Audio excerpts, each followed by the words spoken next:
And I met Sonu who is the same hotel. Yeah, where she was staying. Yes, yes.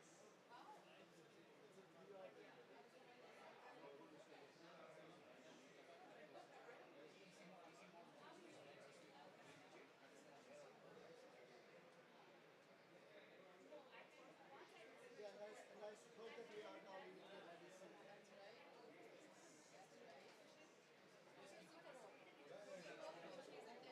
Yes, yes, yes. And I saw recently that Ashish Shindan has also.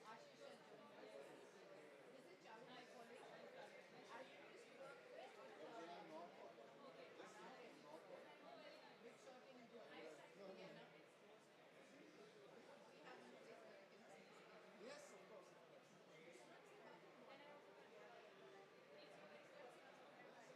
And how is it?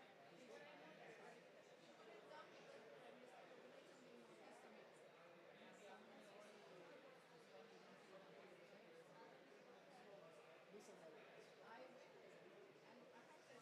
yes, yes, I know. Please do, please do.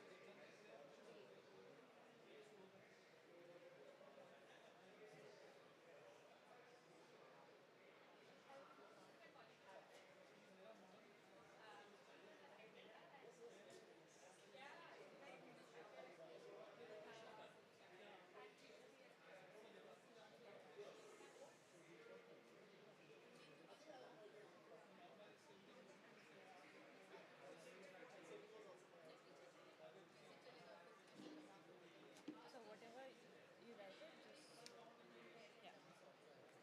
Thank you. Just don't use this one because it has something in the background. Use these fresh ones and I will cut them. आपके पास scissors और scale है? Sir वो क्या हुआ कि वो चीज़ रह गई आप ही को मैं ढूंढ रहा था आपने बोला था वो रह गया वो वाला चीज़ तो बुला रहे हैं वो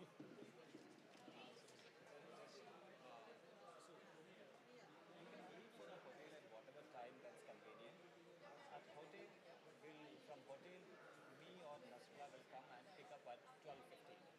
12:15 12:15. 12:15. So then I think 12:15 will move from the hotel. So 12:30. I think so. Okay. So 12:30 max. Great. So either me or Mr. Masla will be there. So that will take care of it. Chicha, can I reach you in WhatsApp or call or Yes, yes, anything? you have my Yeah. number. No problem. Just give me. My name is 9810 314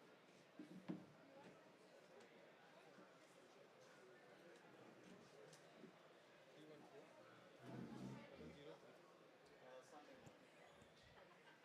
Just put that in. I will cover everything. Okay.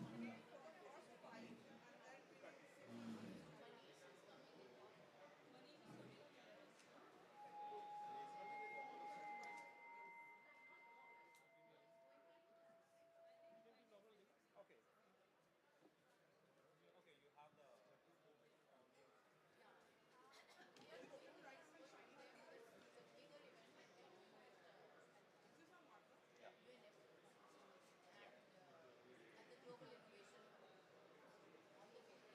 Yeah. Yeah. So I'll give you a call in this number, and by 12:30. Give me a WhatsApp message. Sure.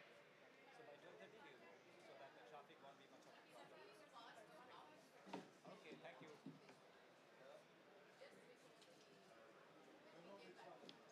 Anuradha जी की तो last में उधर sorry Singh आ रही है कि नहीं?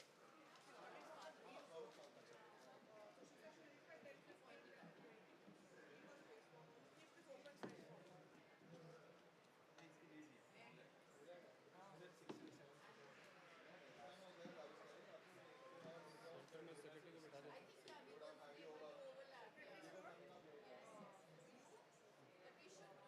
नहीं, secretary को तो सेंटर में बैठाओ।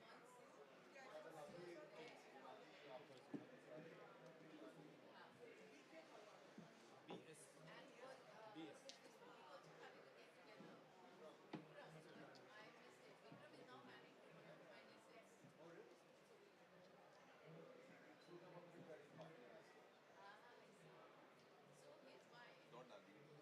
नहीं ठीक है, नहीं नहीं ये क्या होता है?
करेगी, पता नहीं चलेगा। यूं करके सर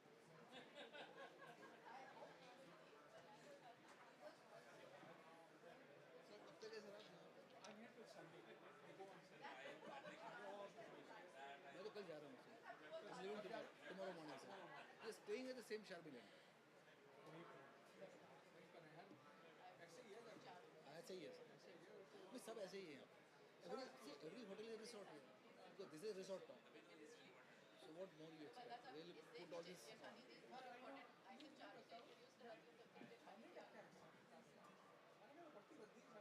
अब सर वो आप you to create a palette for this food.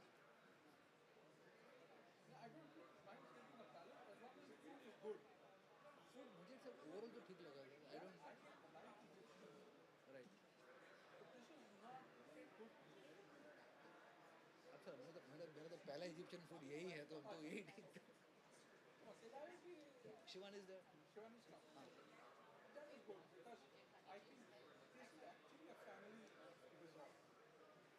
And anyway यहाँ पूरा सिक्योरिटी टाइट है, otherwise you can go to Mount Sinai from here, it's very close by. Sir problem क्या है कि Sharm el Sheikh is become a fortress, so entering Sharm el Sheikh is a problem. You can exit, जाके वापस आना है तो problem. And वहाँ से 75 किलोमीटर्स है, then there's a day trip to Petra from here. Yes. So what they do, there is a marina here. नहीं वहाँ से यॉट चलती है to the Gulf of Aqaba, वहाँ जाएगी, वहाँ पे ड्रॉप करके वहाँ से बाय रोड लेके चलते हैं Petra. It's a one day trip, morning till evening. आज बिकॉज आप जा सकते हो, संडे को जाते हैं। every day you have to look at my calendar. Please have a security with this stuff. I'm going every minute. और Petra का एक और एडवांटेज है कि Indians gate A visa on arrival. पर आपके पास लासे पासे हो, यू हैव लासे पासे, but otherwise Petra is good.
Good morning and welcome to all of you joining us today in this special event in the India Pavilion at COP27.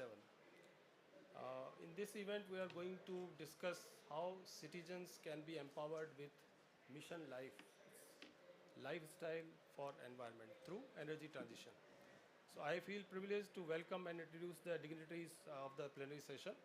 We have with us Dr. Ajay Mathur, Director General of International Solar Alliance. Warm welcome to you, sir. I extend welcome to Shri Bhupender Singh Bhalla, recently joined as Secretary, Ministry of New and Renewable Energy, Government of India.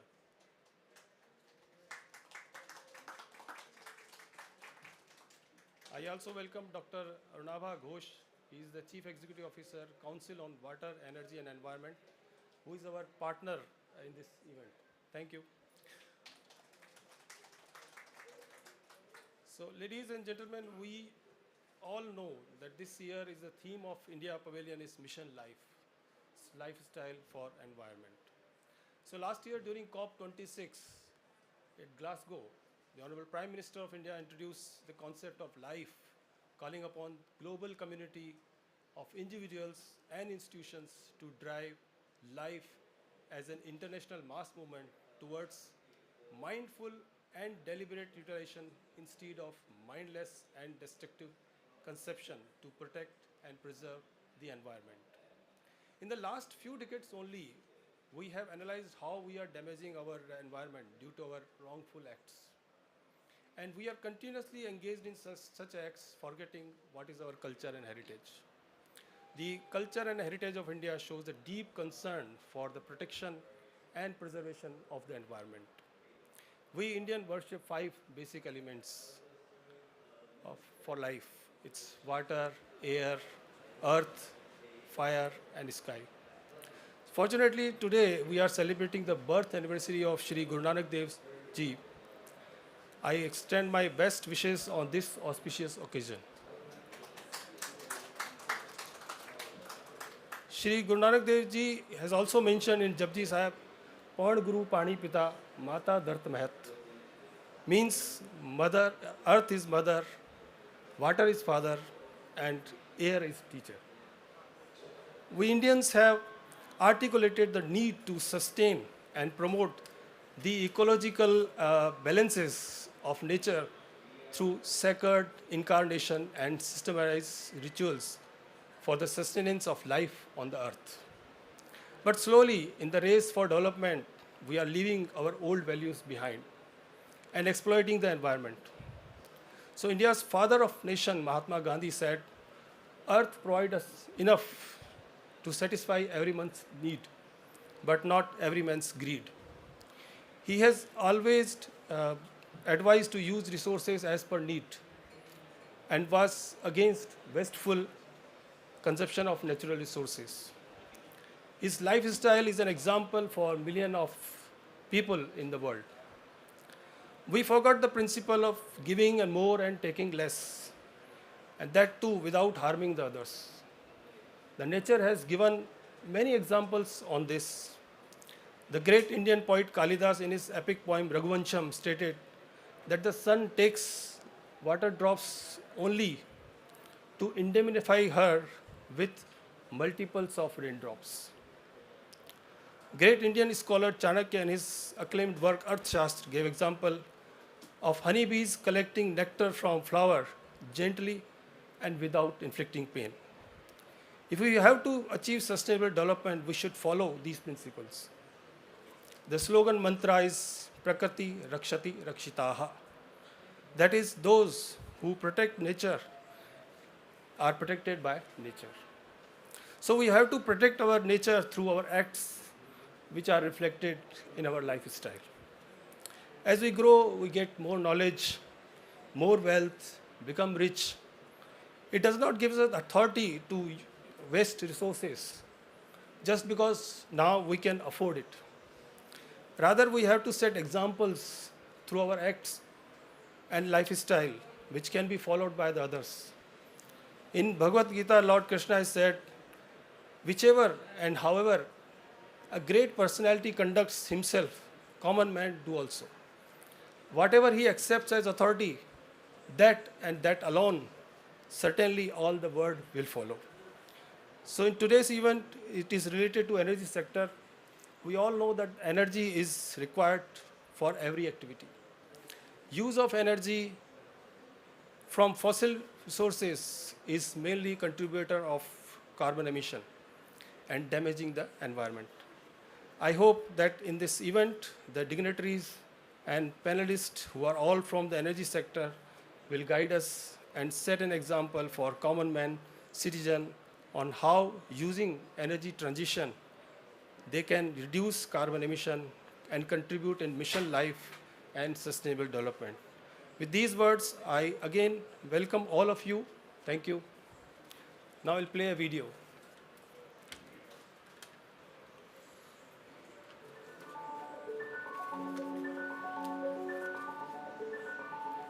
India is transforming, harnessing its abundant natural resources to become a land of clean energy opportunities. India's mission to ensure quality energy access for its 1.3 billion citizens, its quest for sustainable energy, its drive to enhance energy security, and its commitment to energy equity and justice has made it a global champion for energy transition. India is creating an electrified economy powered by clean energy. Its success in connecting nearly all urban and rural households to electricity, as well as its renewable energy rollout, is revolutionary in scale. In 2021, it has almost achieved its Paris Agreement commitment of having 40% non-fossil fuel power capacity by 2030. Its solar parks and wind farms are powering homes, offices, and factories. And its bioenergy sector has already exceeded its 2022 target. Already an international hub for wind equipment manufacturing, India is now offering production-linked incentives to entrepreneurs to capitalize on the global solar market. In rural India, distributed renewable energy systems are creating jobs and empowering communities with productive use applications, while solar irrigation pumps are reducing diesel use, saving water, and increasing farmers' incomes through power sale.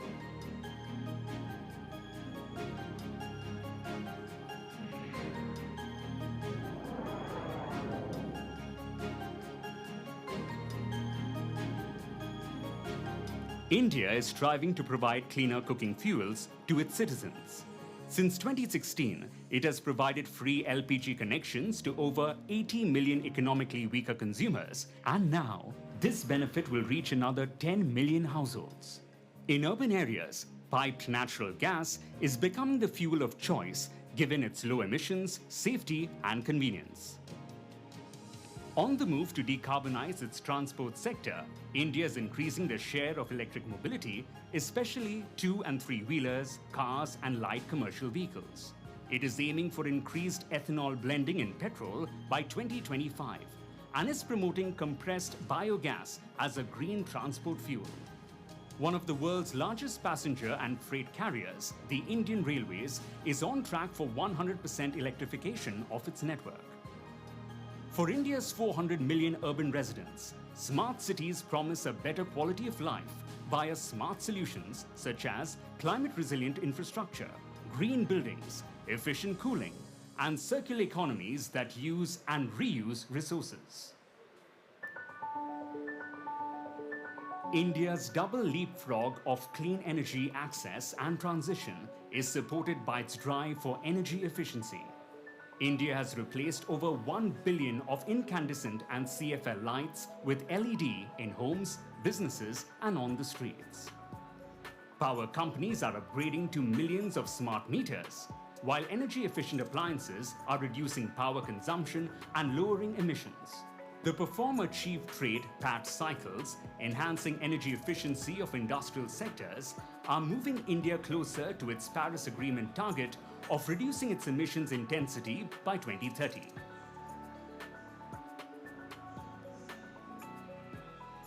On 15th August 2021, India's 75th Independence Day, Prime Minister Shri Narendra Modi announced the launch of the National Hydrogen Energy Mission. Green hydrogen, made from renewables, is a zero-emission fuel for transport and energy-intensive, hard-to-abate sectors such as fertilizers, petrochemicals, and iron and steel. Taking its energy and climate leadership to the global arena, India co-founded the International Solar Alliance in 2015. The first treaty-based intergovernmental organization housed in India.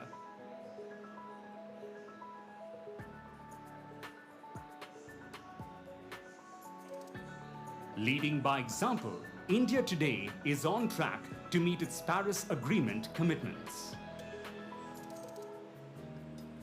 India's energy ambitions are inspiring innovation, entrepreneurship, and generating economic opportunities for millions of citizens.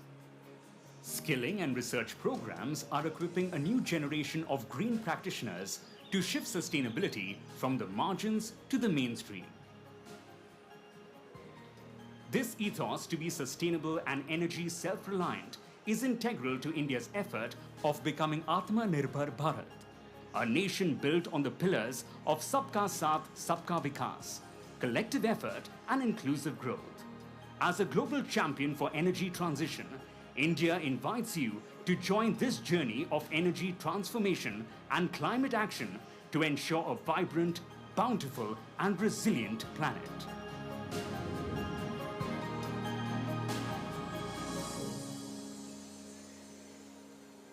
Thank you. I'll now request Dr. Arnava to give his remarks. Thank you.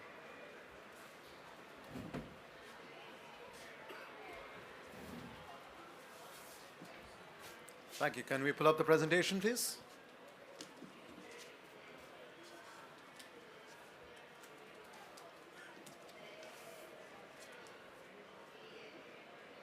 Perfect. Thank you, Shri Jethani ji, and many thanks to MNRE for organizing this session. We at CEW are privileged to be partnering, as we have done for many years in not just what we do here at COPS, but also in supporting the Government of India through this massive energy revolution. I don't call it an energy transition anymore. Mr. Bhupinder Singh Bhalda ji, it's a delight to have you here in your new capacity. And of course, our dear friend and a leader of the energy transition in India, Dr. Ajay Mathur. Thank you so much for sparing your time with us. Lifestyle for environment is not just about switching off the lights and fans.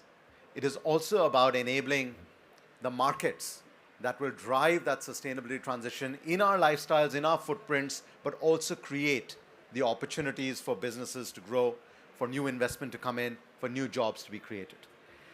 I run the Council on Energy, Environment and Water. We're an independent think tank based in India, but working across emerging markets. We look at not just system-level transformations in the energy transition towards low-carbon economy, but also the quality of life issues, things that are embedded in the story of lifestyle and environment. Clean air, clean water, food systems, sustainable cooling. But to do any of that, you need enablers. You need finance, you need technology, you need a new circular economy that drives billions into new investments for a sustainable, lifestyle-oriented economy. So, if we have to ask ourselves, why isn't the world a better place? We have to ask ourselves in a way, and this is what Honorable Prime Minister is nudging us to do. What are we doing to make the world a better place?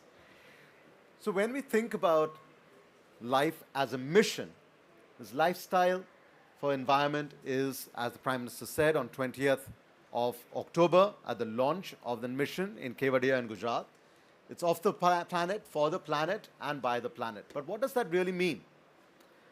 That it is envisioned as an India-led global mass movement to nudge individual and collective action to protect and preserve the environment. But I should add that Prime Minister Modi also said Mission Life does not actually look at who's for or who's against, who's in which negotiating coalition versus another.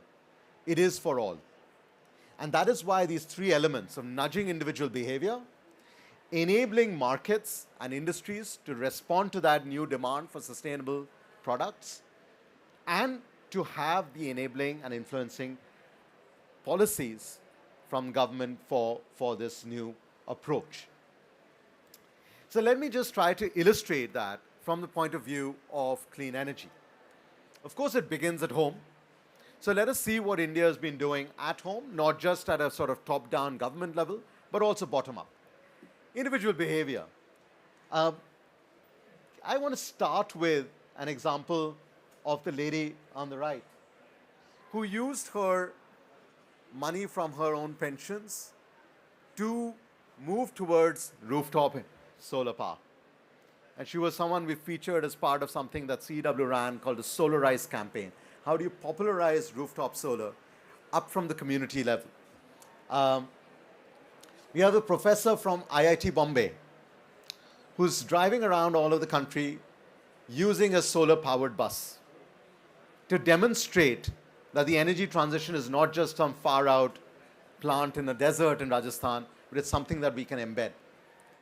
But my favorite story is this young woman, a teenager, who's invented an ironing cart, a clothes ironing cart that does not use coal, where this poor person is no longer ironing clothes using coal and inhaling those fumes, but instead using a solar-powered ironing cart. This is how individual behavior can be nudged, but at the same time, you can enable markets as well. And the slew of companies that we have in India, whether in the wind side, on the solar power side, on biofuel side, bioenergy side, on storage, on pumped hydro, it is demonstrating that the policy signals that the government has set out is now driving in not just the investment, but also the entrepreneurship. So India already is the fourth largest renewable energy market in terms of wind capacity, fifth largest in terms of solar capacity, and fourth largest in terms of overall renewable energy installed. In the last 7-8 years, we've had an increase of 290% in renewable energy installed. For me, it's a very personal feeling. When CW was set up the same year as the National Solar Mission, we had less than 20 megawatts of solar. And today we have more than 60,000 megawatts of solar, 165,000 megawatts of non-fossil electricity capacity. But we also have to look beyond just the usual use of renewables and see where lifestyle for environment can then begin to impact other sectors. And that's that circular economy, that new sectors that can be driven. Let's start with one example of solar agriculture. We already, based on the kinds of deployment of solar irrigation pumps that India has deployed, the largest number of pumps of any other economy in the world, we've already seen a per year reduction of 32 million tons of carbon dioxide and more than about a billion and a half liters of diesel saved from not using diesel-based solar pumps. But as Jetani ji was also saying earlier, this is not just about deployment of capacity. It has an opportunity to drive new employment and new green jobs, more than 500,000 jobs that can be created just in this sector alone. Let's look at another example. At CEW, we surveyed across the country and we find that using distributed renewable energy for livelihood applications, whether it's milk chilling, food drying, textiles, storage, cold chains, in the rural economy is a $53 billion opportunity. This is a very large fortune at the bottom of the pyramid. So what we now see is that if we can scale up this market, we can start fulfilling some of those 90 million non-farm jobs that India has to create over this decade. Right now, only about 10% of total investment deals are going towards climate tech startups. But when we start looking at this bottom-up story of the hundreds of entrepreneurs and startups that are looking at new forms of energy and new forms of business models, you can see that this is a growing asset class for investment. And as a result, India is the first country in the world to release a draft policy framework for using distributed renewables for livelihood applications. Similarly, waste to energy. Of course, like a major economy and a large economy and a growing population, we do generate a lot of waste. But the potential is also that we can generate about 5 gigawatts of power from urban and industrial organic waste. A $14 billion opportunity by 2025 alone if we can start unlocking this. And finally, I want to draw attention to this new mission on green hydrogen that the video also talked about. We cannot decarbonize the heavy industries without looking at alternative clean fuels. We can use renewables to split water And we can use that hydrogen as a substitute fuel in heavy industry. The green hydrogen market in India by 2030 alone can be an $8 billion market, rising to over $300 billion by 2050. The electrolyzer market alone can be a $5 billion market by 2030, rising to over $30 billion by 2050. And again, we see that there is a story not just around the sustainability of green hydrogen, but the growth driver, a 2x rise in, say, steel production that we'll have that can be driven by this fuel, but also the millions of jobs that can be created in the new ecosystem.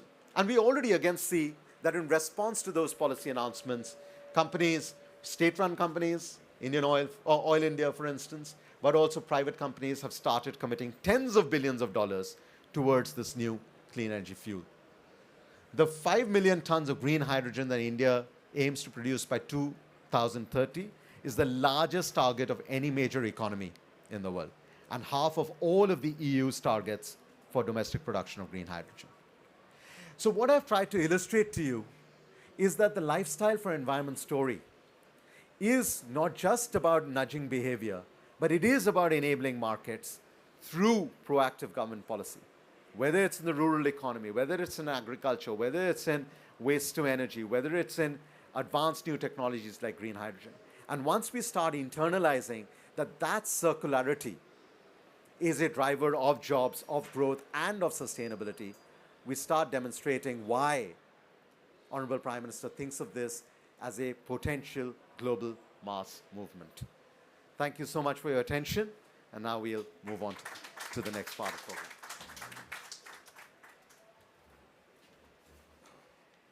Thank you, Dr. Ghosh, and I would now request Dr. Ajay Mathur, DG ISA, to share his experience and thoughts.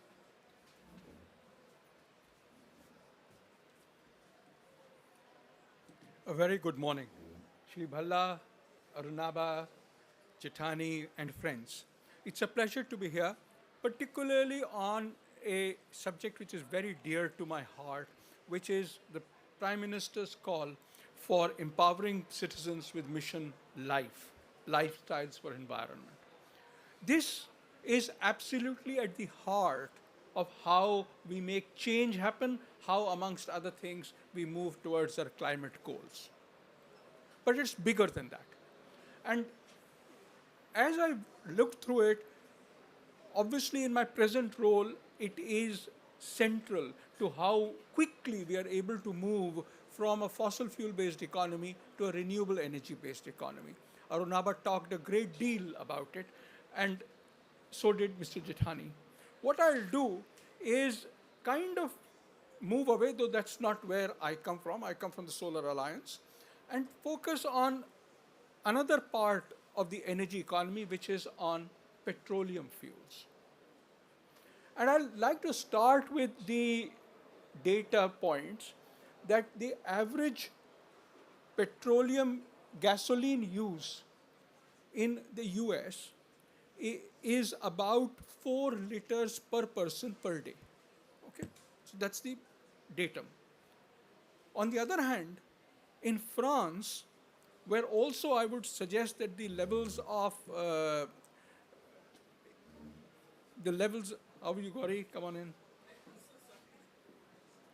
In France, where I would say that the levels of well-being would be the same as that of the US,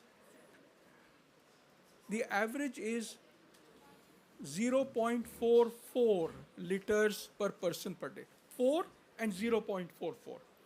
I think that leads us to some amount of thinking as far as mindful consumption is concerned. Then I looked at India. The number that came up on a per capita was obviously very low. It was 0.05. But then I said, okay, many Indians don't have cars, so let's correct it for that. Now, about 10% of Indians have cars and two-wheelers, so if we correct it for that, it becomes something of the order of, multiply this by 20, so it becomes 0.1. Well, a lot of people take benefit from petrol-based or diesel-based use for transport. So let's take it as 15%. Even then, you come to about 0.35 liters per person per day. So this gives you, in a sense, the range 4 liters to 0.53 to 0.35 liters per person per day. This is the difference between profligate consumption and mindful consumption. So let us figure out what is it that is the difference between these various societies and how we use the resources. And I'll come back to what Arunabha said. Yes, the first step is a nudge. I'll call it scaling out. So for example, we've got enhanced fuel efficiency in cars. A car that you buy especially a two-wheeler that you buy in India is the most fuel efficient two-wheeler in the world. The high cost of fuels on the one hand and the relatively low incomes of the buyers on the other hand have positioned industry to provide the high fuel efficiency of motorcycles and scooters as a result of this. The second point, again to paraphrase Arunabha, which I call up as a scaling up through changing institutions. You use the word markets, I would use the larger word institutions. This is important because as we move towards tomorrow, we can make our vehicles as fuel efficient as possible, but we will not be able to avoid emissions. This is about changing institutions. This is where I would put the electrification of the vehicle fleet in place.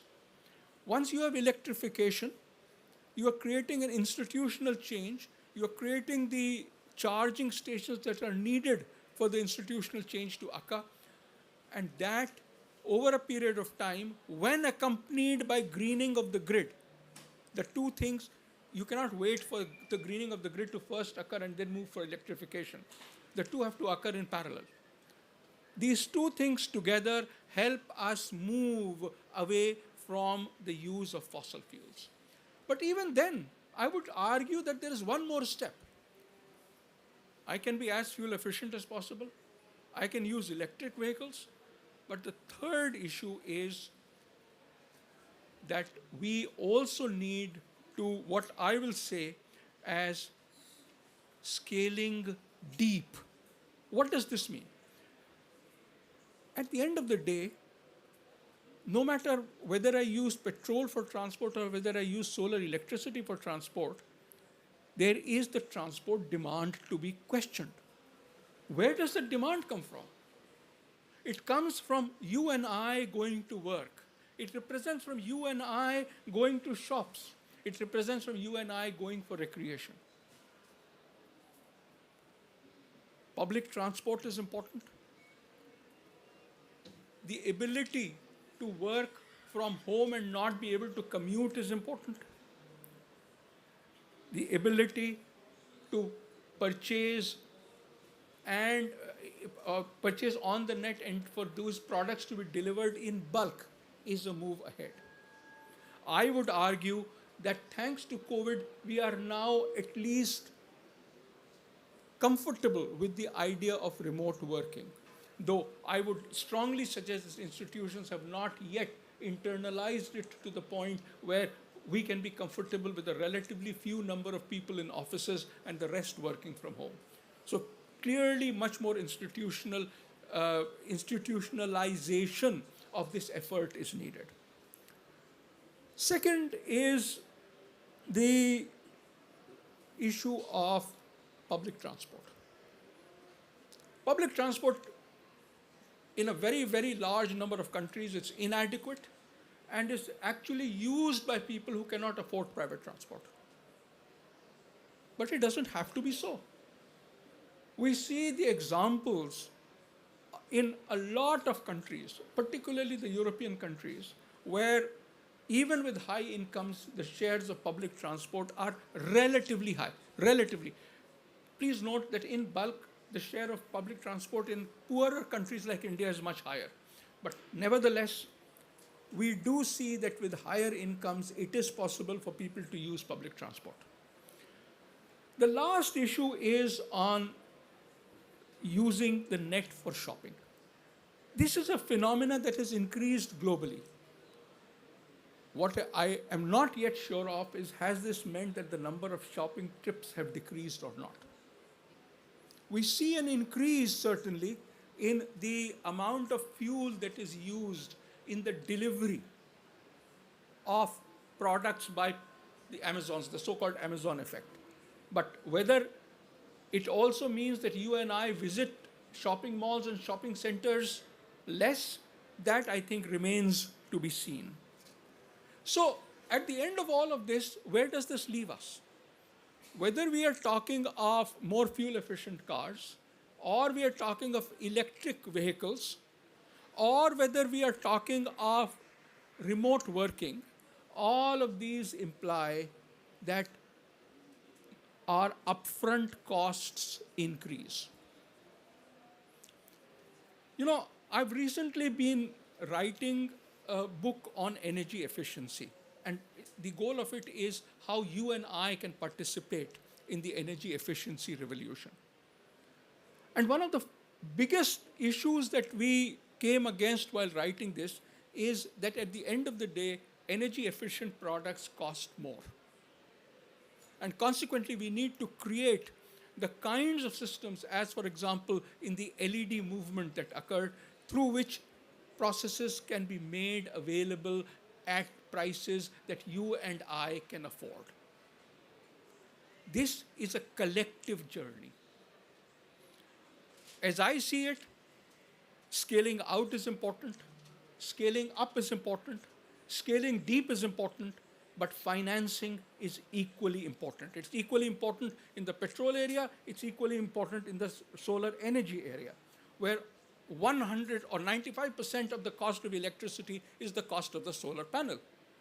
Only 5% is the cost of maintenance. On the other hand, if you look at fossil fuels, 50% of the cost is the cost of the equipment, and 50% is the cost of coal or diesel or whatever else you want to use. This is a huge change. And with developing countries having costs of capital which are greater than the costs of capital in developed countries, it becomes a challenge on how to make this economical, viable, and sustainable. I see us as being on the cusp of change. I see that this change is possible. I look at all of us to move ahead and make this change possible. I thank you for your attention.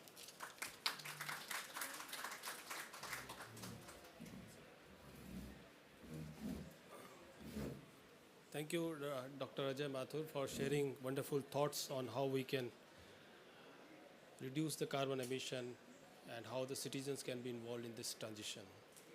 So, ladies and gentlemen, we have with us Ms. Gauri Singh. She is Deputy Director General in International Solar Alliance. I welcome you, Madam, in this session. Thank you for joining us. May I request Madam to please share her thoughts.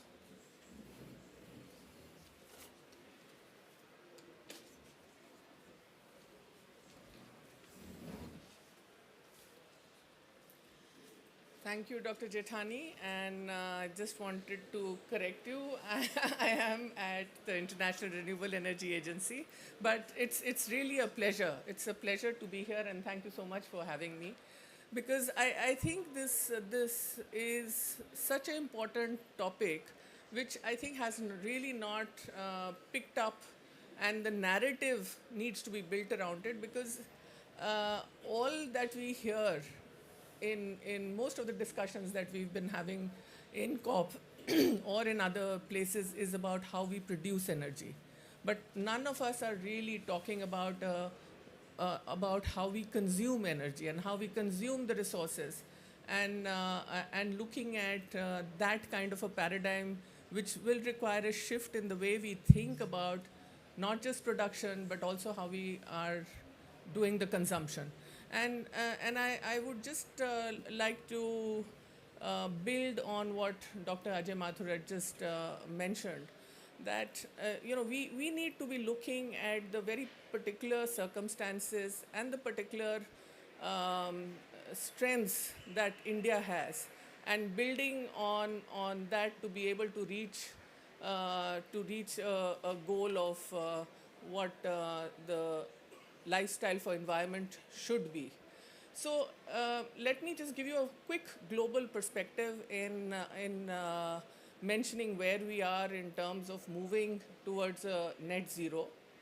And as many of you would know, I think when we're talking about net zero by 2050, in the case of India, it's a commitment for 2070. The key here is that we will be looking at much more renewables, not only in our grids, but we're also looking at much more renewables to power the end use sectors, whether it's transportation, buildings, or heavy industry. And those are obviously the pieces which will allow us to reduce our emissions by almost 70%. If you're looking at energy efficiency, renewables, and electrification as a global trend, then these itself have the capacity to reduce our emissions by about 70%. But I think this is a topic of moving further. So when we are talking about scaling deeper, I think that's where a little more thought needs to be given. And as it is, when we look at net zero, it's not about anymore about just the way we are producing the electricity. It's now much more of a economy-wide phenomena. We're looking at how do we have a coordinated action plan which brings the different ministries that deal with the urban affairs, with the transportation, with oil and gas, all together to have a much more, like a coordinated plan for moving forward. I think that's going to be a big challenge, because I think typically, and I can say because I've been in the government for many long years, that we typically work in in silos and are reluctant to break these silos to come together for a larger objective. But it's not as if we haven't seen that happen. We've seen how how when you get large initiatives like Gati Shakti, for example, which is again a kind of a economy-wide, infrastructure-wide kind of initiative. That's when things start moving very differently. And I think that's the shift that we need to see in government policy making, where we are talking about not just doing a coordinated approach between different ministries to come up with an action plan of how we produce energy, but how do we consume. The other big strength that we have as a country is our strength of collectives. We have social mobilization that has happened at multiple layers, at multiple levels. If you're looking at rural development, where there's a huge social mobilization that has happened with women groups coming into not just doing their savings, but also getting into productive activities. And are we really thinking of utilizing the collective strength of such social mobilization to be able to look at how we take the next step towards lifestyle for environment? And I'll just give you an example of one such collective effort, which is very inspiring. I was in Indore just a few months back, and I have worked a lot in Madhya Pradesh, so I got the opportunity to go and see the large biogas plant that has been built based on the compost that gets collected from the kitchen waste from the households in Indore. Now, this is, we all know about the Swachhta Abhiyan. So when we talk about the Swachhta Abhiyan, we are talking about how we are managing our waste, and that's going to be obviously very critical also. And the fact that we have always known that we can generate energy from waste, but haven't really shown examples of how the community can come together and contribute to it. I think at Indore, where you see 100% segregation of waste happening, where it's collected by, from the households, taken to a place where it can get compressed and be then converted into biogas that fuels their city buses, is a fantastic example of how a collective like a city can actually take the next step to manage not just its waste, waste, but also to be able to bring in a very different type of energy into the energy mix. So I think we probably need to look deeper and see the kind of strength that we have as a country of the huge social mobilization possibilities that can actually be the foundation of creating the lifestyle for environment that we wish to see. I'll give you another example of how digitization has moved. We are all aware about how our economy has, moved into a completely different level of digitization, and it's primarily because all of us have changed our behavioral pattern to maybe it was catalyzed by a few few major things like the COVID happening, the demonetization happening. But at the base of it was the fact that we actually had a huge platform created by the Jan Dhan program.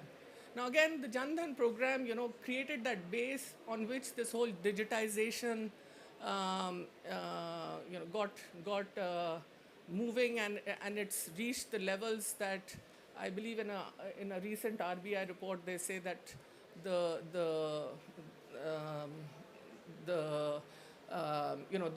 rate of the informal economy has gone down from about 50 to 60% to about 18 to 20%. Now, this is actually the power of what can happen through collectives and by piggybacking on programs that already exist. Now, whether these are programs that are catalyzed by the government, but the leveraging of these programs to create that kind of a shift in the mindset about how we consume is extremely important, but I think very much doable. And I think it needs a very different mindset. It needs a mindset of not just looking from the top into, it's not like a supply-driven mindset that we need to be focusing about, but it's very much looking at what ground-up swell of what is needed and what is required that can be pushed up, and we have policies that are supportive of it. So I'd just like to leave it at that, and I'd also just want to apologize for coming in late into this. Thank you so much.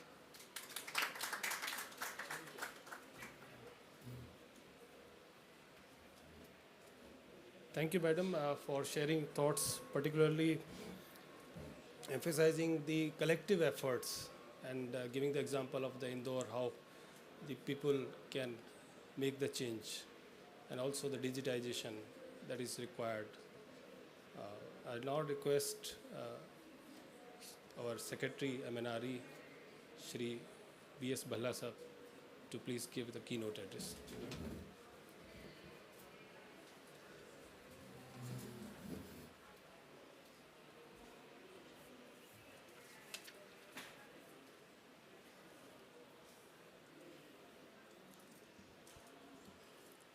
Good morning, everyone. Dr. Ajay Mathur, DG ISA, Ms. Gauri Singh, Deputy Director General ARENA, Dr. Ghosh, CEO, Council for Energy, Environment and Water, my colleague on the dais, Mr. Jethani, ladies and gentlemen.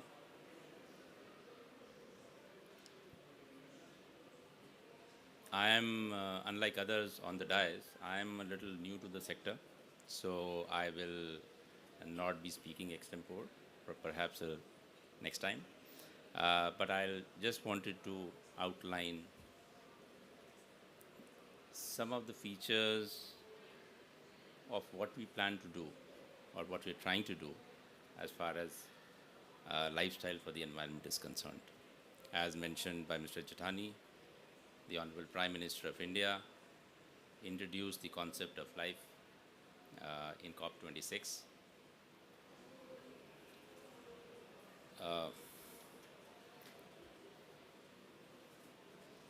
Calling it mindful and deliberate utilization instead of mindless and destructive consumption of all our efforts to protect and preserve the environment.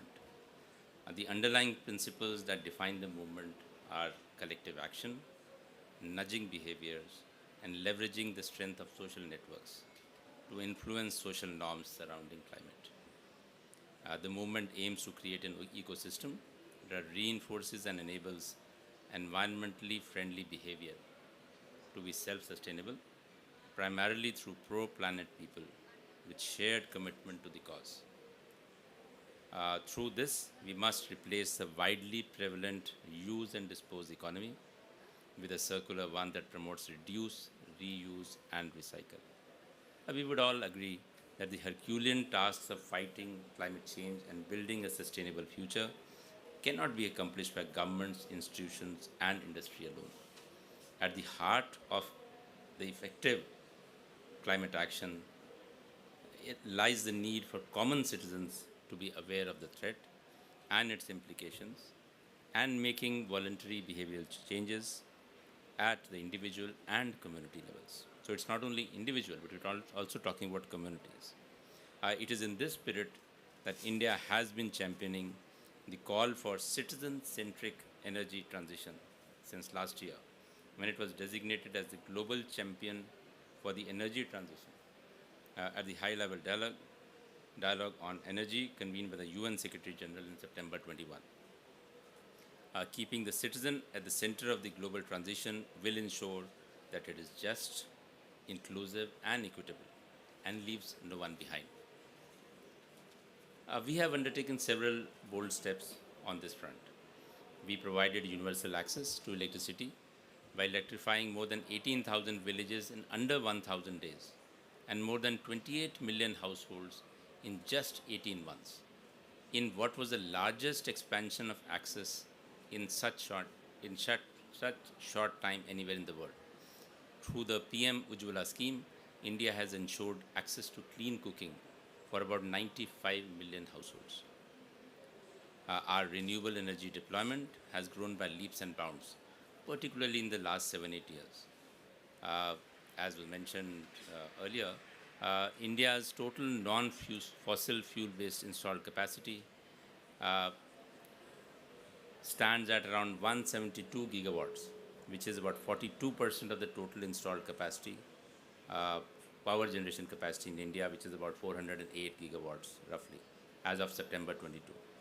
The RE tariff, the renewable energy tariffs, have attained grid parity, making RE power more affordable for the citizens. We have witnessed the benefits of specific citizen-centric schemes like our rooftop solar program and PM Kusum, which are transforming consumers into prosumers. These schemes play a three-pronged role: improving livelihoods and more savings for the end user, reducing carbon emissions, and increasing awareness among the citizens on the need to switch to low-carbon sources of energy and make their contribution to the transition. The decentralized RE solutions, which was also mentioned, have helped ensure access to clean energy in the remotest part of the country.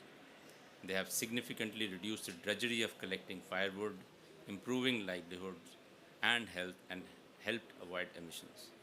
As more and more citizens become aware of the need as well as benefits of transitioning to renewables, a positive change in their lifestyles becomes imminent. And as envisaged by Honorable Prime Minister, this could be the catalyst for a timely transition that would protect the environment from further degradation.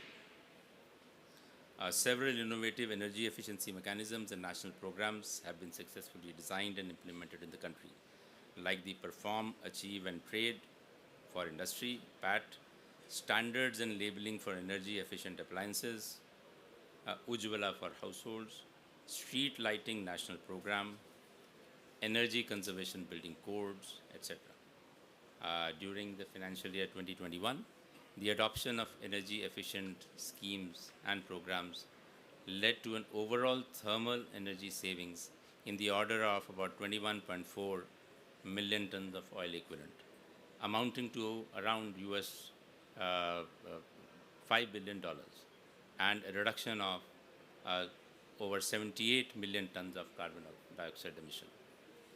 By adoption of energy efficiency measures, India by 2030 holds potential to reduce around 890 million tons of oil equivalent, million tons of carbon dioxide emissions.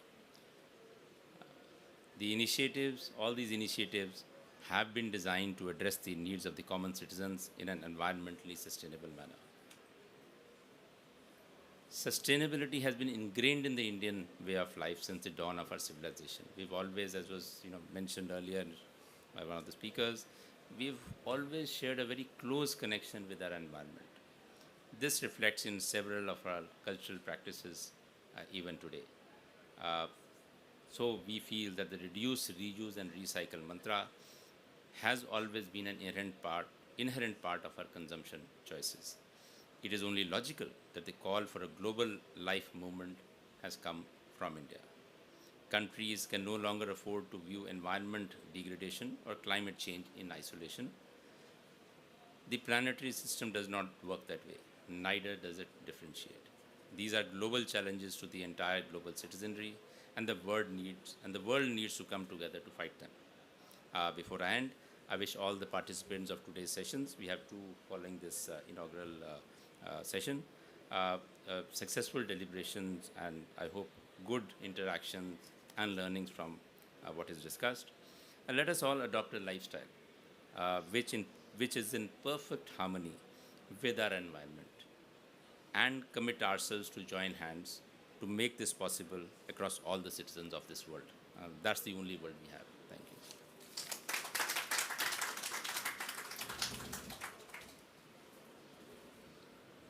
Thank you, sir, for sharing the India's achievement, future plans, and guiding us for the next decade. So with this, we'll close this plenary session, and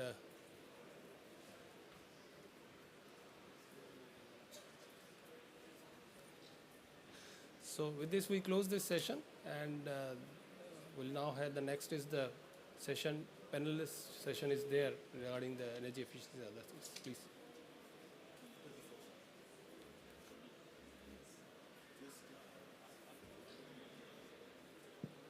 So as we close out this session, we just wanted to hold up this new report from CEW on the rules that can help frame a global green hydrogen economy. We talked about how Lifestyle for Environment is driven by many different renewable energy technologies. Green hydrogen mission in India is the largest in the world in terms of its targets of any major economy. But we need a global architecture of rules, so I would just request if Honorable Secretary could hold it up.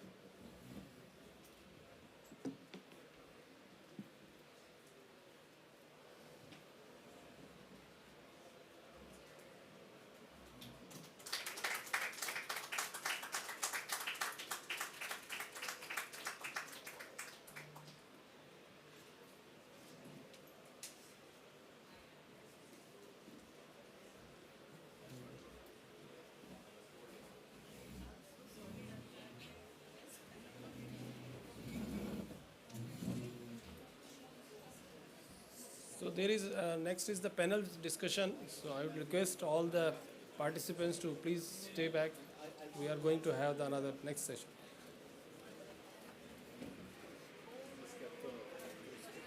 I will moderate from here to move the chairs later.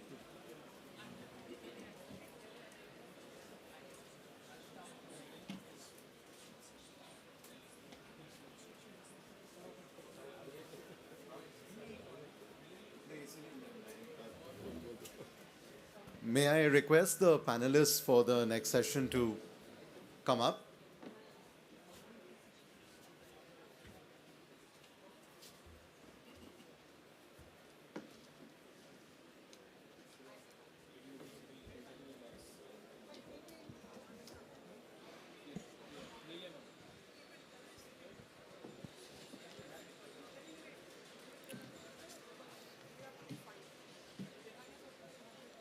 We have two exciting sessions coming up now. The first one will be on showcasing the flagship missions in India that embody the life principles. And the second one will be on accelerating the deployment of energy efficient and low carbon technologies. So for the first panel, may I request, we just make sure that everybody is here.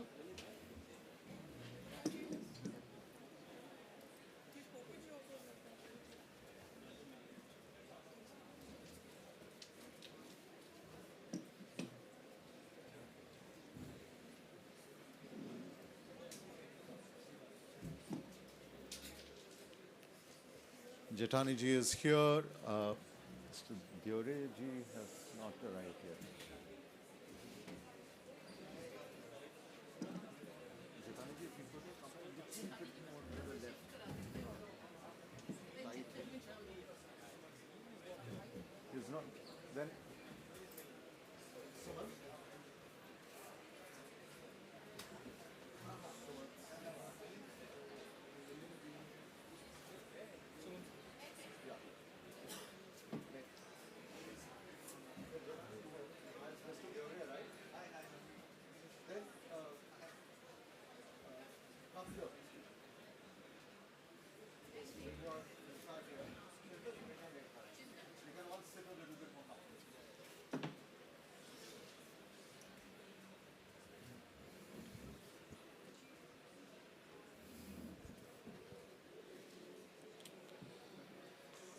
Let me extend a warm welcome to the distinguished panel. We have with us Mr. J.K. Jatani of the Ministry of New and Renewable Energy, Chintan Shah, Director Technical of the Indian Renewable Energy Development Agency, IREDA. We have Mr. Pradeep Kumar Das, the CMD of IREDA. We have Mr. Suman Sinha, a distinguished entrepreneur, the founder and chairman and CEO of Renew Power. And of course, we have Ms. Deepa Singh Bagai, the India Country Director of NRDC, the Natural Resources Defense Council. From the previous session, we've heard a lot about, the overarching message about lifestyle for environment, as outlined by the. We just wanted to make sure, Mr. Diore, please come. Please come.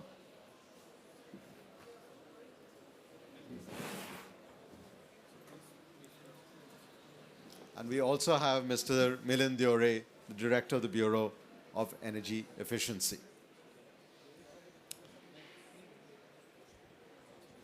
That's right. Thanks. In this session, we will get a little bit more deep into the various missions that we have in India that are driving this principle. These missions have been around, but how do you embed life principles into energy efficiency, into renewable energy, and so forth? But before that, I'm going to hand it over to Mr. Chintan Shah, who will present and show a video from IREDA. IREDA is our partner institution for this panel. So, Chintan, over to you first. Yes. Could we just cue the video now, please? As human race advances and economies expand, there is a resultant increase in the demand for power. Power is the key driver for such a growth. This depletes the naturally available resources of our planet, enhance global warming, and pushing for rapid changes in climate. As part of our effort to hold back climate change and to give humanity a chance for a secure future, the world must come together to change the way it produces and uses energy. India is today moving at an unprecedented pace. and is firmly on the way towards energy transition. It is committed to generate 50% of its energy requirements through non-fossil fuels by 2030. It has also resolved to ensure net zero carbon emissions by 2070. And IRIDA is committed to support the government in this journey. A key player in the field of renewable energy financing is IRIDA. It is playing its role as a catalyst and has been continuously commercializing markets for renewable energy in India. Commencing operations in 1987, IRIDA has laid the foundation of the RE sector in India. It extends financial assistance to all categories of renewable energy, including new and emerging technologies. Today, with renewable energy taking the center space in the energy sector, IRIDA is poised to take up this challenge. A trusted partner of over 35 years, it services all sectors of the renewable energy domain. We can today proudly say that 1/5 of the total installed capacity in renewable energy sector runs with financial assistance from IRIDA. With a keen eye on the markets, IRIDA is consistently reviewing and modifying its lending policies to be in sync with market needs. Such proactive measures have paved the way for our stellar growth. The outstanding results of performance have also been recognized by the various awards that have been conferred on IRIDA. Our outstanding performance has also been duly reflected in the MOU ratings awarded by the Government of India. Our success would not have been possible but for a team of committed professionals who are the backbone of the company. This highly motivated and competent team is ably supported by the management through regular upskilling. Together, they have catapulted IRIDA to greater heights. We are proud to say that IRIDA is today a consistently profit-making company. IRIDA has been helping the society through its CSR initiatives. As the country moves away from its dependence on fossil fuels and marches ahead on the path of energy transition by adopting green energy sources, it can rest assured of financial and technical support from IRIDA, the largest renewable energy lender in the country. Together, we shall continue to work for this transition for a sustainable ecosystem, developing energy forever. IRIDA. Once IRIDA, always IRIDA.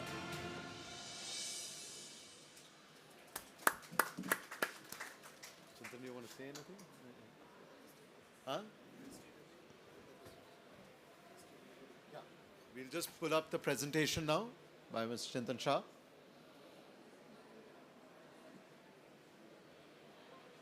Come.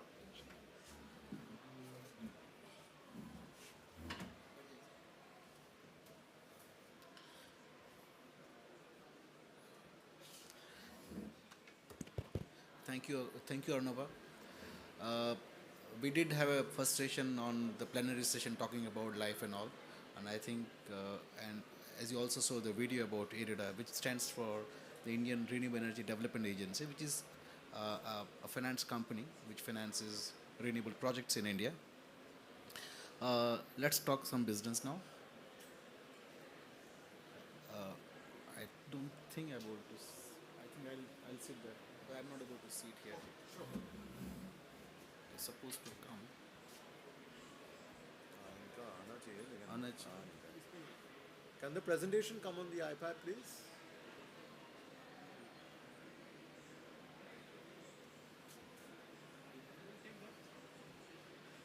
Prefer anyway.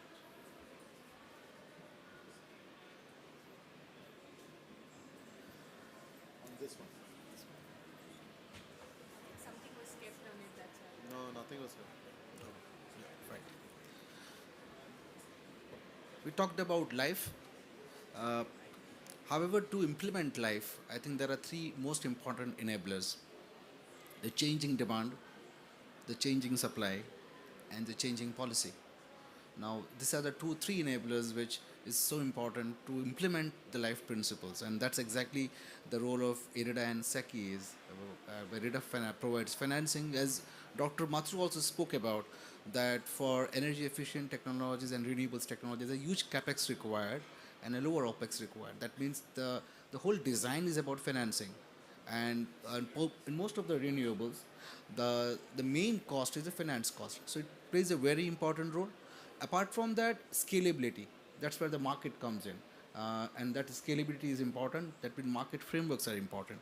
So these are a couple of things that we are very very serious at in our country, and I'm going to share that only. We have a larger perspective. We are talking about going carbon neutral by 2070, and we have targeted 500 gigawatt of renewables capacity by 2030.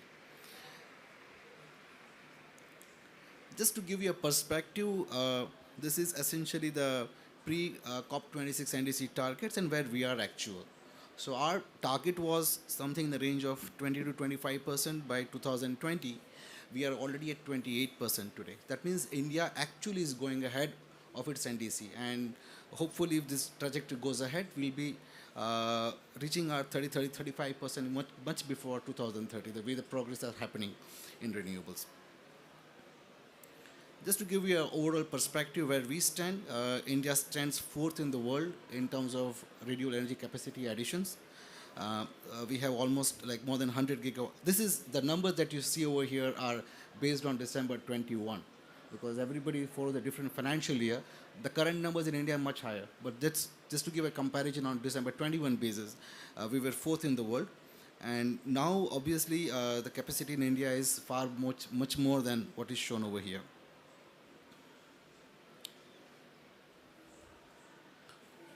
Just a minute. Sorry, I think there's some problem here. It's okay. I think I'll just use it from here. Just to give you a perspective in terms of, because as India, apart from adding renewables capacity, we are also keen to ensure that adequate supply chain in place. The last 3 years of COVID, or 2 years of COVID, everybody came to know that supply chain is very important. And with the 500 gigawatt target that India is having, we are very, very clear about to create our own supply chain. And just to give you a perspective, almost like 30 gigawatt of new manufacturing has been announced for solar photovoltaic. We are talking right from sand till module. That means the polysilicon units, the ingot units, the cell line units, and the module units. That's going to come up in India. And and then we have a 9 gigawatt of wind turbine manufacturing already up and ready in India.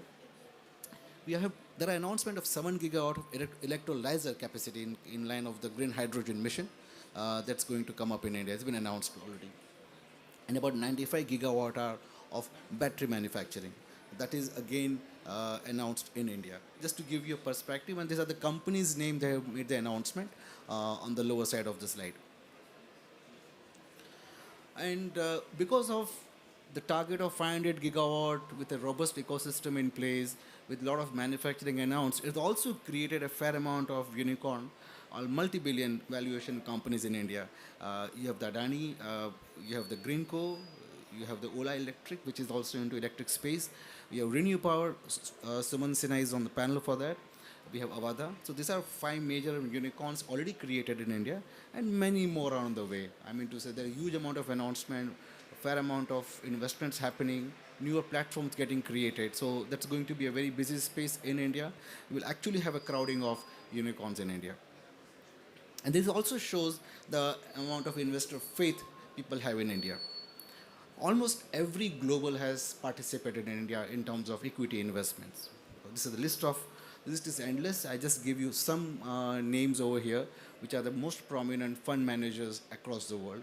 All the number 1, number 2, number 3, they're present in India, they've invested into India, and they will keep on continuing investments in India. And we already have certain announcement on the multi-million deals, multi-billion deals, I would say. You have the idea, you have the Total, you have the SoftBank deal. So these are things which is a very busy space. What it shows over here is that shows the type of robust ecosystem, the governance which is there in India today, with a very powerful market framework and institutional framework. So essentially, investors do come in, valuations do get created, and people and the final investment happens. Uh, Apart from this, we have a very supportive regulatory environment and a policy framework. Core renewables, everybody knows we have. The government of India has decided to waive the transmission charges till 2025. So anybody is going to hook up electricity, power generation, renewables in the grid does not have to pay charges for till it is commissioned in 2025.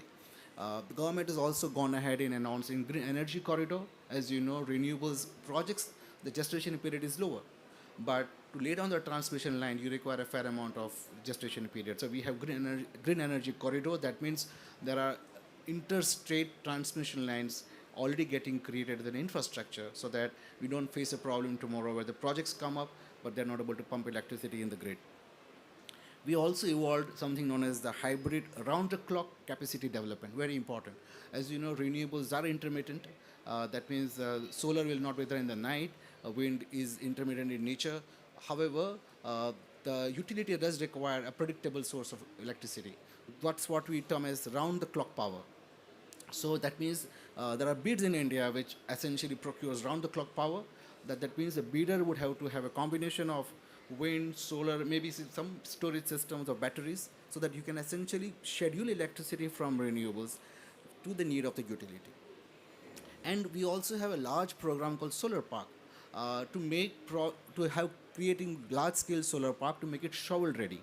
That means the people can straight away come and put their investments over there instead of getting into the hassles of land procurement, getting the connectivity, getting the permits and everything in place. So this is a shovel-ready project.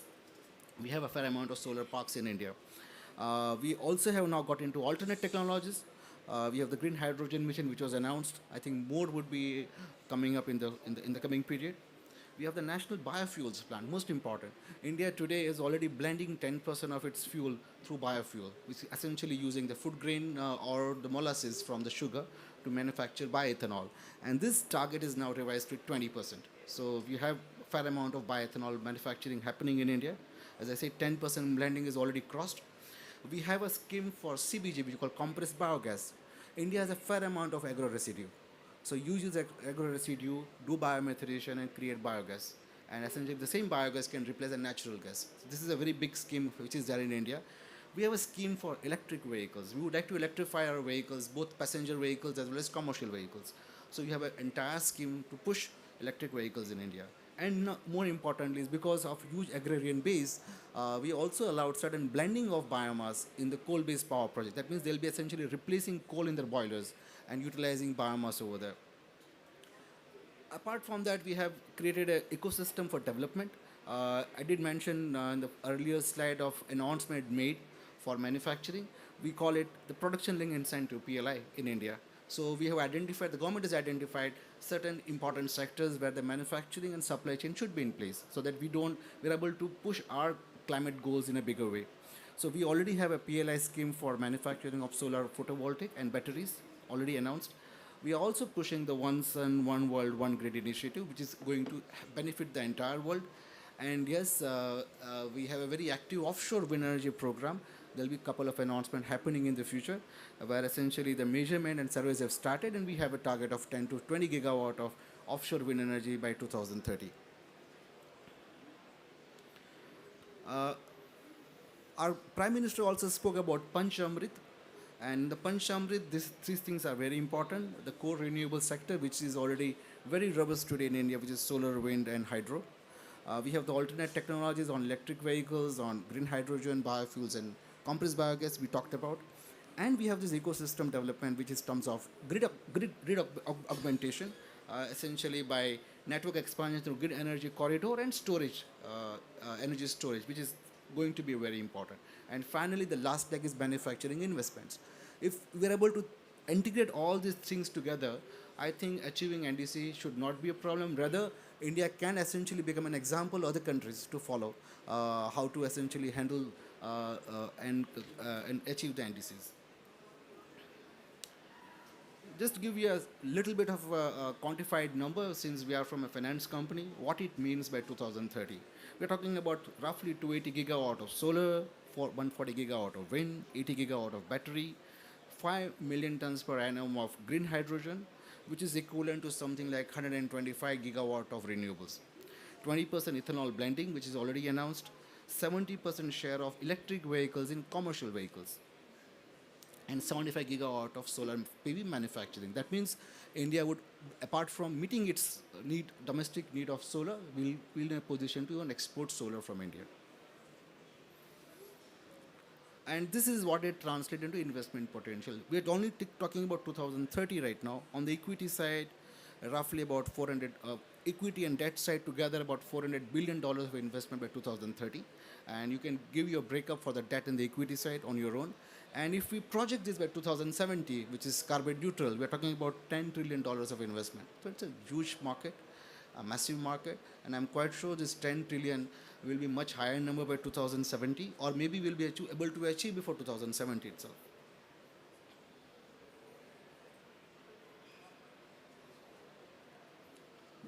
It's going.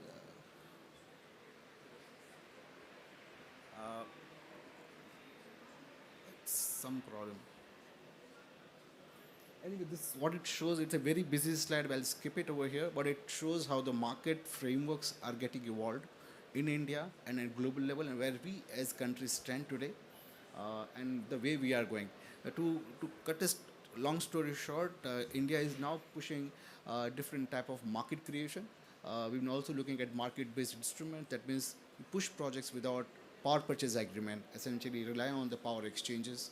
We also took at something known as synthetic PPA or a virtual PPA, where essentially use the exchange as a medium of settlement. So these are various market framework getting created in India.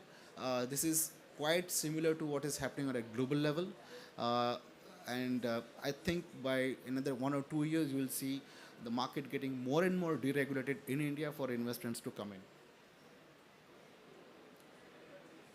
And finally, how can you forget inclusive development? Just a minute. How can you forget inclusive development? We also have a grassroots scheme like Kusum, which is essentially to benefit the farmers and low-income groups also, essentially to push solarization over there. We also have now made ESG mandatory, reporting mandatory, so that all companies that are getting into investments and all have to have ESG reporting. We also have something known as ALMM, which is we have a list of manufacturers. Only quality solar photovoltaic systems can be installed in India. So ensure that just not market should be created. Definitely economics is important, but at the same time quality is equally important. And as I said, power trading markets are under evolution right now. And we have a huge amount of opening, which will be for retail markets coming up in the future. And finally, the demand side waiver, we have been talking about demand side support in terms of ISTS waiver. I did say that transmission charges have been waived in India. And we have something like as supporting the RPO. RPO stands for Renewable Purchase Obligation, which is a mandatory consumption that the distribution company has to do from renewables. And there are heavy penalties if you don't do that. So that's a push and pull factor both. With this, I would end this presentation and leave it to the panel.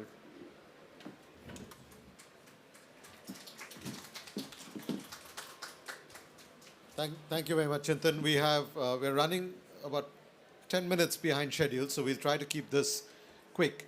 But if there's one big message from Chintan's presentation, is that there is a $400 billion investment opportunity that, not just on the exponential growth that we've seen in renewables over the past decade, but that exponential growth will look like a flat curve when we look at this decade, and that will become a flat curve when it's the next decade. So that's really what the India story is offering. So let me jump straight to Mr. Das, CMD of IREDA. Mr. Das, my original question was going to be actually about the national policy framework to drive some of this, but Chintan's presentation has covered that. I want you to reflect a little bit about what you were telling me right now, about how do you facilitate investment at scale, this kind of scale, rapidly? And what is IREDA trying to do to make that happen? Thanks, Mr. Arnab. Let me start with your first talk. you talked about it is not energy transition, it is energy revolution. I'll rephrase it. We have to reach the energy transition through a revolutionary process of RE development globally. And in that process, we have to have a revolutionary changes in our approach to financing. And sitting everybody here on the dais, all are most experienced. Probably I am the youngest in the sector. Since 2.5 years, I am in IREDA. And if you see the 2.5 years, what IREDA has done, that is a revolutionary changes. Like India is fourth in RE. That means India is leading. And the fastest RE development globally, if it is happening in India. And if you see the fastest growing financial organization in NBFC space, it is IREDA. See, we know what is the object, what is the target, and we need to know how to reach that also. See, in 2.5 years, and by the end of this year, by 3 years, IREDA's net worth is just doubling.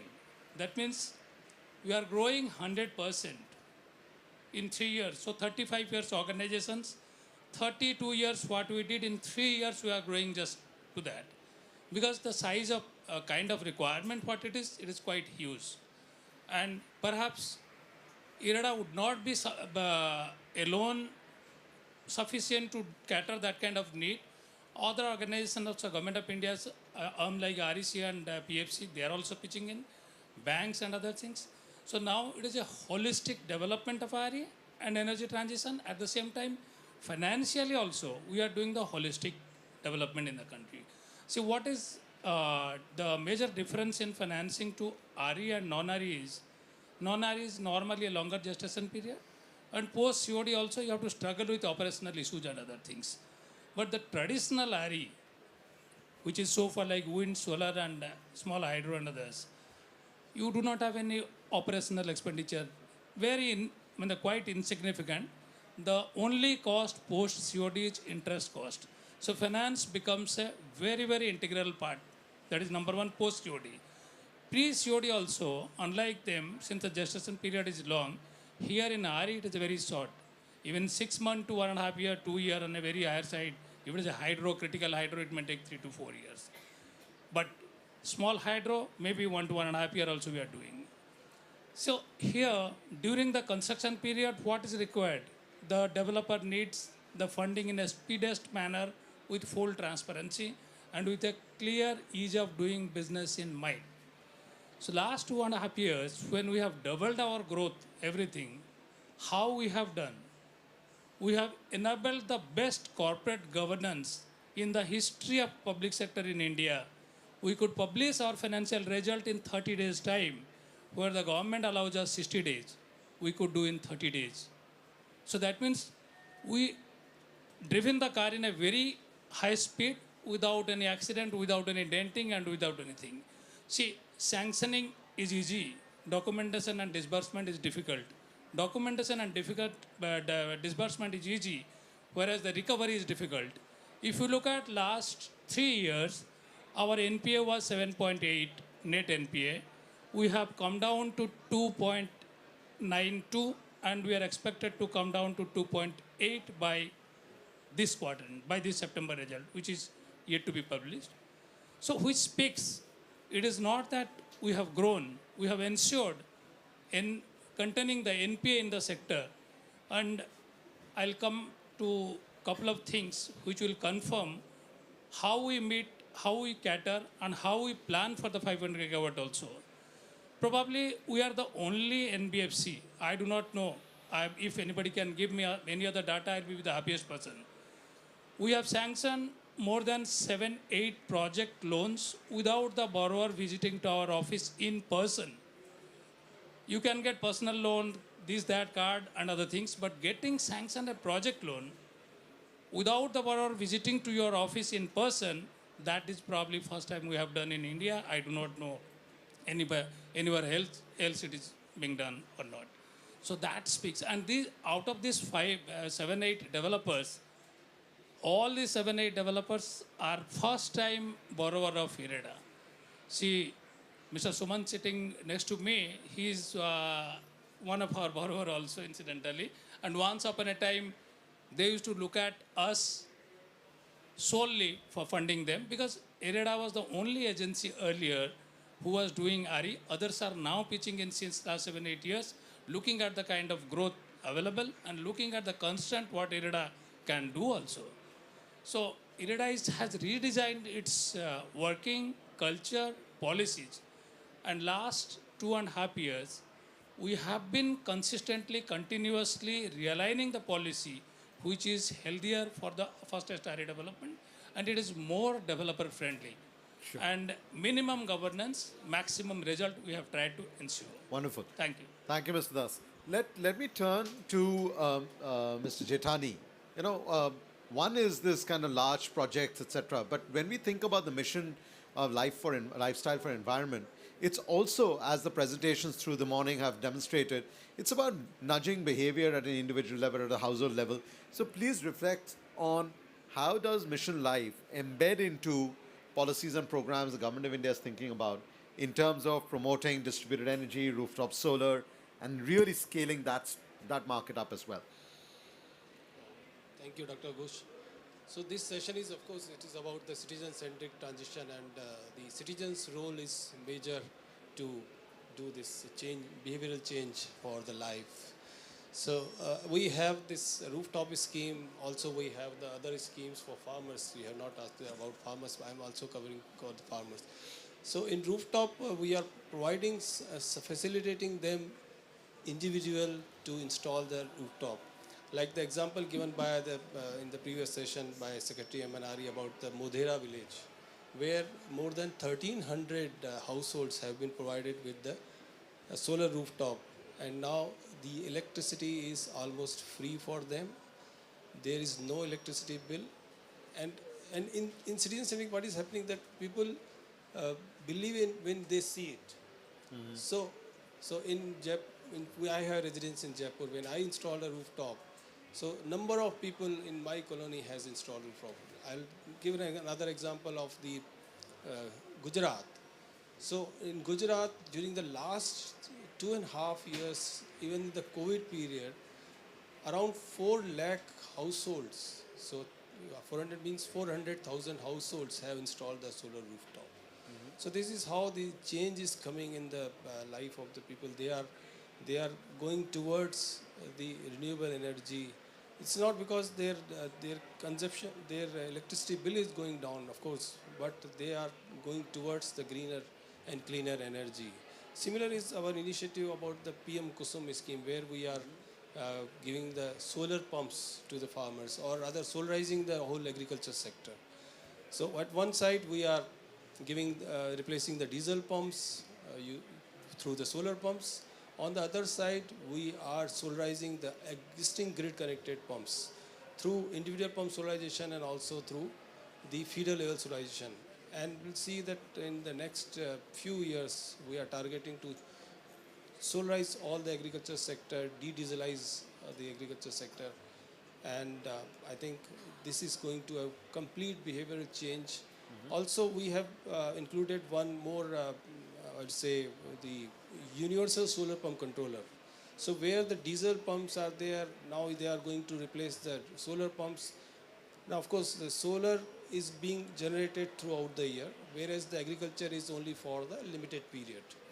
So they can use that energy during the off agriculture season for the other needs, like they can run with their thresher, they can run the shaft cutter, or even the cold storage and the battery charging. So these are the things we are going to innovate in these applications. And one more I would like to add here, the decentralized renewable energy applications. Mm-hmm. So as you mentioned in your presentation that the India is the only country which has come out with the framework for decentralized renewable energy.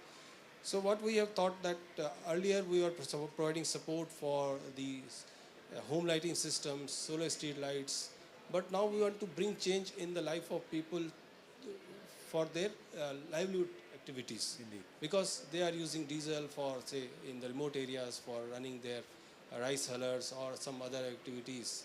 So these application will certainly going to change in the behavior also, but also in the income. Sure. Because as they grow, they need the economic activities, and then it will improve their standard of living.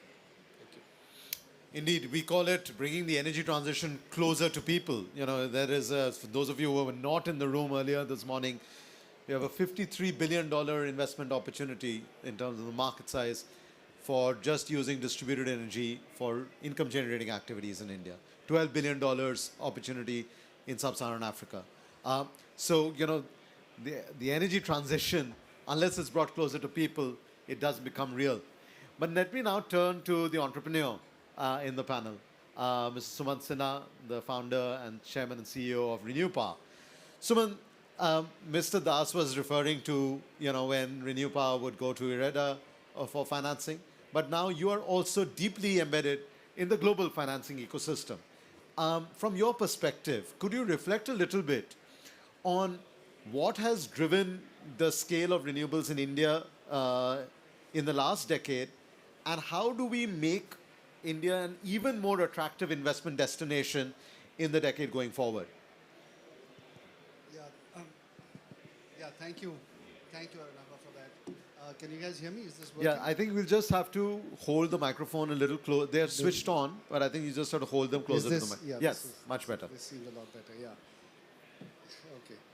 Yeah, no, Mr. Das is absolutely right. In the beginning, when we were a small company and we were looking to get debt financing, then of course IREDA was one of the companies that, or one of the lenders that was extremely crucial in really getting companies like ours started and eventually helping us scale up. And so I think IREDA is playing a very crucial role actually in that whole process. And to your point about my being the entrepreneur, actually I think all of us are entrepreneurs.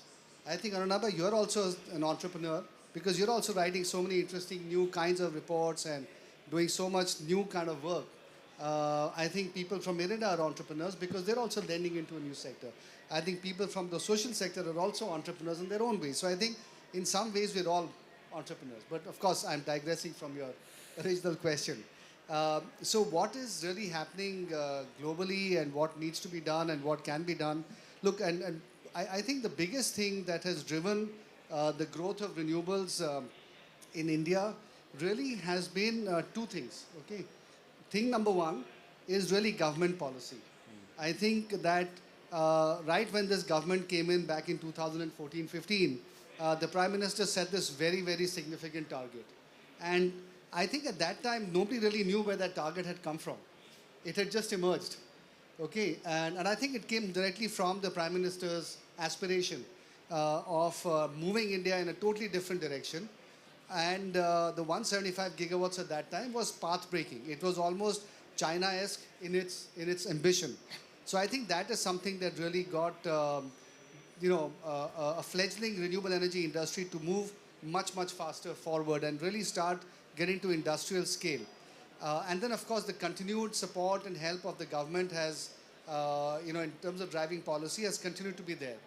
I think as a subset of that, a second very important but highly underrated innovation that the government has done has been actually the formation of SECI, which has actually allowed us to not have exposure to discoms, right? And that has actually, and also really make the whole process of bidding very transparent and really in some ways, make the process very, very sequential and methodical, which has given a lot of comfort to a lot of investors to come in and actually then start participating in the Indian renewable energy story, because it's not about going to different state governments and dealing with the different bidding situations and so on, and then taking the discom risk, right? I think that is highly, underappreciated, and this is something that India has done. I don't see any other country in the world that has done this kind of innovation, and that I think really has driven the growth in this sector in a whole different way. So I think that is quite remarkable. The second very important thing I think that has also happened, which has driven the growth of renewables, really is the fact that the cost of renewables came down. And so from being an expensive item and being a good to do but hard to do, it became the right thing to do from a commercial standpoint. And I think that has also therefore made it much easier for discoms and everybody else, whether it's in the, retail customers setting up rooftop as Mr. Jethani said, or discoms, or even now increasingly corporate customers. Yeah. I think that has been a big other shift that has happened. And that is therefore now also making it possible for things like green hydrogen to start getting made at scale and at lower cost. And we all know that now that this has happened in renewables, this can also happen, this price reduction can also happen in batteries, it can also happen in green hydrogen, and it can happen in any other new kinds of technologies, whether it's carbon capture or so on, that might also come down the road. So I think this has also been a very important factor that has driven down, that has increased the uptake of renewables. Now, and I think in that, India is really at the forefront, because even though we don't have the best natural resource, in either in wind or you can argue even in solar, even though we have good solar resource, our costs are actually comparative with anybody else in the rest of the world. And that's because Indian industry has been able to bring down the cost of execution quite dramatically. And I think our EPC costs are perhaps lower than anywhere else in the world. And I think the way we design, the way we engineer, the way we execute on the ground, all of that has led to the fact that we now have very low cost, and that again has allowed us to make the sort of the adoption of renewables a lot easier. Now, to your question of financing, obviously, I think the whole world has now seen the fact that renewables in India is a terrific story, and therefore, from an equity standpoint, everybody else in the whole world is coming into India to become part of the India growth story. Is this still working? To become part of the India growth story. So I think on the equity side, certainly, we're seeing a lot of players coming in. And on the debt side, again, I think the fact that our off-taker now is SECI, for example, is making a big difference to our costs of financing. And it's also allowing a lot more lenders to come into the Indian space as well. And therefore, that is really expanding the pool of lenders across the board. What we also saw is that when interest rates had come down dramatically globally in the last 2 years, before this year, of course, a lot of Indian developers actually took access to the international bond markets. Yeah. And therefore were able to really diversify the sources of funding quite substantially. And also take away exposure from Indian lenders. And so now when the international bond markets are no longer there, because obviously what's happening globally, we can now actually start borrowing again in India, because Indian liquidity is there, and we've been able to drive down our exposures within the Indian banking sector. And so therefore, that is allowing us to continue to grow rapidly, even though globally the financial markets are in very bad shape. And then, of course, along with that, having companies like PFC and REC, unexciting as that sounds perhaps, but they are the bulwark of giving financing in India at this point, and also lending to the discoms, which ultimately does sort of come back to us again. So I think all of these things have happened. I think now we've obviously all got to a reasonable amount of scale. Globally in the international bond markets, is for Asia, the biggest single sort of sector is China property companies, real estate companies. Yes. But the second biggest now is Indian renewable companies. Okay, so it just shows you that India is really sort of now getting to a point where we are global scale, and we're being recognized as being global scale. The opportunities are global scale, and that is therefore really causing a lot of international lenders, equity providers to also start lending into India. And of course, we have our own lenders and our own equity providers as well. So all of that is coming together very nicely to make sure that all of these big targets are actually achieved. Suman, Thank you. two things you said which are really spot on, and I want those here and whoever's watching in to internalize it.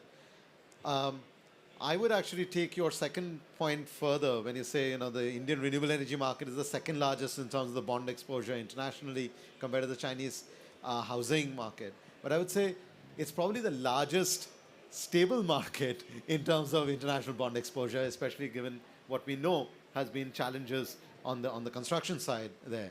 But the other point that you made is also very interesting. Normally, when we think, I'm trained as an economist, so my brain starts working in a certain way. Normally, we think when there is a downturn, we are entering a global recession, there should be counter-cyclical policy, right? Fiscal policy. But what you've illustrated, Sumant, is that for an important infrastructure sector like renewables, It's not counter-cyclical fiscal policy, it's counter-cyclical NBFCs. So when the international bond markets are no longer available, the domestic NBFCs again start filling in the gap. And then when there is stability globally, then again they can step back. And so we can have this back and forth and have a more stable lending curve going forward. Let me bring in another dimension to the citizen-centric energy transition, which is about energy efficiency.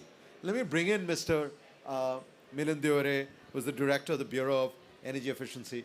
Mr. Deore, first of all, many thanks for joining this important panel, because we are trying to look at how India's missions have either showcased or are now deliberately showcasing this lifestyle for environment.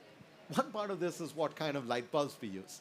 And India, through its LED light bulbs program, has created the world's largest such program of driving down costs of LEDs while deploying this. The app I keep showing on my phone is the Ujala app. Whoever doubts me has a look at the app. But I want to let you have the word. Please tell us about how the LED light bulbs program conceptualized that scale, because maybe there are learnings for other things that we have to do going forward. Thank you. Thank you, Dr. Ghosh. Actually, first of all, thanks for inviting me also to in this session and sharing the initiatives, particularly the achievements in the area of energy efficiency.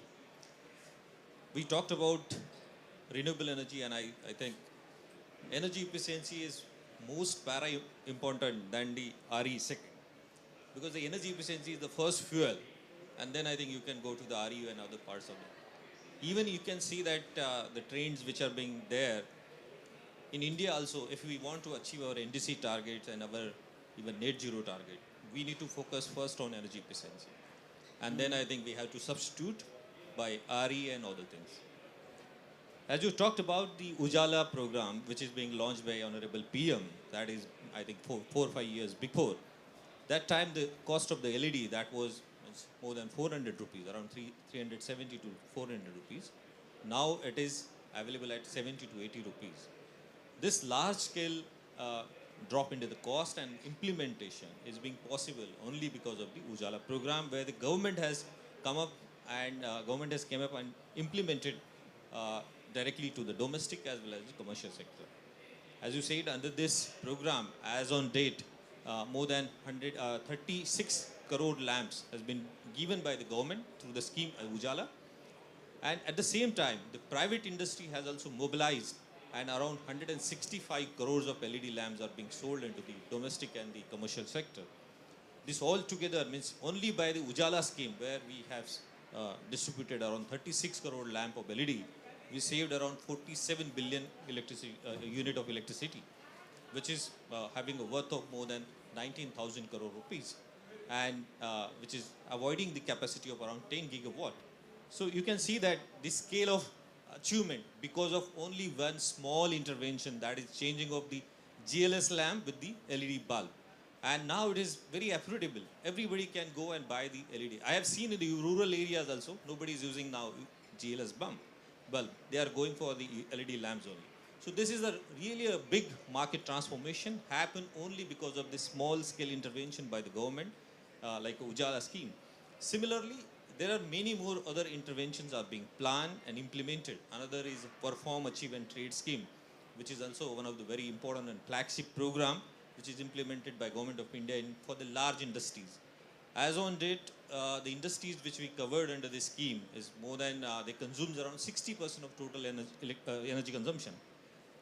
And more than 14 sectors are covered, and around 1,100 large industrial units have been covered. They have totally saved, this is also one of the program where the energy savings has been actually measured, monitored and verified. So they saved energy having around 14 million tons of equivalent, which is around 2% of the total primary energy supply of India. And they invested, the units have invested to achieve these targets which are being set under the PAT scheme. Around 40,000 crore rupees they have invested, and 30,000 crore rupees have been already saved from all these interventions into the energy efficiency technologies. So energy efficiency in industries, in domestic sector, in commercial is very important. In the morning session, I think Secretary has already elaborated this initiatives like energy conservation building code, perform, achieve and trade scheme, fuel efficiency norms. Even Dr. Mathur talked about the vehicle efficiency norm. That is also very important. India has already launched the fuel efficiency norms for the passenger vehicles as well as for the heavy duty vehicles. And now progressively we are going to implement it, and we are going to, similar to the two-wheelers, India will be very soon will be the best energy efficient passenger vehicle manufacturers. So government has a lot of plans, even for electrification. Bureau is being as a national nodal agency for creating the infrastructure for the charging station. And there are a lot of policies has been formulated. Yesterday only we have come up with the national guidelines where standards has to be came up with for the charging infrastructure. Right. Similarly, now to the session we are talking about the life mission. I'm just giving one example of the 75 action points which is being identified by the government of India for the life mission. And one point is that we have to keep the temperature of the AC at 24 degrees Celsius rather than 18 degrees Celsius or 20 degrees Celsius.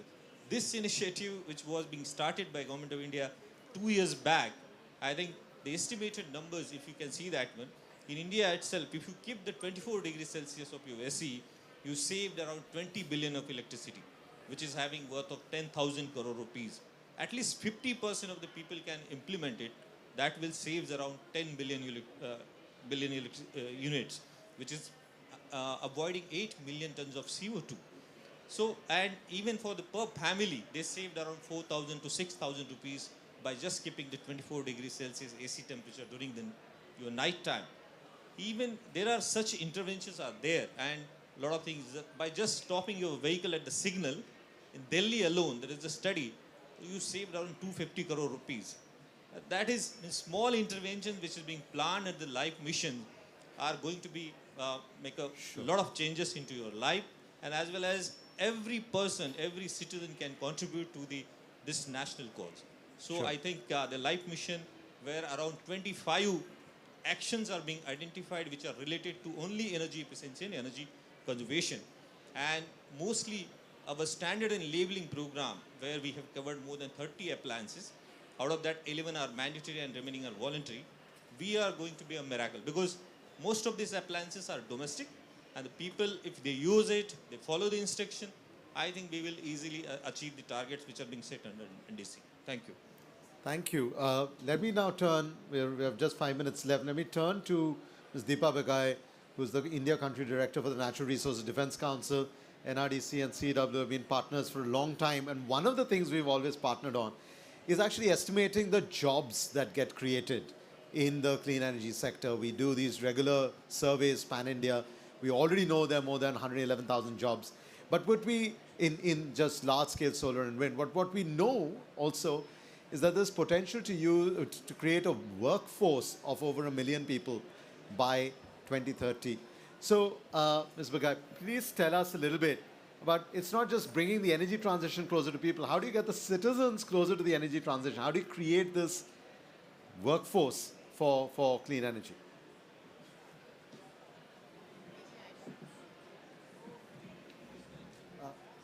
Deepaji, your presentation we'll make in the next panel. Right now, if we can just focus on this so we close off this panel. Yes.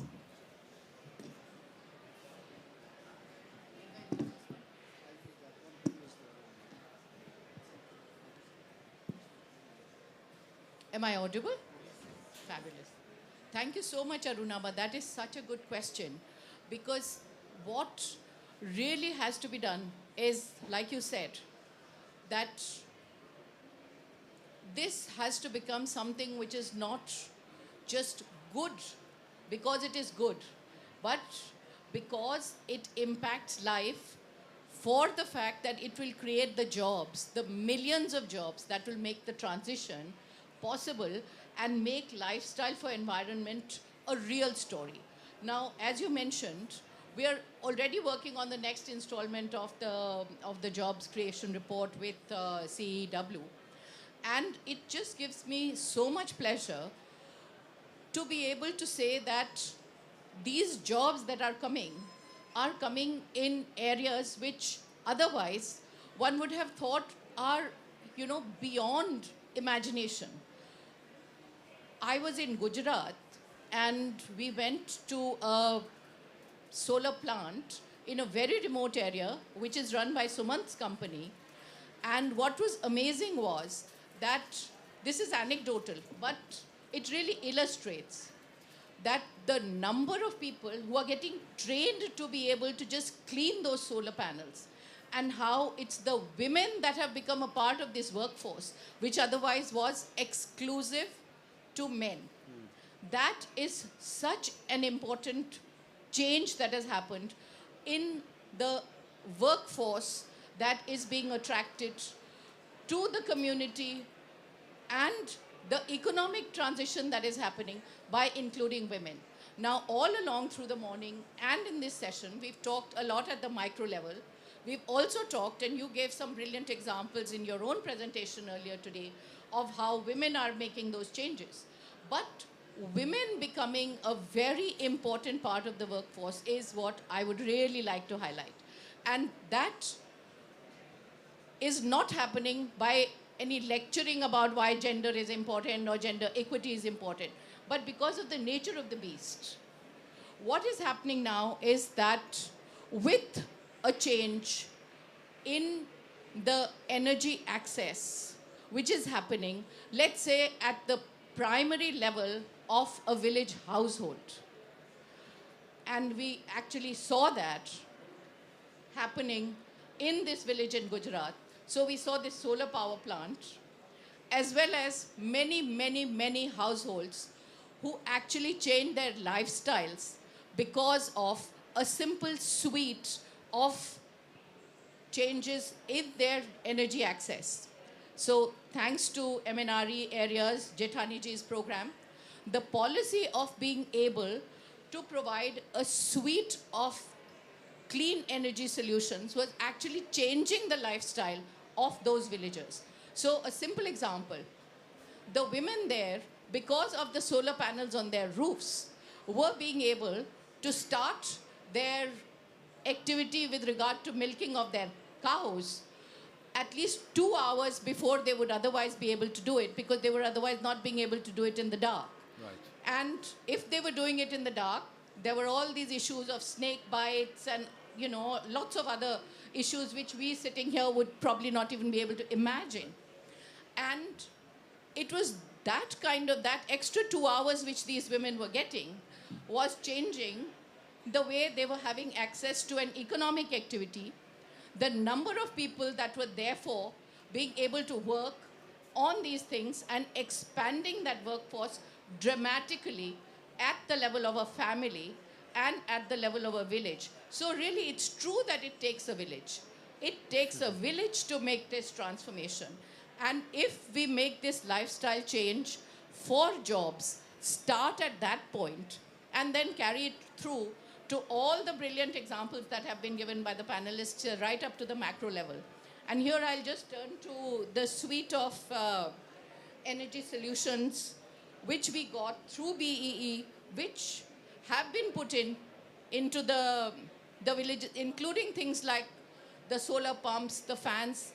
What has happened is that it has made life more productive. Right. Life becoming more productive for a very large proportion of the population is actually driving not only an energy transformation, but an economic transformation.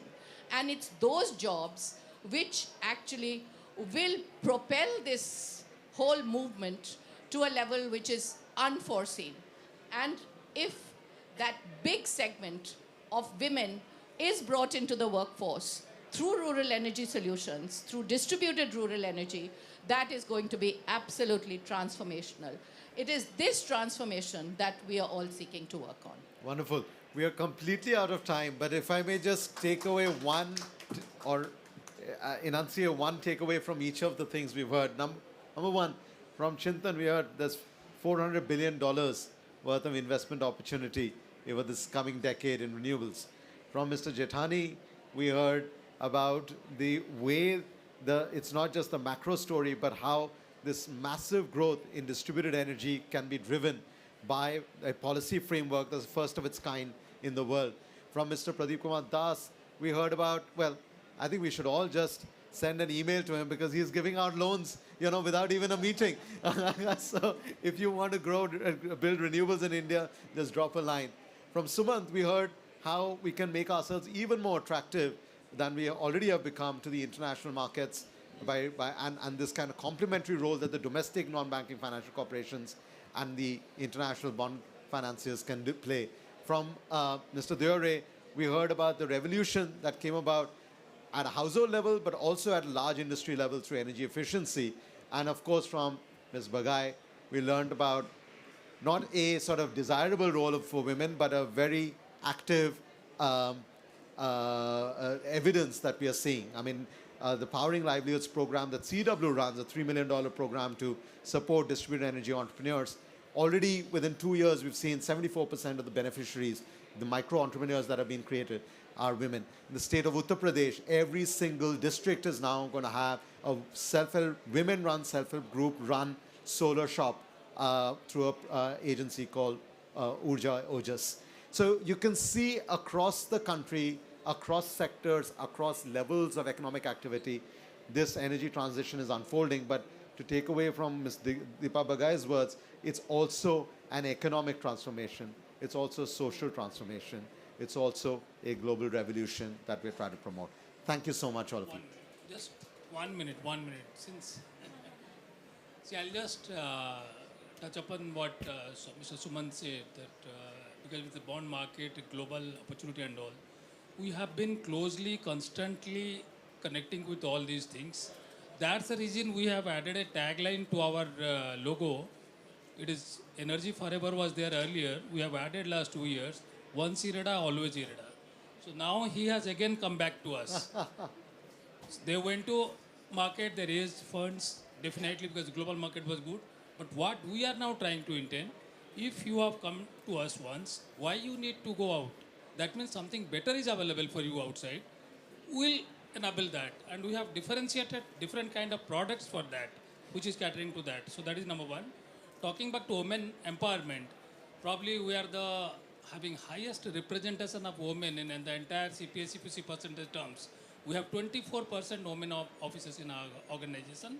Most of our divisions are headed by women.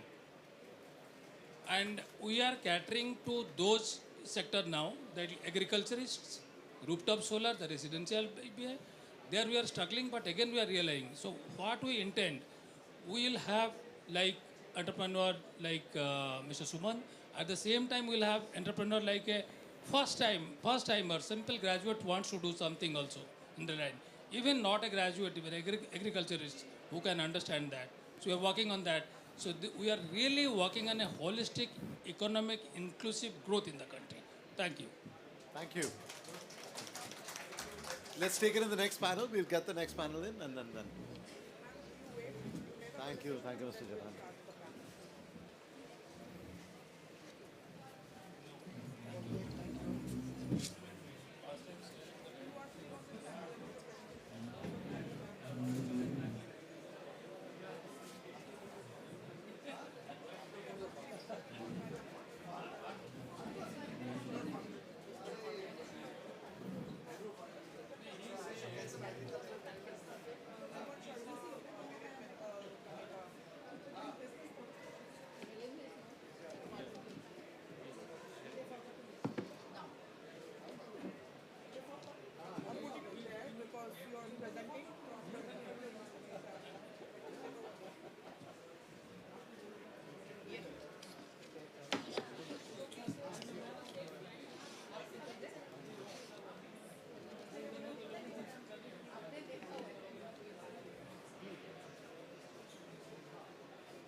I would think it's live करा दो यार क्या room regulation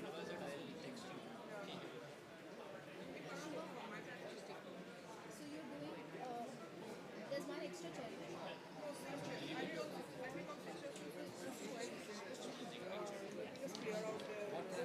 Did you get your papers? What papers? Yeah, I got the 3 papers. I just want to put the fresh glasses. I think pavilion has no.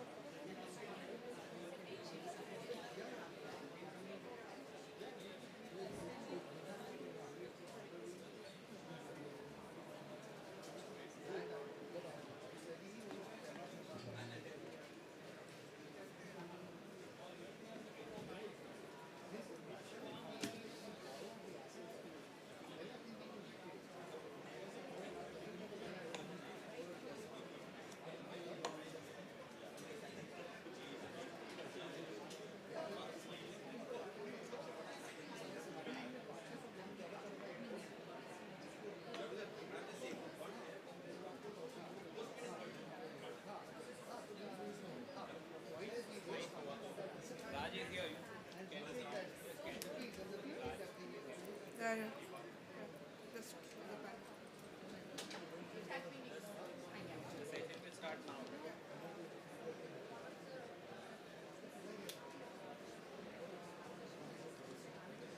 Is there something?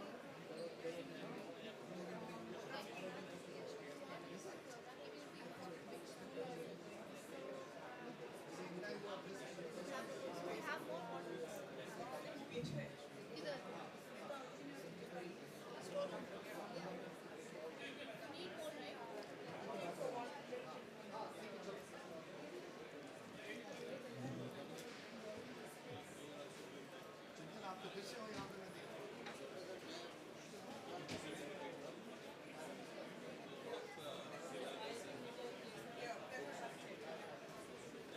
You need more, right?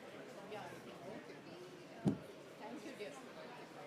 This thing is also here. आपका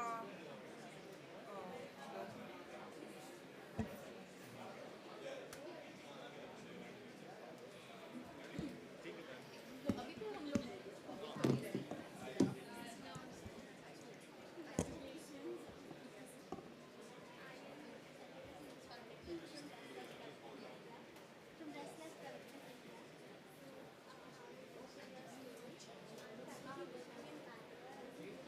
Ladies and gentlemen, if I may have your attention, please take your seats. We'll begin the next session shortly.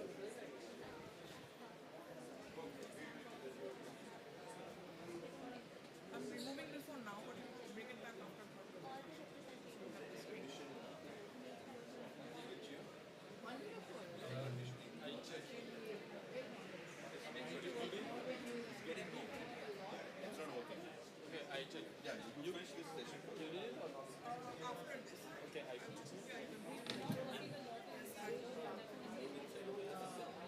To change the slides? No.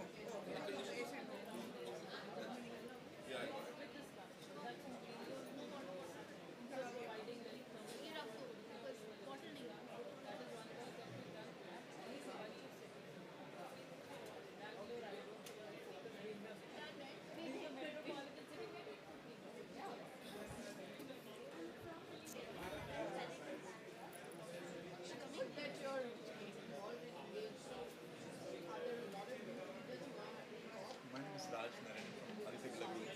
The one request I had was I represent civil business. In our this one it's pretty wide, tight. So you can ask any questions, any general, anything.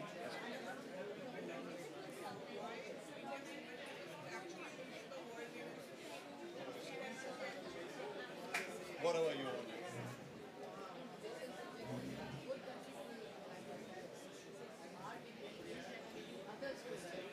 Ladies and gentlemen, please take your seats. We are starting the session. Please sit down. We'll call our panelists on stage right now.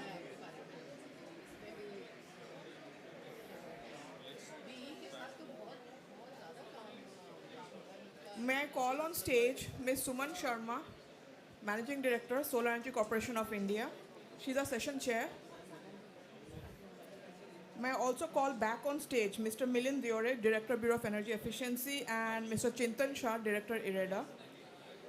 We also have joining us for this panel Mr. Vinit Mittal, Chairman, Avada, Mr. E.R. Raj Narayan, Business Head and Chief Manufacturing Officer of the Aditya Birla Group, and we have Ms. Kanika Chawla, Program Manager for UN Energy, SE for All. I'll be your moderator for this session. I'm Shubha Raha. I head new initiatives at the Council for Energy, Environment and Water.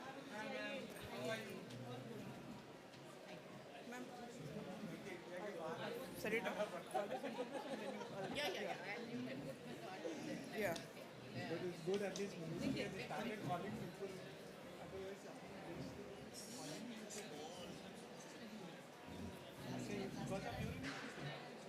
Excuse me, those at the back, may I please request you to sit down?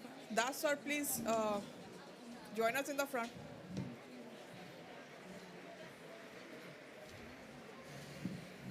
All right, so we are about to start the second and final panel of our program today, which is on accelerating the deployment of energy efficient and low carbon technologies.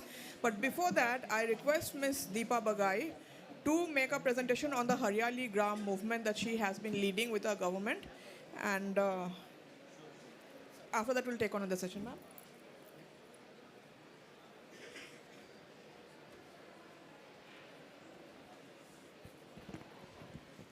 Thank you so much.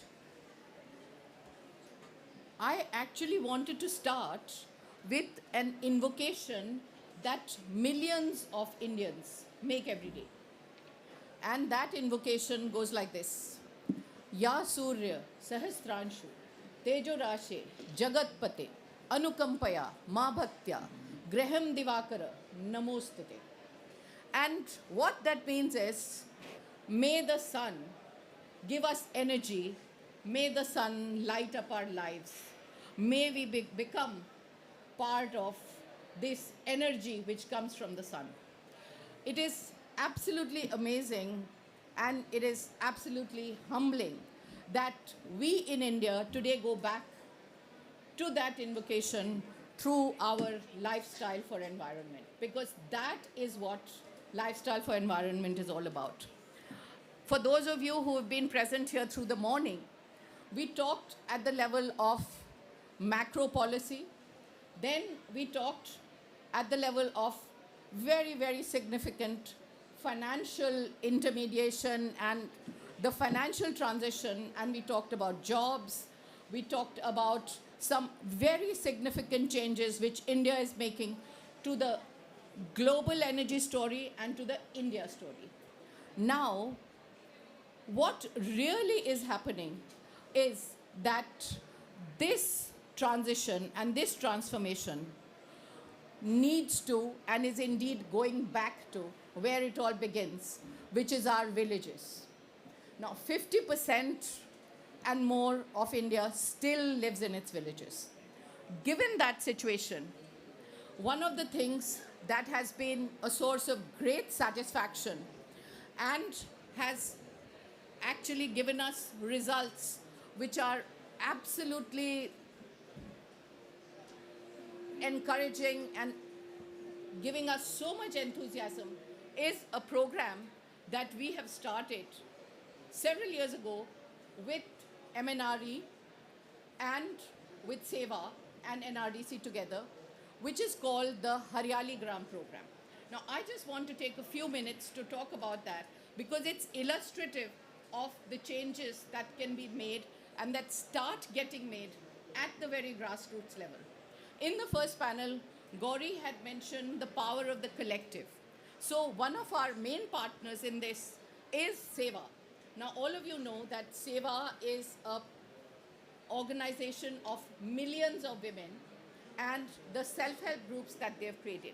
So Haryali Gram is an initiative that which MNRE through its areas program, which includes the state governments, SEVA and NRDC, have brought together.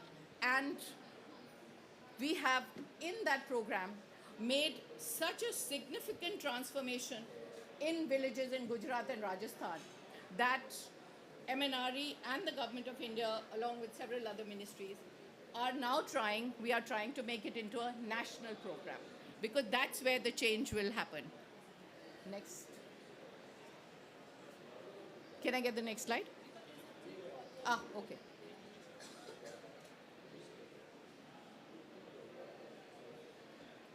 Okay. So the objective of this program is not only climate resilience and energy security, but it's broader than these specific objectives, in which women are not just passive beneficiaries, but it both engages and empowers women.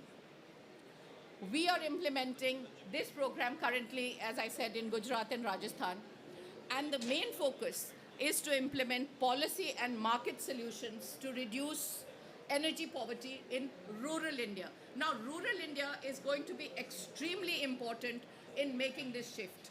If the energy transformation does not encompass rural India and does not include rural women, then it will still be a long way to go for us.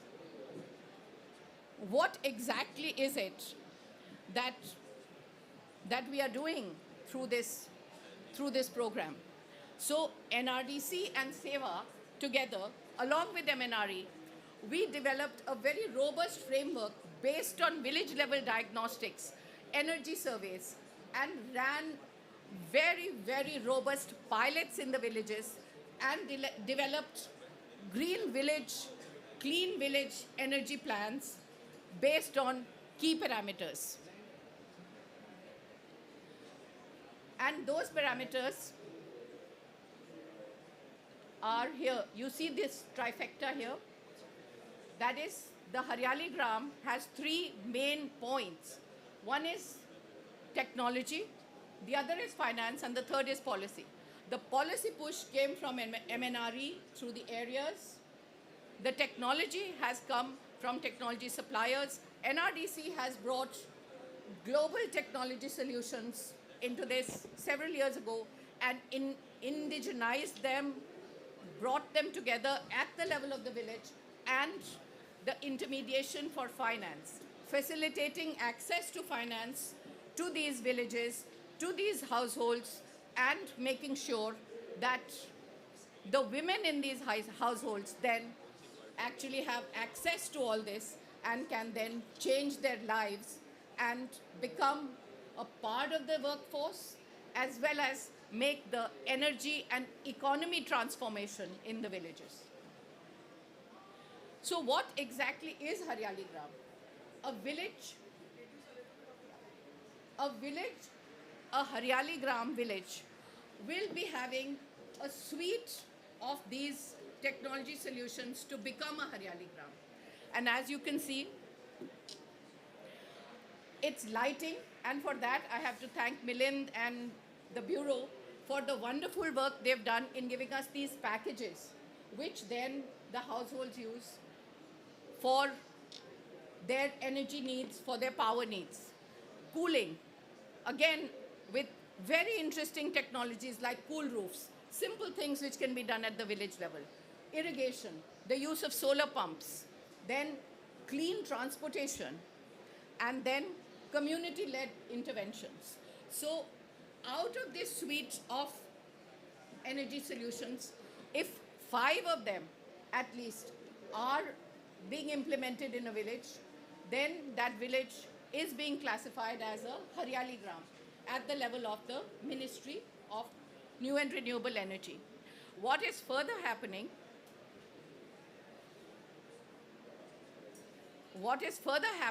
is that this program is now being scaled up to become a national program. How does that happen?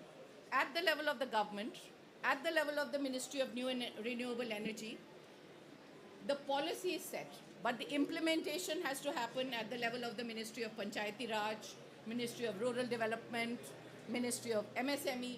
So when all the programs in these ministries come together and integrate with the Haryali Gram, as well as organizations like the Bureau, organizations like the financing agencies like IREDA, when all these organizations come together and we provide this suite of solutions to each village, then what happens then?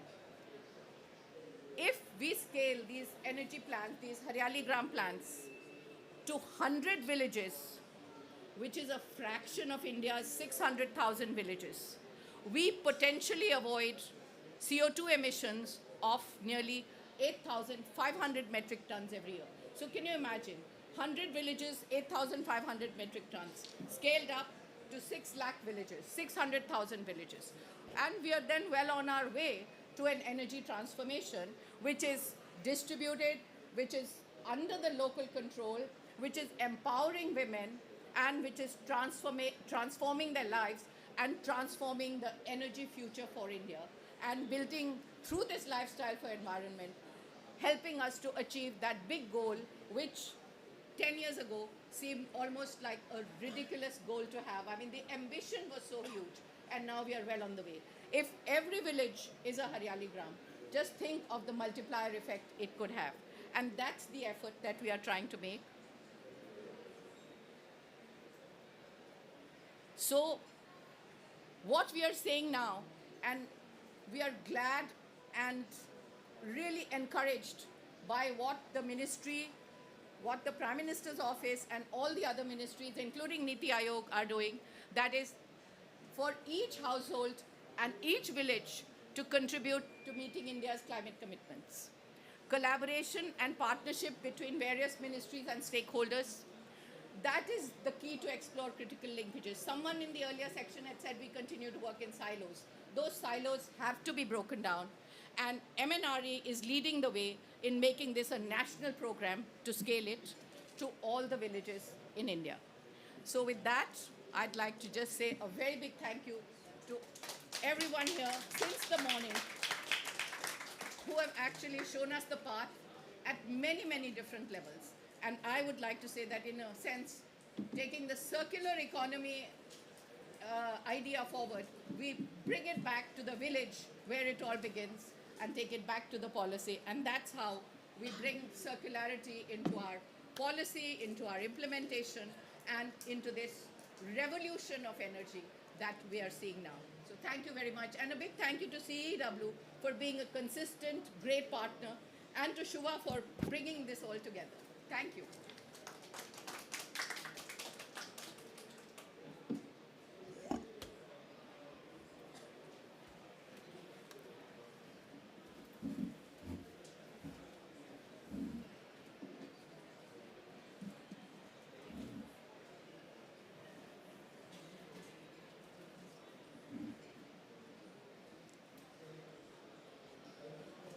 Thank you, Ms. Bagai, for that presentation. In fact, it was a part of your session, the previous session, so thank you for bearing with us up to here. We'll start with our session chair for today, Ms. Suman Sharma. She's the Managing Director of SECI. Ma'am, a little bit about what SECI has been doing to further our renewable energy and how you're going to put life into it.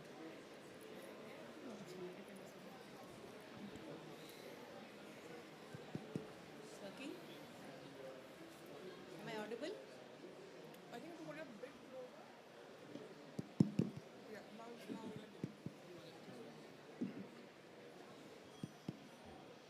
Am I audible now? Thank you so much. First, thank you so much for the organizers for giving us this opportunity to interact with some esteemed gathering over here and with my esteemed panelists here together with me. SECI was founded in 2011 by Government of India for launching National Solar Mission initially, but later on even the wind and all other renewable forms of energy except large hydro, they were brought into SECI's domain. If people were here in the first session, half of my work has been done by Mr. Suman Sinha. He has already given some idea how critical SECI has been or what kind role SECI has in the renewable energy mission of Government of India. We all know about Panchamrit, we all know about our NDCs, so I will not go on that because we are, I think, already running short of time. The only thing I would like to say that SECI is the only public sector company in India, Government of India's company, which is spearheading the National Renewable Energy Mission, which is very, very ambitious. We all know our targets. We all are working very hard. All government agencies are working very hard to develop strategies to see how we can reach our NDCs, which are committed by our Honorable Prime Minister. She has asked me what SECI has done or what SECI will be doing in future. So, if I may say so, SECI has awarded 56 gigawatts of renewable energy capacity till date. 17 gigawatt is already commissioned. We did have some, during COVID period for 2.5 years, we did have some issues for signing PSAs because many of you know this working model of SECI, but some may be new. So I'll just let me explain in 2-3 lines the working model on which SECI is working. We are primarily a trading agency for power. We do auctions which are very transparent, electronic auctions. The developers, our friends like who are sitting with me here also, Vineet ji or Suman ji, and many more others, they participate in those biddings, and then we purchase power from them, and that power we sell to the state discoms. In India, we have state utility companies, distribution companies, discoms, so we sell power to discoms. So there the role of SECI is very important. Because now we have in SECI, Government of India has given a payment security mechanism, a cushion. We have a fund. So even if the discoms don't pay, because we are buying from the discoms, so the developers are not exposed to the discoms, which are in a very bad financial health for some years for various reasons. Government is working very hard to solve that issue as well. But this creation of SECI has protected the developers from this payment insecurity. So that played a very, very important role in bringing down the tariffs. And I'm happy to share that from 14, 15 rupees in earlier years, maybe 10 years back, now the Indian wind and solar tariffs are, solar is somewhere maybe around, once it went to less than 2 rupees, but now it's in the range of maybe around 240, and wind is around 280 or 290. So these tariffs, I think, are probably the most competitive globally. Now coming to the future, two things I would like to say here. One is the major factor which was hampering the growth of renewable energy sector across the globe is its intermittency. Because now everybody wants firm and flexible power. So to address that, SECI has already done some innovations. We have already brought 2-3 innovative tenders. One was like peak hour tender, because many utilities, many discoms have peak demand. So they just want peak demand like evening peak or morning peak, 2 hours, 3 hours. So we got these peak hour tenders, which are hybrid, solar plus wind. Then we got round the clock power, because that is the ultimate challenge to provide round the clock renewable energy to the grid. How to provide that? So for that, SECI has already brought 2 tenders. Now one is again open in the market right now also. We are getting projects with solar, wind and battery storage. So that solves the problem of providing the round-the-clock renewable energy. More innovative product, one more which is under the pipeline, and we'll be shortly coming out with that also. We have already finished our homework on that product. That will be the demand following curve. Because now what we are telling the the discoms, that we will give you a customized solution. The one size fits all things are gone. Pure vanilla, pure solar, now those days are probably over now. So now we have to design what the customer wants. Till this date in India, mostly the renewable energy market is not that demand driven. It is more of a supply driven, because of the renewable purchase obligations. Demand is created and we supply the energy. But now we are giving to the discoms an option to get their customized tender. So we will get 365 days, 96 blocks for every day. We get the energy prediction, energy load of every discom in advance, and then we design the tender accordingly, that we will give you the quantum which you want in every 15 minutes scheduling. What energy you exactly want, you will get that only. Maybe 10% variation we will be allowing. So that is one more innovative product which we'll be bringing to the market. Hydrogen, as you all know, is the economy today in the world. SECI is going to play a very important role in that as well, because as the earlier panelist has also said, that our demand may require almost 125 gigawatts of renewable energy for producing the hydrogen targets. That 125 gigawatt is quite a huge number, and our expectation is that it will go maybe more than even that, if the hydrogen economy is able to establish itself in India. So on that front, providing renewable energy, because in hydrogen, probably we definitely need a very stable power supply. So we are trying to design tenders, renewable energy tenders for hydrogen procurers also, so that they can get uninterrupted, stable green energy, green power to make green hydrogen. This is the future roadmap, and SECI will definitely play a much, much more important role, because as this transition is happening, as the world is moving more from the fossil fuel to the non-fossil fuel, it automatically takes SECI along, and we also have to reach where there's no other way, there's no other option. Now the climate change is not a choice. It is not a choice for anybody. It's like everybody has to move towards that direction. So I just wish the world and everybody who is associated with this energy transition, that we move in a very smoother, faster and efficient way. And SECI will play a very important role in Government of India's mission. And I would like, and one more thing I would just, before finishing, would say that because of these SECI tenders, the investment and the confidence of the investor is much, much more in India, in renewable energy sector especially. These tenders have given a very big boost to the confidence of the investors. So I would like to invite all the investors, probably now the climate finance, the climate of our investments in India is quite good and maybe much better than what it was earlier. So please come and invest in Indian renewable energy sector. We are there to support you, all the agencies, government, even the private developers, everybody. We are together. We are together in this war against carbon emission, and we will move forward. Thank you so much, and all the best to all of you. Thanks for such being a patient audience. Thank you.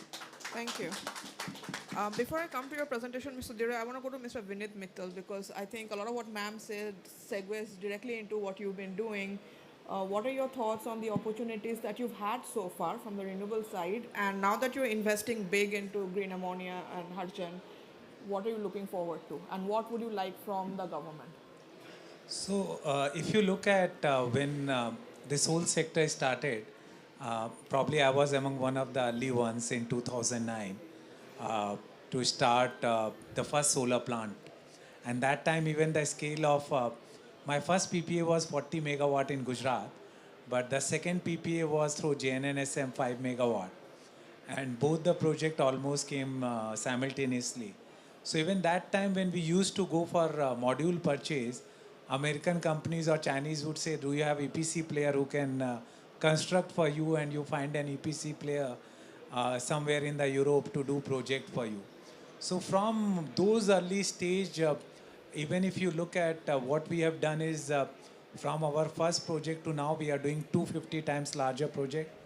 We recently commissioned 1250 megawatt single project, which is world's largest. We just started working on another project, which is 3000 megawatt at a single location, which will probably beat our own track record of 1250 and will inspire other global companies to do larger projects.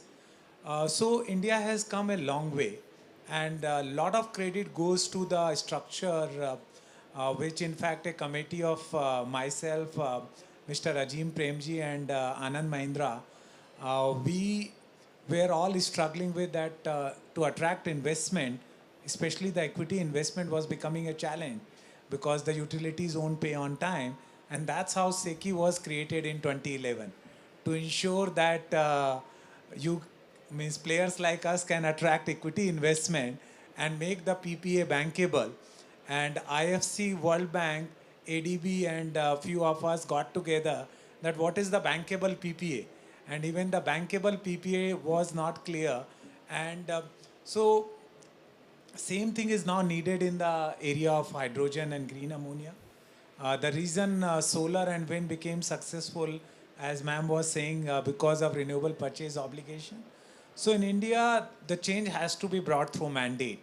We are still a developing nations. We have still people who don't have access to all the meals and electricity. So government has to chip in. It can't be market-based economy from beginning.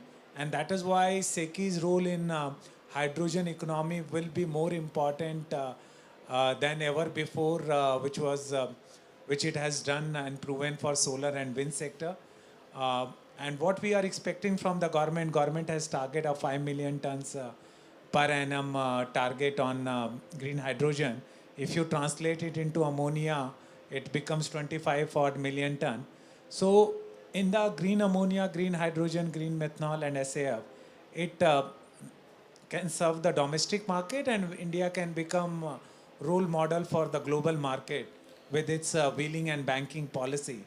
So the need of our is that ensure that wheeling and banking policy is honored by the provincial and state government, and SECI gets a clear mandate to take out the tender and consolidate the demand of various obligated entities like fertilizer sector, oil industry, and city gas distribution. And that will give the foundation for taking off into the next stage where the vision of our Prime Minister that we don't want to import oil. We want to export oil. And the only way to export oil is you convert all the sea waters into hydrogen and use the hydrogen to drive your car, to warm your houses, to run your factories. And the whole concept of hard to abate sector then kind of disappears because the process heat hydrogen is the solution for that. So I'm very, very optimistic about hydrogen, green ammonia and all its variant, and not only for just Indian market, but India becoming a supplier for rest of the world also. Thank you. And we're looking forward because, as we said in the first session and in the plenary as well, that green hydrogen is where I think the big bets are going to be coming in right now. So also in the previous session, Mr. Dure touched upon the PAT scheme, and I want to talk a little bit to Mr. Raj Narayan. And Kanika is also here because we've all been part of something called the Energy Compacts that we've been doing with the United Nations. And a lot of that has focused on the energy access, transition, efficiency efforts that Indian industry and Indian government has been doing to meet the global SDG. And one of the first things that India did when this energy compact came up in 2021, and India is a global champion for the energy compacts, our cement sector were the first to give the hard to abate sector energy compacts commitments for 2030, and Ultratech Cement, which is part of the Aditya Birla Group, was one of them. We also had the very first multinational power corporation, that is NTPC, give an energy compact as well. So India was first on both counts.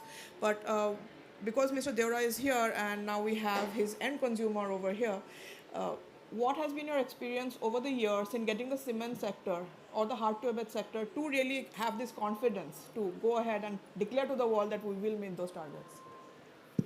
So a lot of this confidence came from the policy direction which the government has given. I hope I'm audible. Okay. So the policy directions which the government gave. So we have made a lot of commitments, as you really said, and cement being the hard to abate sector. We have three components in the energy part. One is for the power requirement. The second is obviously the energy requirement, and third is about the process. So first we decided to attack the first two. So renewables for power almost constitute about 15-20% of our carbon footprint, and that's where we first started addressing. And the second part is obviously the energy.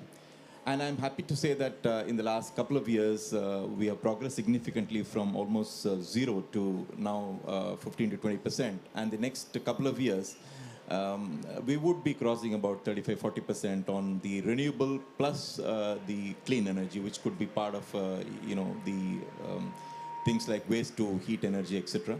And as ma'am said, if we have this round-the-clock power, our long-term projection is going closer to this RE100 by 2050.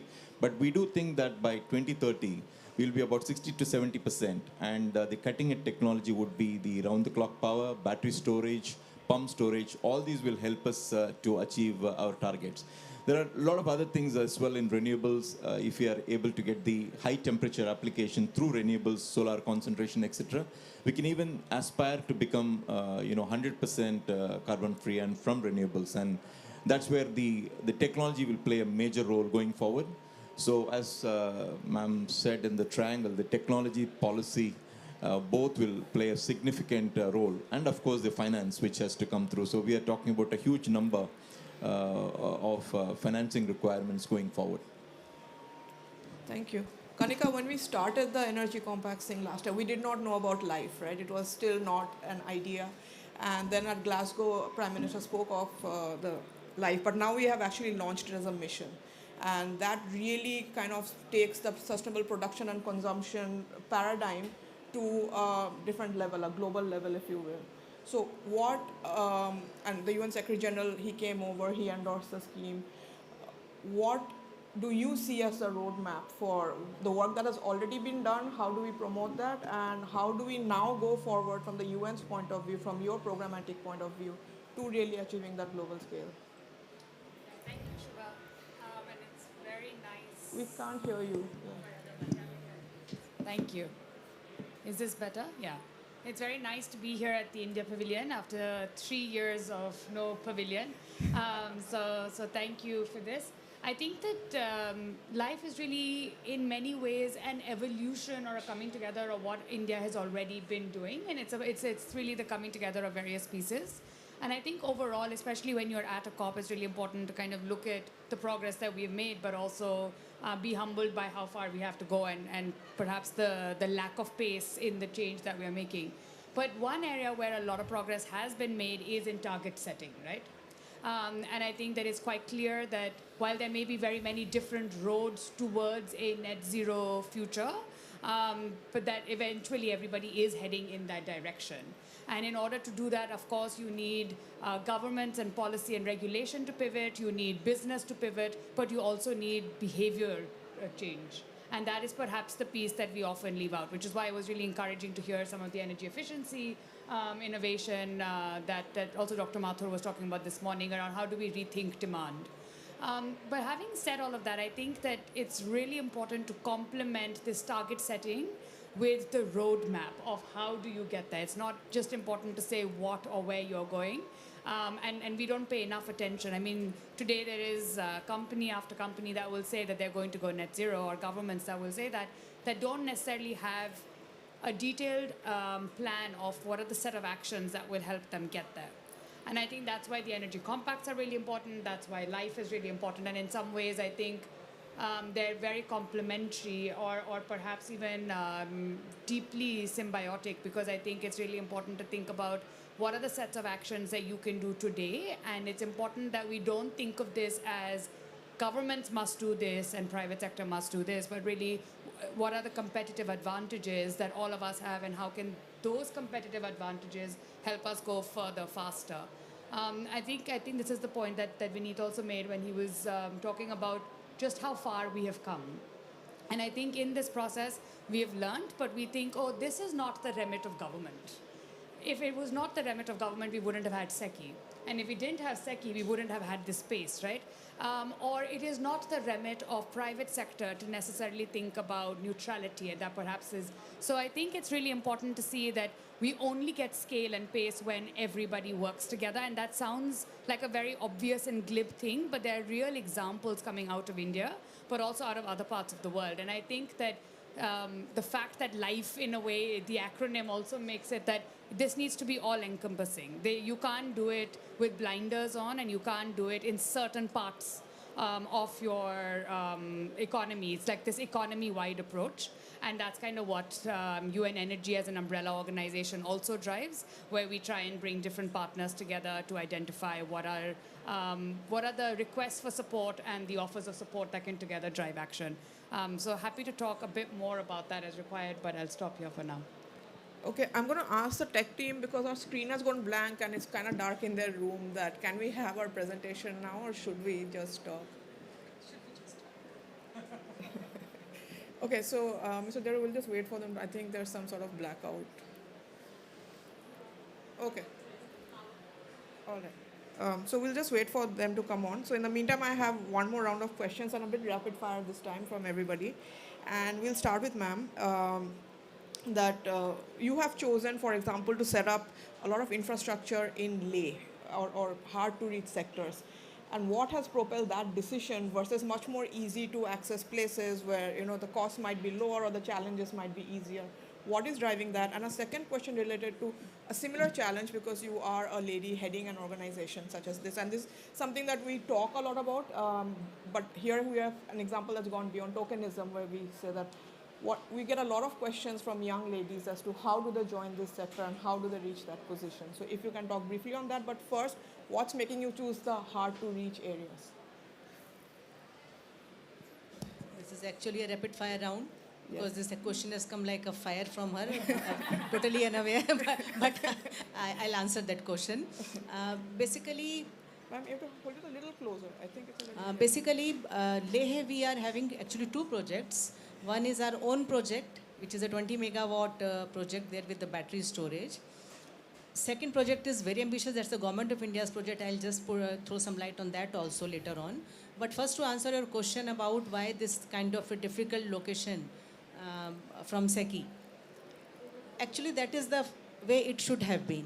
Because if we see, we cannot expect a private player to take such kind of risk. So SECI kind of organizations, they do have their role in having a demonstrative impact also. We can take a risk. We have some funding from the government also. So it is easy for us to take a risk and then implement a project in a difficult location, maybe Leh, or we have done some, we are doing greening of islands as well. In Lakshadweep, we are doing projects. In Andaman, we have already set a project. So this is, I think, mandate for, this should have been the way a government organization functions. We take the risk, we develop the project, and then we show that, okay, it is a workable economic model, it is a viable model. That gives the confidence to the private players to delve into that difficult terrain or difficult territory. So that is the answer for your first question. And secondly, I would just like to share here that we are, Government of India, SEC is also a part, I would not say, though we are a nodal agency for that also, but still it is a collective effort. So we are planning to coming up with a huge, maybe a 13 gigawatt project in Leh, transmission development, RE parks there. So that is a very, very ambitious project. We are working on that. So this was answer to your first question. As for women in energy sector, I think except women, nobody can be a better example of outflowing energy throughout 24/7.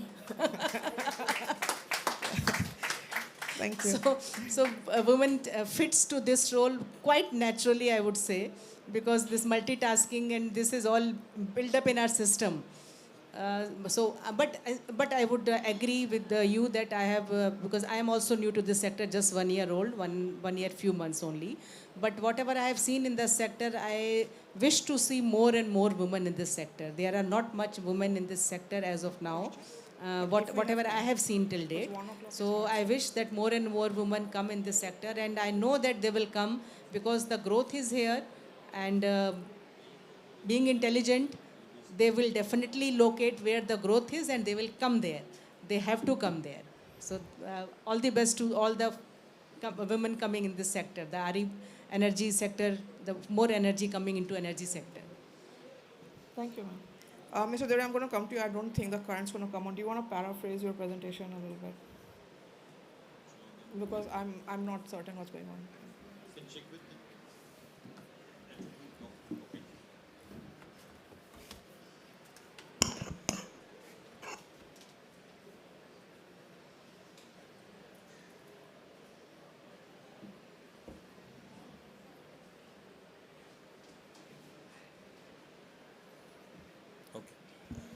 Thank you. Actually,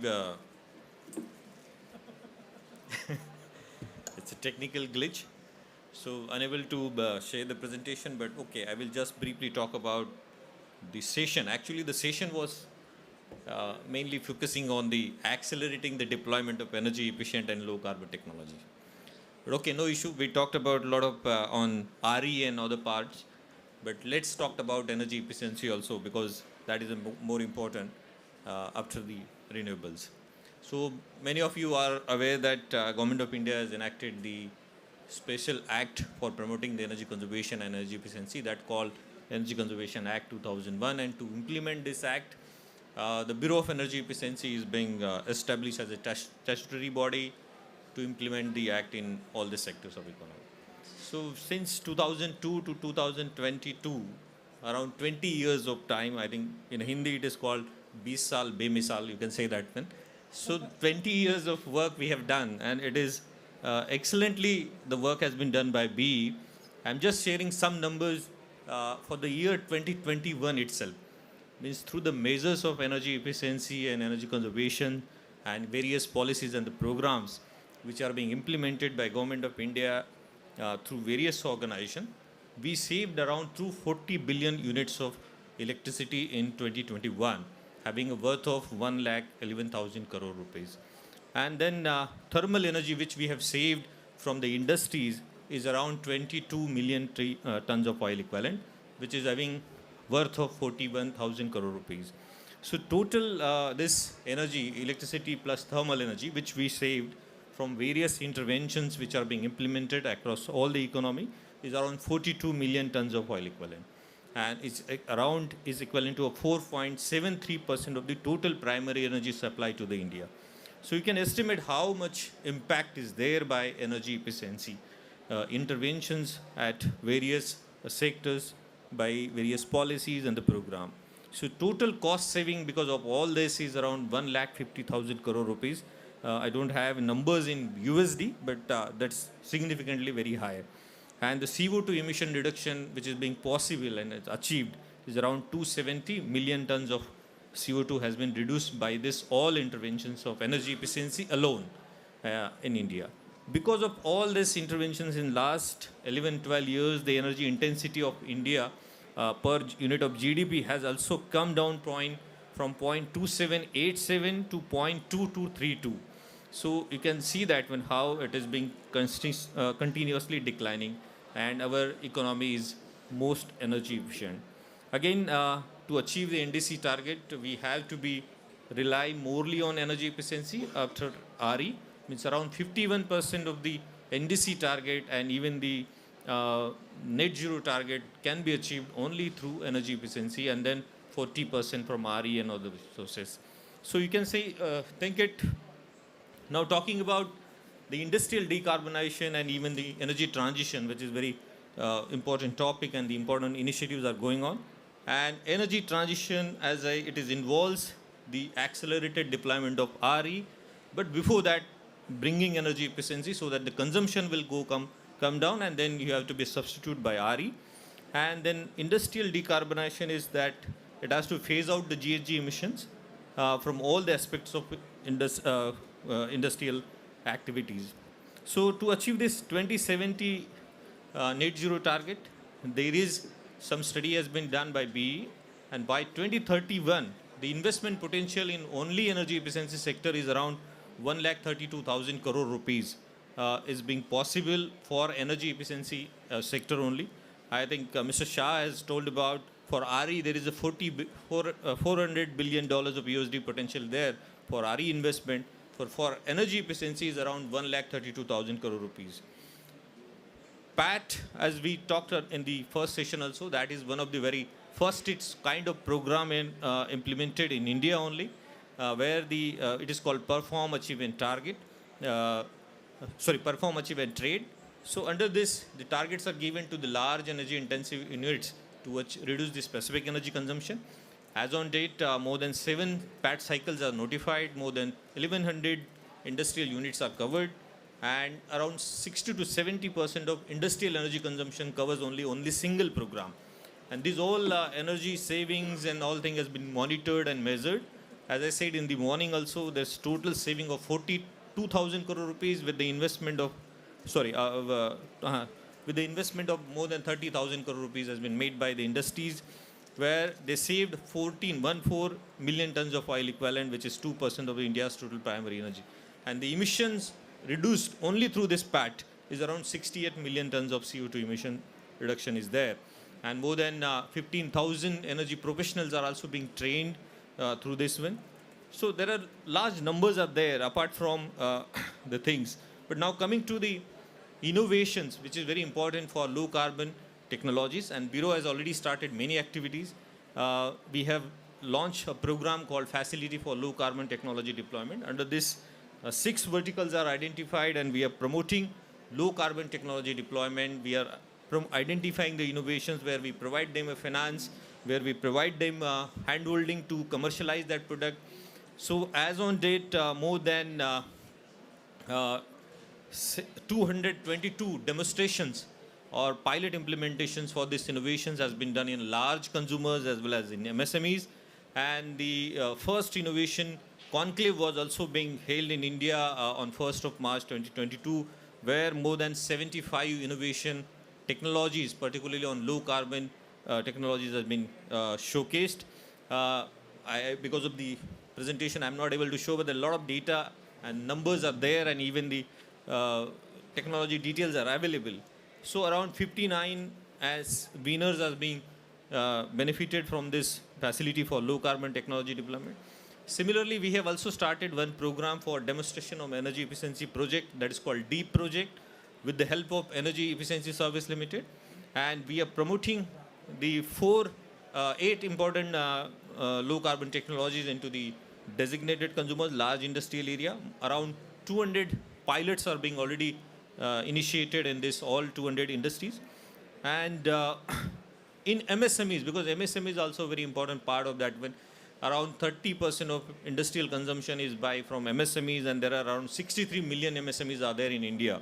So to support this MSMEs also, government has started many activities, and as on date, we have reached to more than 200 clusters and more than 3,000 MSME units, entrepreneurs for energy efficiency. We have done many more activities, starting with implementing the pilot projects, doing capacity building, training, and innovations, even providing a finance through SIDBI and other banks. So there are a lot of numbers are there, but unable to show you again, and also the list. Lastly, I'm just coming to the important point that Government of India is also thinking to launch a carbon market, domestic carbon market. And recently we have amended our Act, Energy Conservation Act. It is in process. Lok Sabha has already approved it. Is it already tabled into the Rajya Sabha, where the government is get empowered to establish our own national carbon market in India. Right now, there are two markets are there for energy efficiency. One is a PAT, that is a PATNet e-certs are going trade. Another is a renewable energy certificate, that is another market is there. But through this carbon market, we will, I think, have a market where all energy instruments are going to be traded, like RECs, e-certs, and even furthermore investment can be bring it. To achieve the target of 500 gigawatt, to achieve the target of 2017 net zero, carbon market is very important so that the investment can bring in. And very soon, India's carbon market will be there within the next 1 year's time with all the stakeholders in there.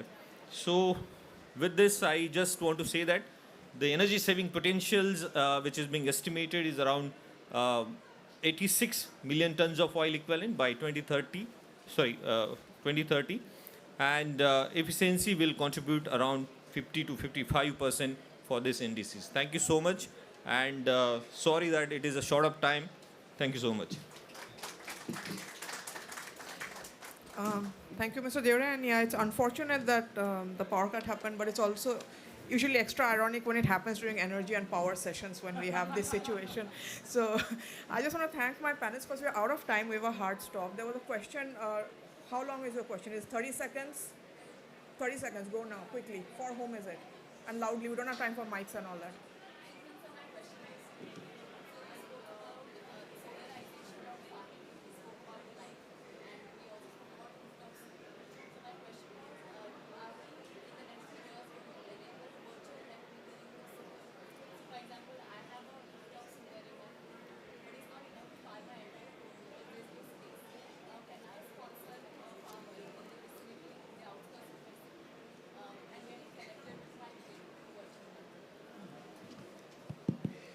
I think there were two answers to your questions. One is the peer-to-peer networking, which is a voluntary thing, can be done in a very close-knit community. Anybody can do it. For example, it's an apartment complex, which is confined area. You can do a peer-to-peer, provided the particular state government has a regulation for behind the meters. That is something that can be done anyway. Very popular amongst Bangladeshis. They do it very commonly. What you've been asking is essentially open access, where essentially you can sponsor a farmer and get the electricity transferred over here. Open access in India is not feasible. It's not allowed below 1 megawatt today. But the act is under amendment right now. It has been pushed to the parliament. It's under standing committee right now. I think if the amendment happens through, you'll have a parallel licensing happening on the distribution side. And then what you're saying would be theoretically possible. We'll have to see, but I think that's something a little bit a longer way. But peer-to-peer, close-knit, I think can be done even today. All right, thank you. No, sorry, we're out of time, so one-to-one you can catch up. I want to thank my panelists, Mr. Rajnaran, Mr. Mittal, Ms. Sharma, Chintan sir, Mr. Deore, for joining us. I think the India story cannot be encapsulated in any amount of time that we have for this panel discussions. We now move on to G20 presidency. Our Prime Minister, Mr. Narendra Modi, today is unveiling our logo, our theme, and our issues. That's later on in this evening. And we will now set the global agenda, not just for clean energy, but sustainable development, as well as digital distribution of public goods and many other such things. Please watch out for those announcements. And we'll hopefully see you in India next year for the presidency. With that, thank you very much. We're wrapping up.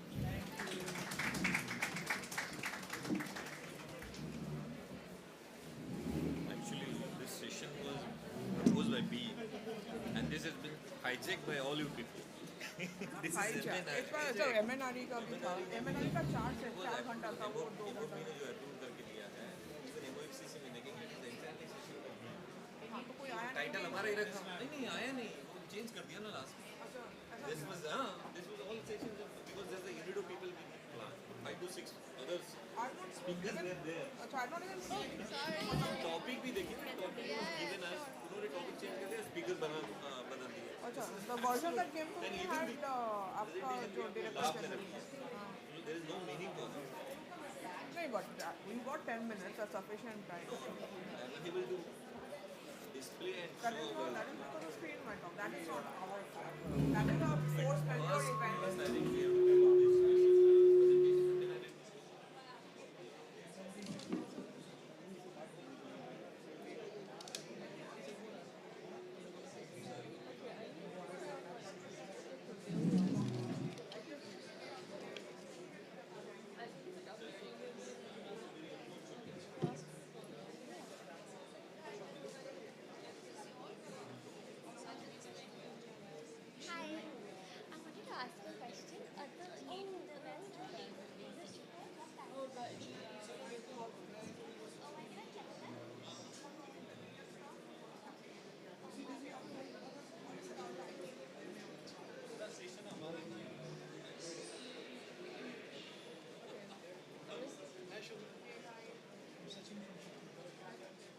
आपकी team को बहुत तंग कर रहा हूँ आजकल मैं sir हम तो लगे मैं तंग करने Hi, do you think I could take a photo with you? Yeah, sure. My parents are from India. Yeah. So, which organization are you with? I'm with the Council on Energy and Non-Renewable So what is your Canada. Yeah, I would love to. I can send it to my mom and dad.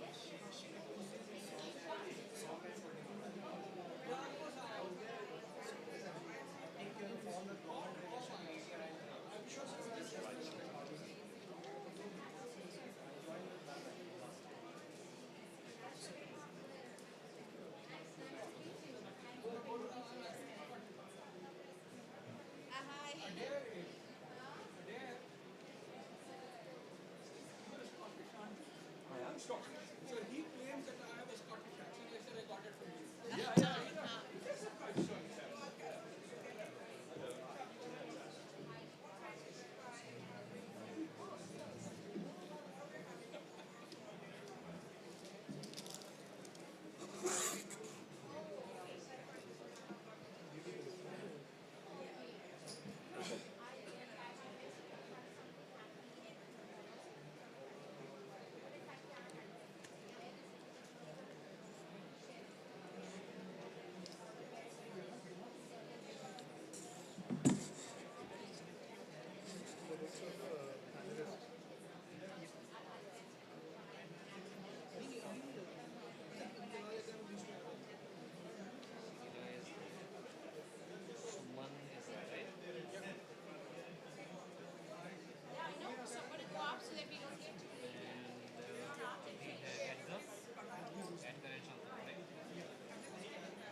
second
Good afternoon, everyone. So may I now have your attention, please? Welcome to this very important discussion on planning energy transition in developing nations. I think life is over. The logo that has been released and the movement that has been released by the Honorable Prime Minister that captures everything. Lifestyle for the environment, life movement is to live a lifestyle, doesn't in tune with our planet and does not harm it. The idea of the movement is to adopt the most sustainable option. For developing nation, it becomes critically important to pursue a pathway that is sustainable and pro-planet. For providing the welcome remarks and setting the context of this important event, please allow me to welcome Ms. Vaishali Nigam Sinha, ma'am. Ms. Sinha is the Chief Sustainability Officer at Renew Power, one of India's leading renewable energy company and the first Indian RE firm to be listed on NASDAQ. Under the ambit of Renew India initiative, Vaishali drives the company's corporate social responsibility and sustainability initiatives. And she also the founding chair of Renew Foundation, the company's philanthropic arm. Ms. Sinha, please.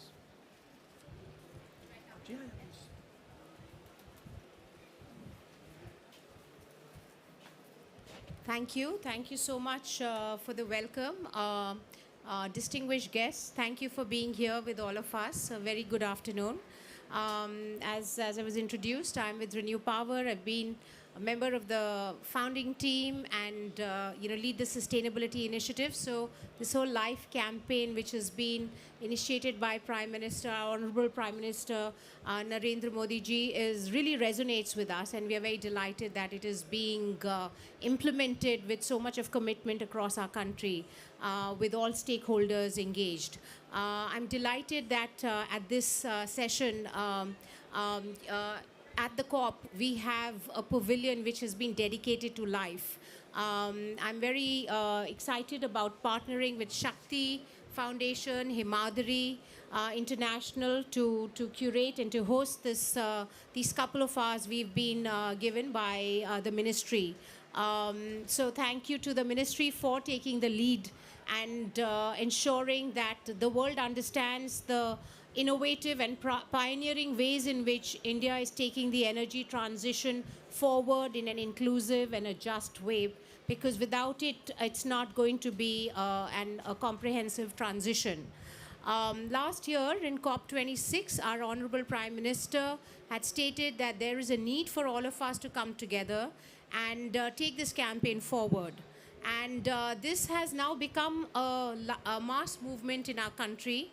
And I think there has been a lot of sensitization over the last year amongst various stakeholders to adapt and to implement and to own this movement.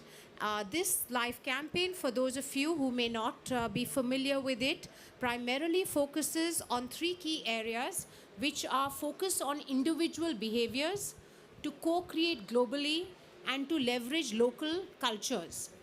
The Government of India, led by our Prime Minister, has ensured that the right approaches are being taken to tackle various climate issues that are currently disrupting the global order by actively promoting numerous policy measures in the area of clean energy, some of which are the National Hydrogen Mission, policies on accelerating electric vehicles, or the retirement of inefficient thermal plants. The policy landscape has been very vibrant and welcoming to new, conducive and collaborative environment to create the required awareness around climate change. Mission Life is an effort to push India as a nation to adopt more conscious, climate-friendly choices, an exercise driven by the highest office and is of vital importance.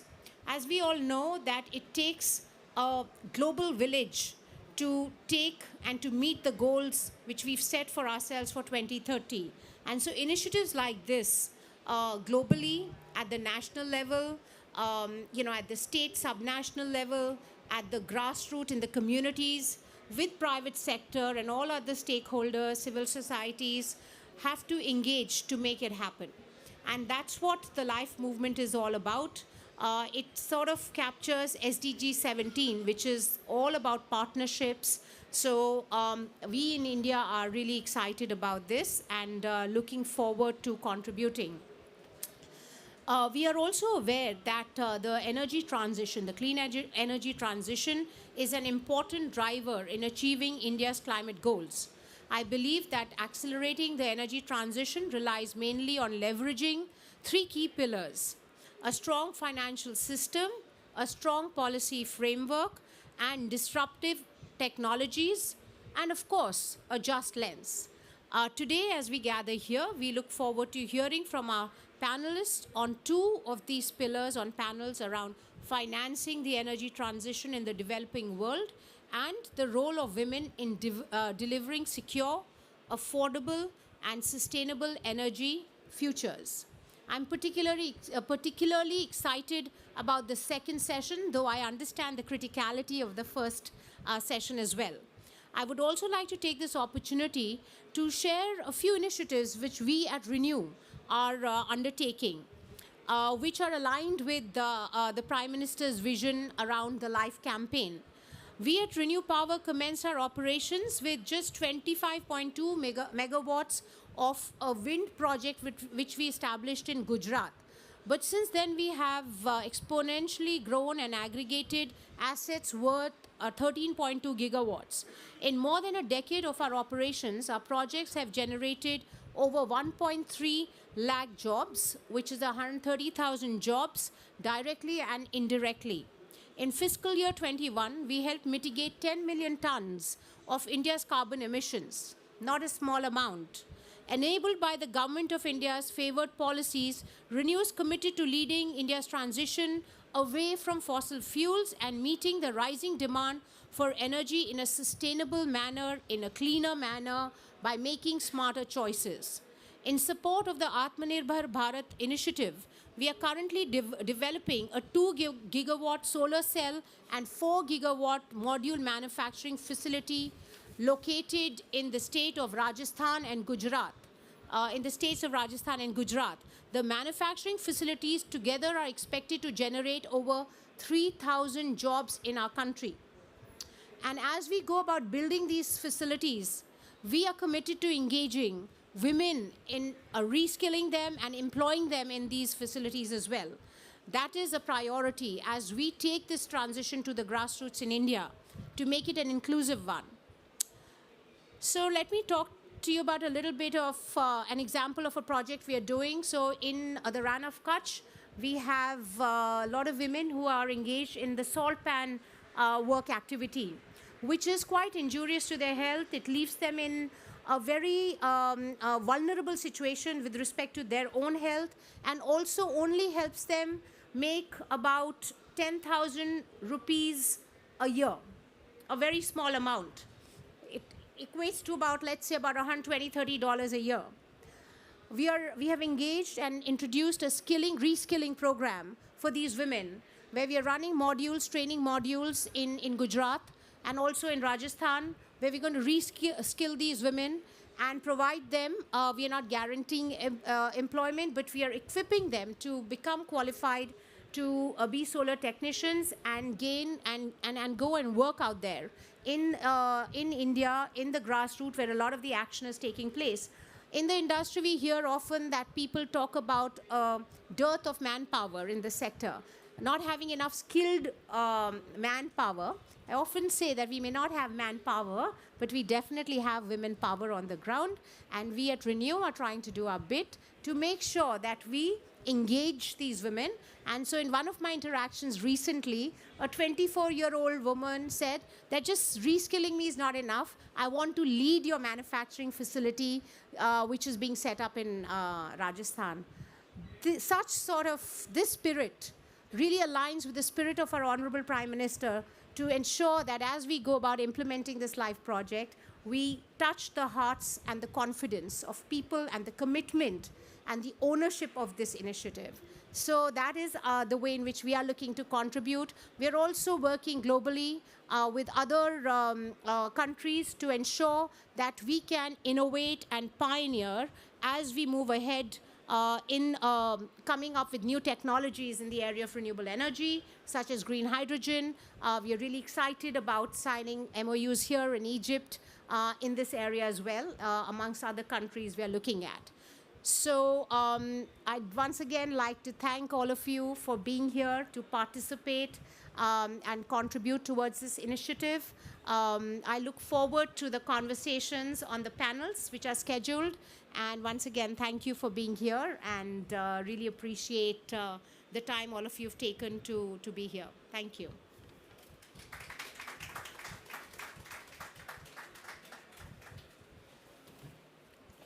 Thank you, Ms. Sinha. Now let me have the honor to invite Lord Adair Turner for his keynote address. I think all of us know about Lord Adair Turner, but maybe very briefly, Lord Adair Turner has been the chair of the Energy Transitions Commission since 2016. He's a senior fellow at the Institute for New Economic Thinking, where he served as the chair from 2015 to 2019. He's a former chairman of UK's Financial Services Authority and the UK's Climate Change Committee. He's a senior fellow at the Center for Financial Studies, a visiting fellow at the People's Bank of China, School of Finance, visiting professor at the International Center for Islamic Finance. So, Lord, you are everywhere, I think. He's a frequent lecturer on the global macroeconomic, social, and environmental developments. Please, Lord Adair Turner, if you can join and give us the keynote address. Thank you so much.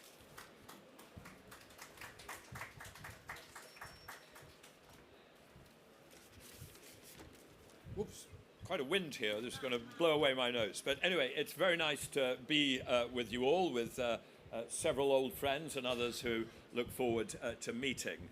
I'd like to start by just reflecting on the fact that over the last 15 years, there has been a revolution of possibility of how we can build net zero economies, but it plays out differently between developed economies and developing. The revolution has been driven by the collapse in the cost of renewables, the cost of solar PV down 85–90% in about 10 years, the cost of onshore wind down 60%, and we're now seeing equally dramatic reductions in the cost of offshore wind. This has made it possible to imagine building, and this was not possible 15 years ago, systems, electricity systems, which are as much as 70, 80, 85% dependent on variable renewables. Isn't necessarily the optimal result in every part of the world. In some you may have nuclear, in some you may have an element of bio, but the level to which you can take variable renewables in our estimation has dramatically increased. This then has different implications for the challenge by different income levels and level of development across the world.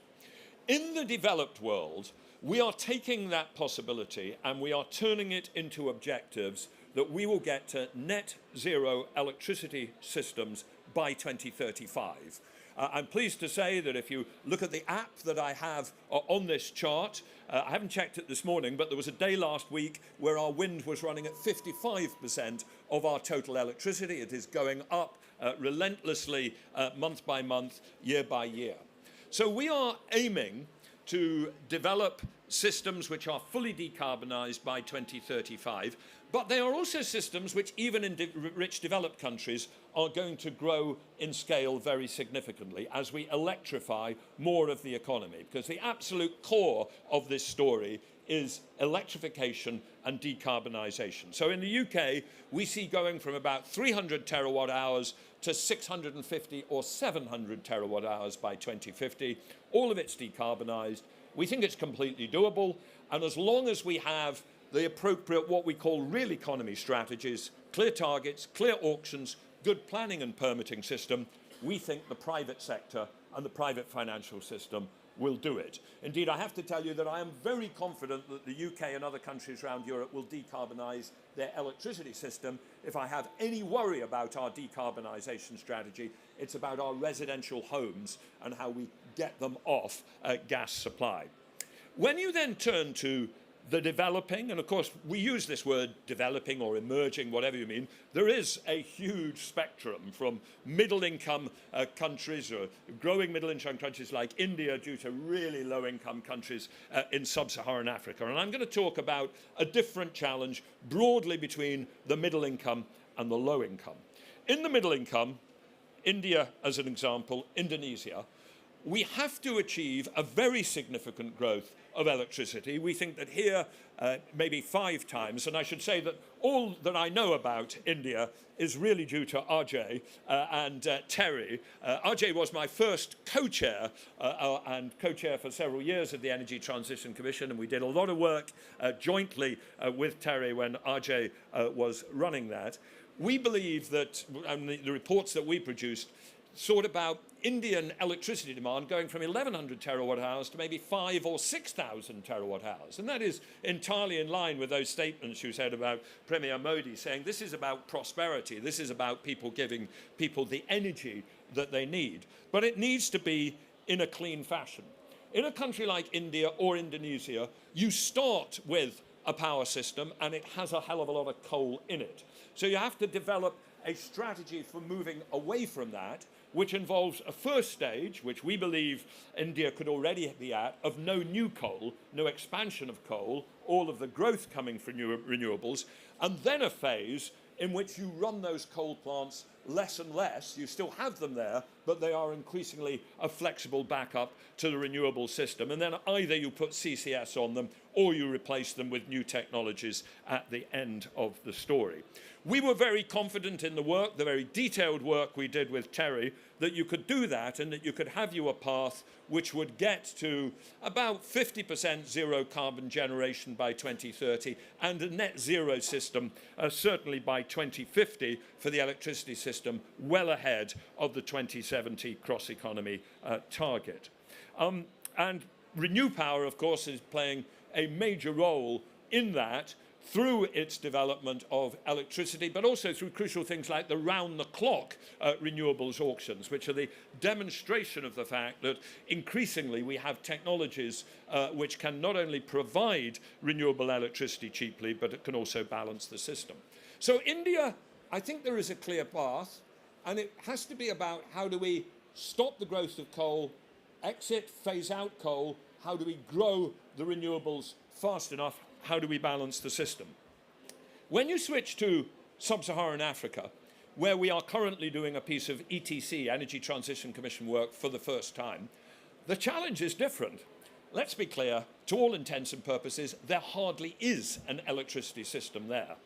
Indian per capita electricity consumption is about 1,000 kilowatt hours per capita, compared with about 6,000 in Europe, 12,000 in the US. In Africa, it is about 150 kilowatt hours per capita, and that is concentrated among the richer elites. There are huge numbers who have no access to electricity at all. The current system is so small that when you think about how do I end up with a large decarbonized system, you can almost ignore what's there at the moment, because the future system is going to be 95% what you rebuild, what you build anew. What we see in Africa is therefore a far bigger scale of an increase than we even see in India. We are thinking about scenarios for sub-Saharan Africa which take their current level of about 130 terawatt hours to, we have a range between 2,400 and 4,800 terawatt hours by mid-century. So this isn't a little sort of Indian increase of 5 or 6 times. This is an increase of 10 or 20 times to deliver a middle income initially and then hopefully higher level of income in Africa. So the challenges are different according to where we are on the spectrum of developing economies, and we need to be clear of that rather than lump that all together. There are a set of challenges which are what we call real economy challenges, and they are there in the developed world, the middle income developing, and the low income developing. They are about having a clear target. They're about having clear rules on land acquisition. They are about having utilities which are creditworthy enough to be counterparties for renewable projects. They're about having enough transmission and distribution in place. And by the way, that transmission and distribution issue ought to include an international perspective, which, Ajay, you are now looking at in the International Solar Alliance. And that actually is particularly important in sub-Saharan Africa, because even if India doesn't do international links that people dream about, you know, links from Gujarat over to the Gulf, at least it is a subcontinent of 1,300 million people with some diversity of its climate, its weather from one area to another, a large integrated and quite well-designed grid across that subcontinental space. In Africa, we have much smaller countries, countries which are, in a sense, too small to attract people's attention from investment and insufficiently connected to enable them to be achieving that diversity of weather-based supply, which is crucial in a renewable system.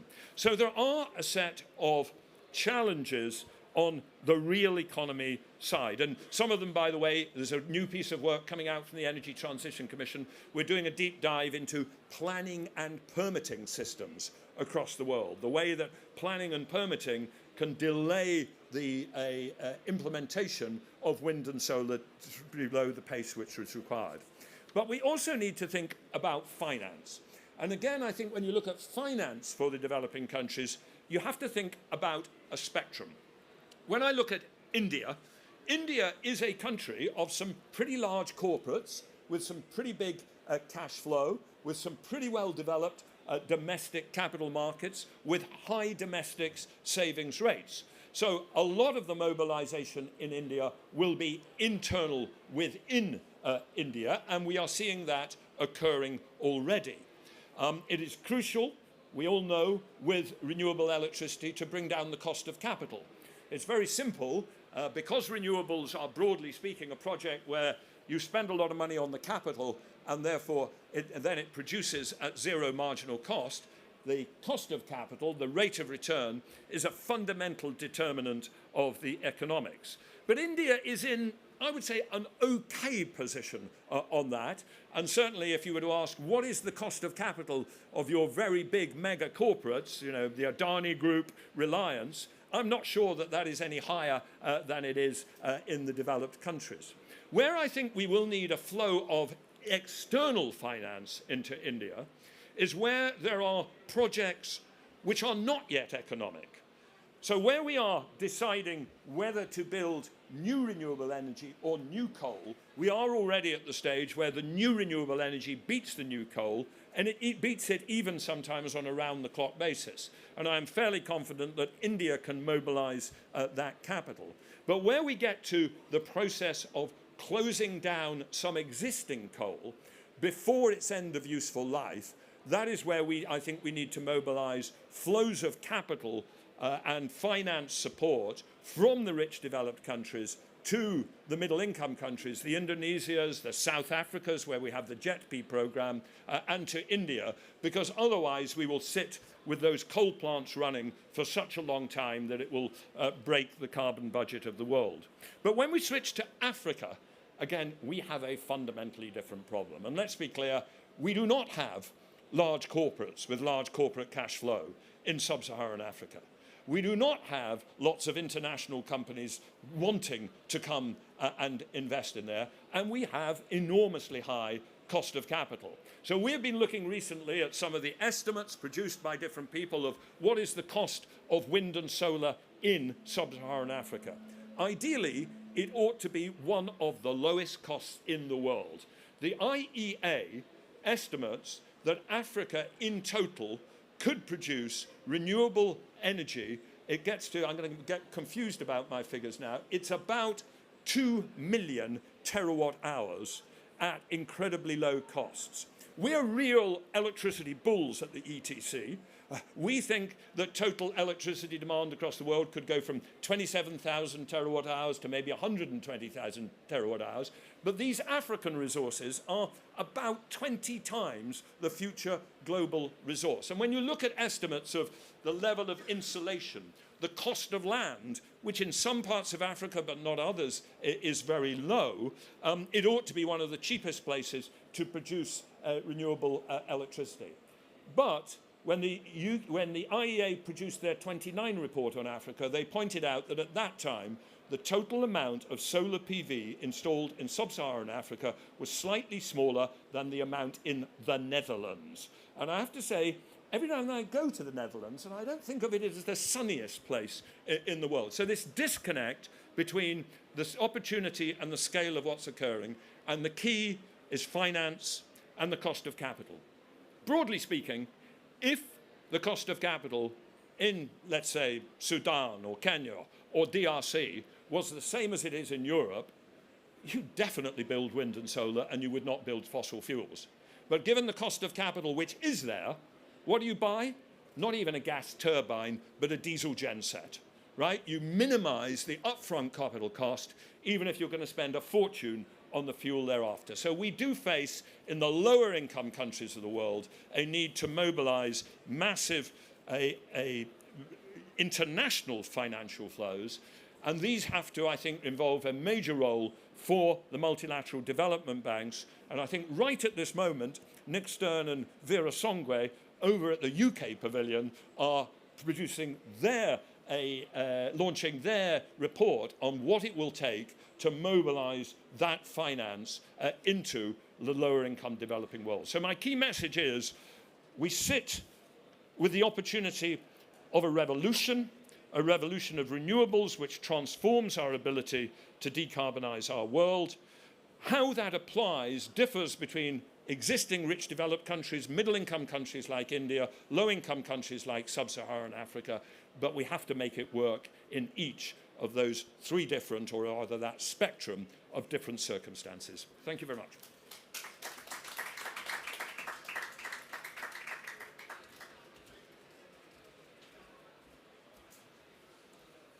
Thank you, Mr. Turner, for sharing your thoughts with us. Now let us now move on to a very interesting discussion with eminent panelists on the topic, from planning to action, financing the energy transition in the developing world. Let me first invite the moderator for this discussion, Mr. Kohil Kumar Mandal.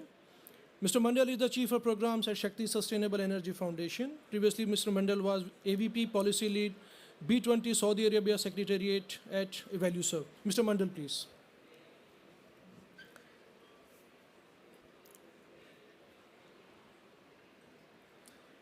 Let me now invite our eminent panelists for this session.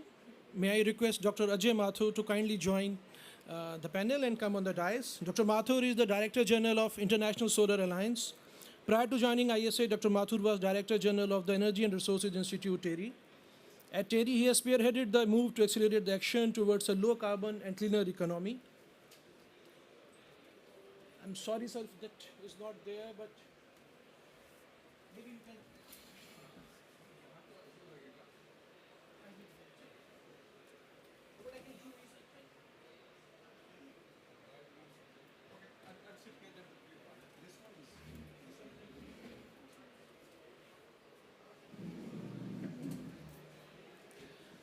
I'm sorry for this hiccup.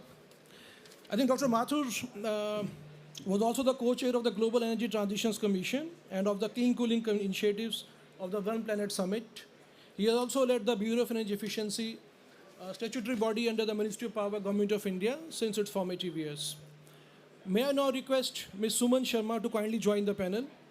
Ms. Sharma is an Indian Revenue Services Officer who is currently leading the Solar Energy Corporation of India as its Managing Director. Before joining SECI, she was serving in the Ministry of Commerce and Industry, Government of India, as Additional Director General of Foreign Trade, North Zone. Thank you, ma'am. Let me now invite Mr. Zira John Quegg. Mr. Zira supports climate policy implementation at the Nigerian Ministry of Environment and the government's Energy Transition Office. He has previously worked at the Quadrature Climate Foundation, where he managed the foundation's energy transition portfolio covering decarbonation and clean energy deployment in 51 countries. May I now request Mr. Edgar van der Brug to kindly join the panel. Mr. Edgar? Mr. Edgar is Program Manager, Climate Action, IKEA Foundation. Edgar is responsible for building and managing a portfolio of initiatives positioned under the broader theme of protecting the planet. In this role, he contributes to a sound strategic implementation of the climate action portfolio strategy. His focus is on climate-compliant supply chains. I'm sorry, I'm not sure about Mr. Shantanu Gupta, but if he's around, okay. Then all yours, Mr. Cohen.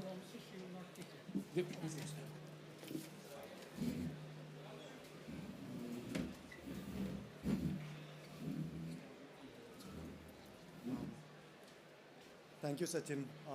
And thanks to Vaishali and Lord Turner. I think they have set the context really well. What I'll do is I'll just take a couple of minutes to do some framing for this particular session before I invite my panelists to make their interventions. So as pointed out earlier, India and indeed the Global South has made this commitment towards energy transition.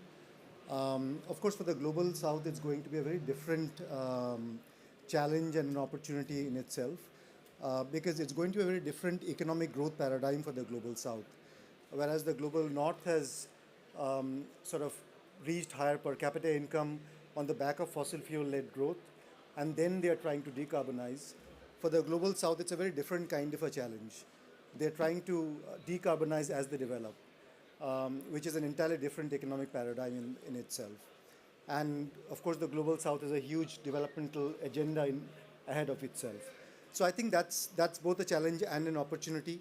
And a lot of the analysis we have seen so far point to the fact that this transition is going to be beneficial, both in terms of the economy. So if you look at the GDP, jobs, industrial competitiveness, they're all going to improve as part of this transition. But of course, there are distributional issues. And therefore, to make sure that this transition is just and equitable is equally important. This entire transition, I would say, is predicated on two important areas. One is the fact that investment should be made available. That is, of course, a prerequisite. I think Lord Turner also alluded to that fact. And you must have all seen the numbers. They're into trillions of dollars. But the point is that this investment, it shouldn't be looked at a cost. It's more of an investment that will pay off in the long run. But arranging for that upfront is going to be the challenge. And the second is something we have been talking about in the entire India Pavilion, the whole idea of life. So governments and corporates, of course, have a responsibility for this transition, but there's also a responsibility of us individuals in terms of changing our own behavior. And as we go along with this transition, the way we consume things, the way we produce things will all change. Therefore, our choices also matter. So that's going to be the second facet of this panel. And to sort of throw more light on these two particular themes, I have a brilliant panel with me. I'll just request the panelists to maybe make 5 to 8 minutes intervention. I'll start the discussion. And then if we have time, we will open it up for the audience questions. Dr. Mathur, let me start with you. You have been part of policy innovation, financial innovation throughout your career. And most recently, I think you're going to launch the solar financing facility as well this evening. So in your experience, what role or what kind of financial innovation do we need to achieve this global energy transition, particularly for the Global South? And the second question I have for you is in terms of the behavioral shift.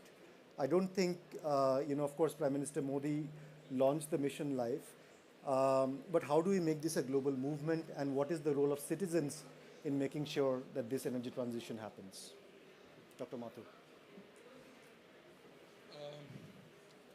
Important questions, but also difficult questions. I follow up on what Lord Turner just spoke about. The fact that there is, first of all, a lack of investment occurring in many geographies around the world, particularly the developing and the least developed nations.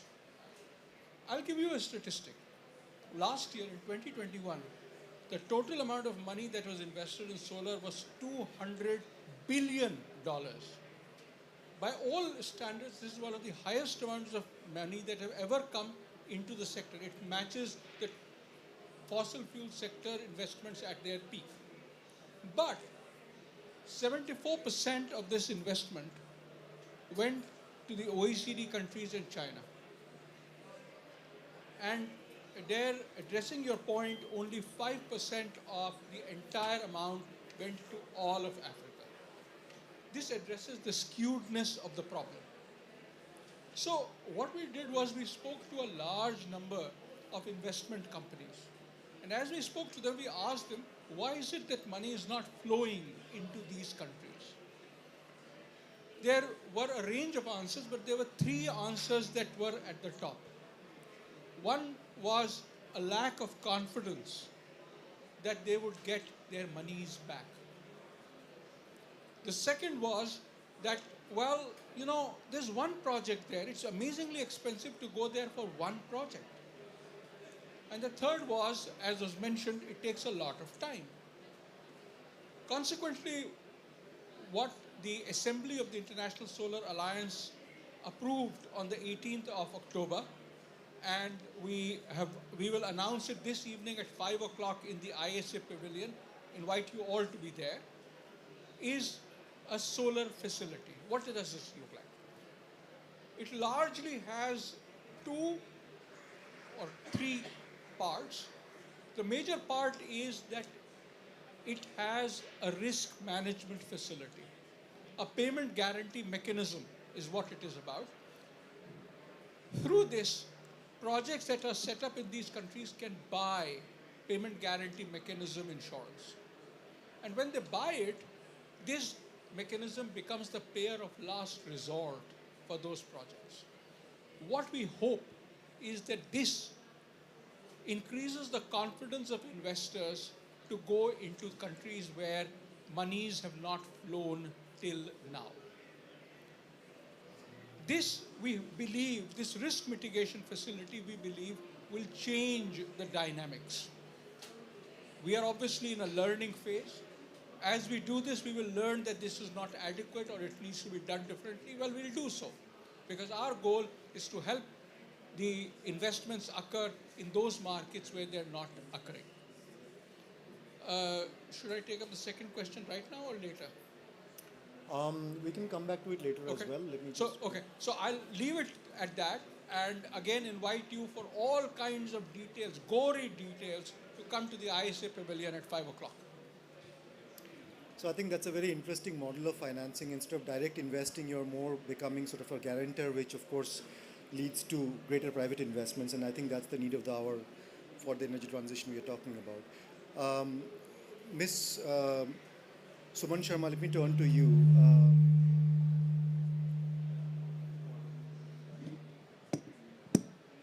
I think at SECI you've been a pioneer of sort of financial engineering, so to speak, to not only bring down the cost of different technologies, solar in particular, but also give these kind of payment security guarantees and others that have led to a lot of private sector investments in the sector. So if you could just throw some light on how SECI has sort of been able to create this market in the renewable energy space in India.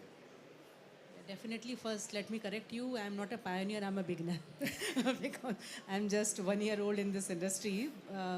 But coming to the question you had said, SECI has, first I would like to say that now, leave alone developed countries, even the developing countries, we have no choice now. Now it is this green transition, this sustainable development is not a question of choice. It's an obligation on everybody now, be it a developed world or a developing or underdeveloped. So we all have to move towards that direction. In India, SECI was created to facilitate, to catalyze this development only. And few factors which I would like to mention here, which have been prominent and crucial to develop this economic market, renewable energy market in India. First, I would say is a well-structured policy and a key communication. Communication is also the key. So in India, whatever new policy, regulatory measures, policy enablers you witness in the energy sector, they are very well discussed with the stakeholders. Before bringing any policy, there are lots of stakeholder consultations. So that brings the stakeholders on board with the regulators. That is one thing. Second is the bankable PPAs, which SECI has provided because of its very specific payment security mechanism. So that bankable PPA is definitely one of the very crucial aspect of development of renewable energy and seeing lots of investment coming into India in the renewable energy sector. Another thing which SECI can take credit of is to create a very transparent mechanism for competitive bidding, because we are doing auctions which are very transparent, online transparent auctions. So that also has given a very good boost to the confidence of the investors because there is so much of transparency in the selection process. So these are few things I would say which have definitely catalyzed the investor sentiments coming to India, and I hope in future also we will be able to give investors that kind of comfort and confidence that okay, your money will come back to you with some positive returns. Thank you, ma'am. Moving to Edgar now. Edgar, of course, you have experience working with businesses quite a bit in enabling this energy transition. So in your experience, what role can businesses play in the transition? And also, what's the role of green taxonomy for the financial sector and also platforms such as the TCFD in incentivizing the private sector for this transition? Thank you very much, Koel, and thank you very much for the opportunity to be here to address these points. So on the role of businesses, we believe that businesses both in developing countries as well as in so-called developed countries have to rise to the challenge that climate change is posing, have to rise to the challenge in terms of the investments, the technologies, and a key in that process is to put the workforce central and to take into account the worker needs, to make sure to address job security, and to look at upskilling of the workforce. But we have to unpack upskilling in that sense. Upskilling needs to be contextualized. For example, if we try to reskill former coal workers and try to make them work on renewable energy technologies, such transitions not always happen in the same locations, and we need to take, and this can be very disruptive for families. And so basically those socio-economic considerations have to be really front and central in business decisions.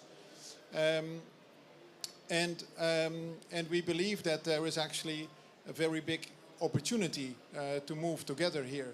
And in that sense, from a philanthropic point of view, we see this as a huge opportunity to go faster, because we see the interest of workers not as opposed to the interest of businesses and policymakers in that sense. And we think actually that by working with the workforce in companies and getting buy-in, we can go much faster, and this will be to the benefit of the transition. So we also believe that this is not the responsibility of civil society alone, or let's say of philanthropic efforts, but this should be a joint interest from business and policymakers and the financial sector as well. And we believe that through such an inclusive approach, businesses will be much more successful in the transition and economies as a whole.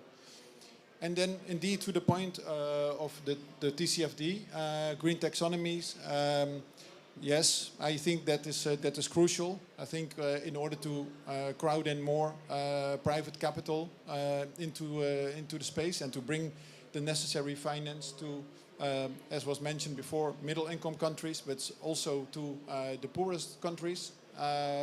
We need to also make clear to investors what the green investment opportunities are, and that's why initiatives like the TCFD and green taxonomies are so important.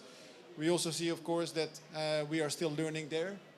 If you see, for example, that the green taxonomy in Europe currently sees natural gas as green, which is a very bad signal, I think, to the rest of the world.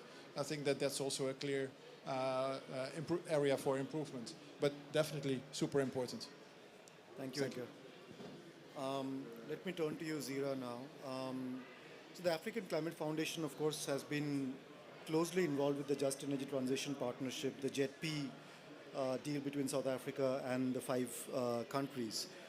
And there's a lot of it. It's a climate finance innovation in itself, the JETP deal.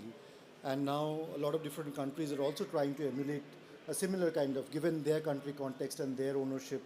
I know Vietnam is talking about one, Indonesia is talking about one. India was also at one point in talks about a JETP kind of a partnership. In your experience, Zira, can these kind of partnership innovation bring about economic shift for the developing world, particularly African countries? Thank you very much. Can everyone hear me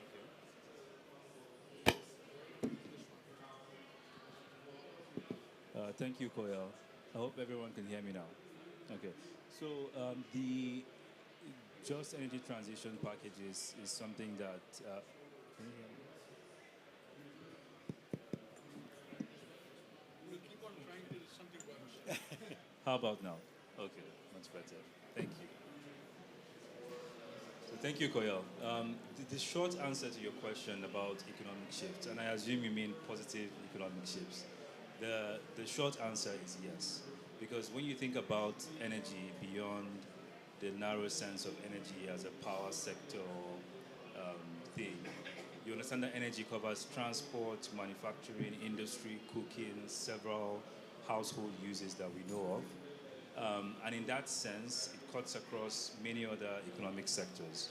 So a shift in the way we produce, the way we process, the way we market and distribute energy can create an economic shift in the broader sense. And I can give you a couple of examples from the South Africa and Nigeria experience. The opening speaker mentioned the challenge around energy supply in Africa. And we can see very wide disparities, even when you look at Africa as a region. So Nigeria, for example, consumes about 144 kilowatt hour per capita, compared to South Africa that consumes about 4,000. So even within the same region, there's such a wide disparity. But what we know is there are vast amounts of populations that don't have access to reliable electricity supply.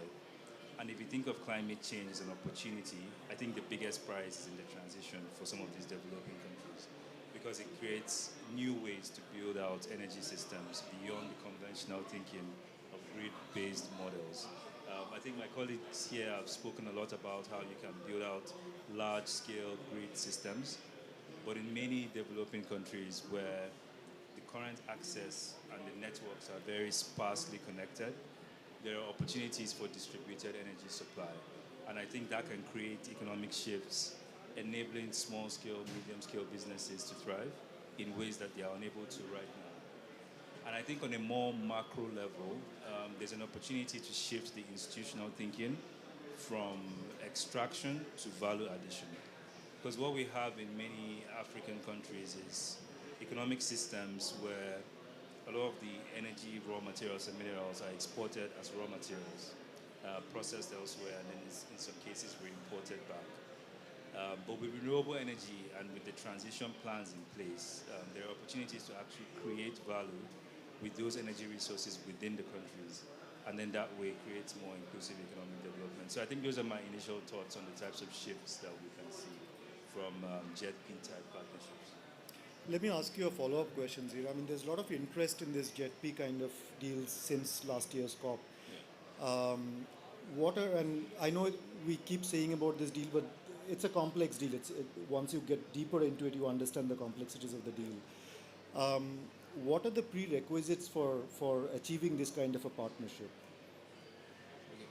So I think it will be useful to start with just laying the ground on what it actually means to have a just energy transition package. So the understanding, at least from my experience working on similar packages in South Africa and Nigeria, is having a clear commitment to emissions reduction that is backed by data-driven pathways, and then those pathways are broken down into milestones that create conditions for external financing. I hope that wasn't too complex, but basically clear policy and legislative commitment, data-driven pathways, milestones, and then those milestones are conditions for funding. And if you're like talking about the prerequisites to answer your question, I think the definition says it all. So you need to create a policy and legislative framework. So in Nigeria, for example, we have the Energy Transition Plan, and we have the Climate Change Act that was passed into law last year. So that creates a legislative framework to bring all government partners together to work on a net zero or energy transition plan. So when you have that plan, then data plays a key role in understanding the pathways you need to reach the goal. So a plan is just a plan, but then there are many ways to, achieve that goal, and many pathways too. So in Nigeria, at least, what we try to do is to develop data systems or information systems where we can chart various, pathways to understand the viability. Because in some cases, some pathways are economically feasible but not very politically feasible, and vice versa. So when you understand those pathways, then you start looking at milestones, and then you can basically create checkpoints to say, this is where you are. So for example, if you want to achieve net zero transport by 2060, you will need to, like a developing country, for example, we need to ban the imports of used internal combustion engine vehicles by 2030. So milestones like that give you checkpoints on things you need to do to achieve that goal. So just in summary, I think the prerequisites really is the policy and legislative framework to achieve the desired goal. Then you need inclusivity of government partners, rallying around that policy and legislative framework. And then you need strong data and evidence to really back implementation. Because data helps you, tell you where you are in the journey, but it also helps to keep, different parties accountable to achieving those goals. So I think those are the three prerequisites I'll mention for now. Thank you very much, Zira. Dr. Mathur, let me come back to my original question to you on behavioral shift. And let me sort of pose it to you in a slightly provocative manner. I recently saw Bill Gates mentioning in an interview that you cannot solve climate change by asking people to change their behavior. And I know there's a group of people who think that way. Policies and institutions and markets are the way to change and not behavioral shift. So how would you respond to that given the life mission?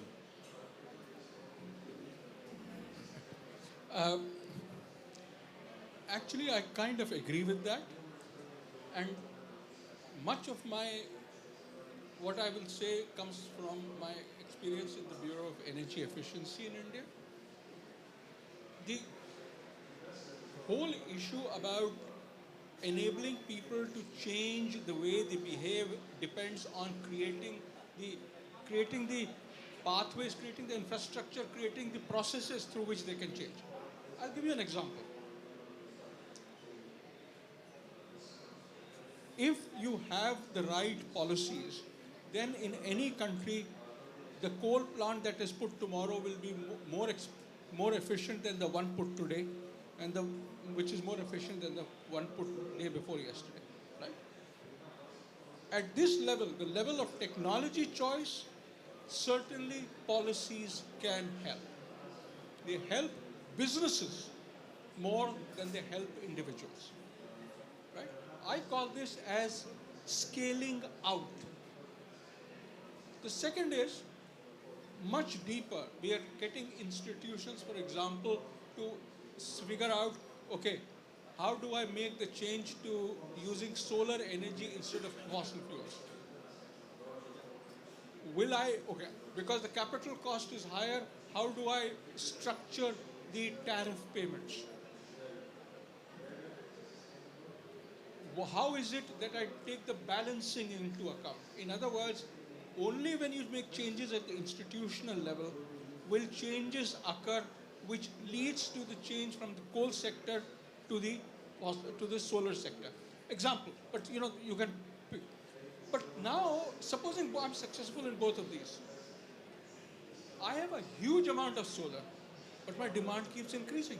How much solar can I build? That's where the third thing comes. So the second one I call as scaling up. That means I'm scaling beyond the coal to solar. But the most important issue in any of these is ultimately about demand. How do I control demand? As was rightly said, demand is not about changing your lifestyle. It's about how do I get the same benefits but with a lower amount of carbon use. And I'll give you 3 examples which have hit us all in the recent past. We all today, to some extent or the other, are used to using Zoom. We work remotely, but I will definitely say that institutionally, we have not been able to completely internalize remote working. We do not have the systems in place to do it, but we are moving towards it. Second, a huge amount of banking transactions now occur electronically. You need to create the electronic infrastructure. Who creates that? Who's going to have the spine?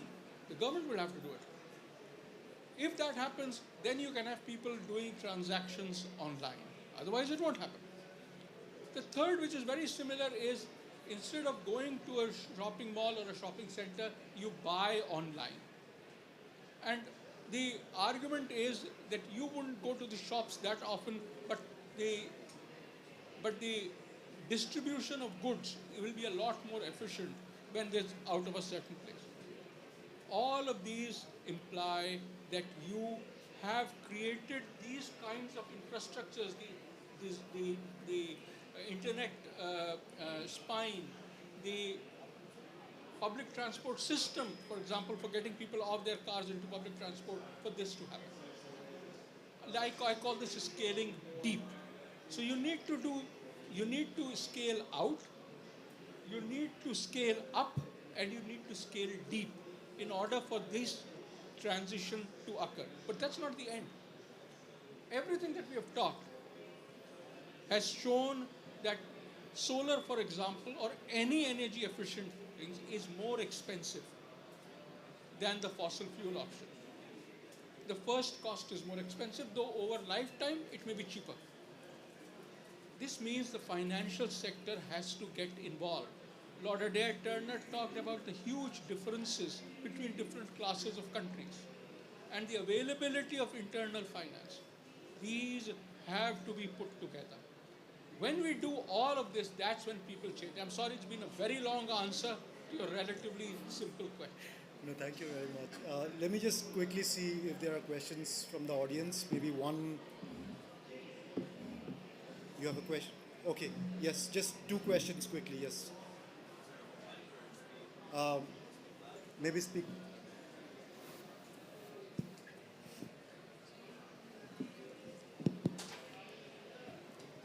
Thanks so much for the panel. I had a question about distributed energy and getting to net zero, what it means for a utility company, for example, in the U.S., having to create a lot of renewable assets and doing that, like you said, Ajay, at scale. But how much of that is also going to be about relying on people to produce and hyper-localize their own production? And in that, we create grid stability. If you could talk about this topic of distributed energy plus industrial scale, and this coming together as a more viable way to get to net zero on the emission side. Thank you. Can we also get the second question so we can...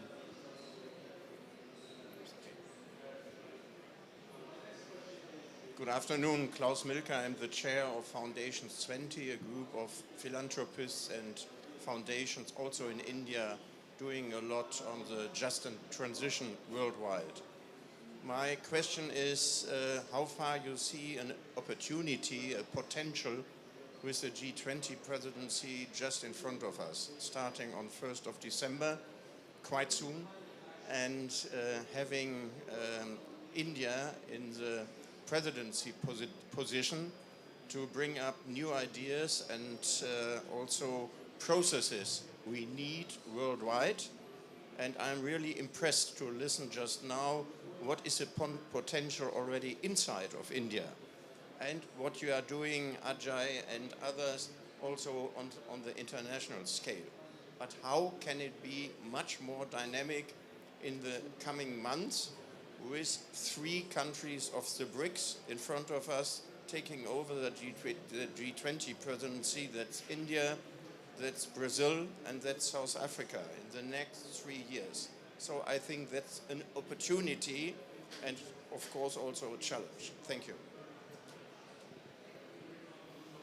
Yeah, maybe we'll get some very quick response from our panelists. Yeah. very, very quickly.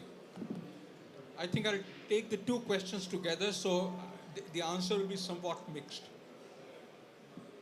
In countries where the grid is completely constructed, mature in a sense, the provision for distributed energy is that much less economically because you can actually transport electricity from one place to the other. However, it could be possible for load shifting, peak shifting. But to come to your central point, as Lord Adair Turner said, the key issue is retiring existing fossil fuel plants and replacing them with renewable energy plants with equal balancing, say batteries or whatever. One of the things that all countries have realized is that this requires investment. And it requires more investment than just by closing the coal-based power station or the gas-based power station. That is why I think the Inflation Reduction Act in the US with the tax credits that it provides creates the opportunities for it. This leads me to the second question about the fact that you need investment in infrastructures. The Inflation Reduction Act is an example. What I hope the G20 presidency does in the years to come is help push investment in creating these infrastructures. If these infrastructures don't occur, you and I, despite our best wishes, our best aspirations, will not be able to change. Thank you. We're almost out of time. Thank you so much. Please give a round of applause to all our panelists.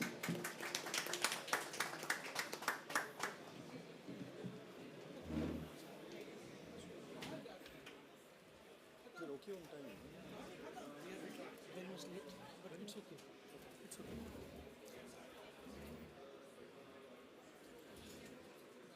So let me thank all the panelists for their valuable inputs.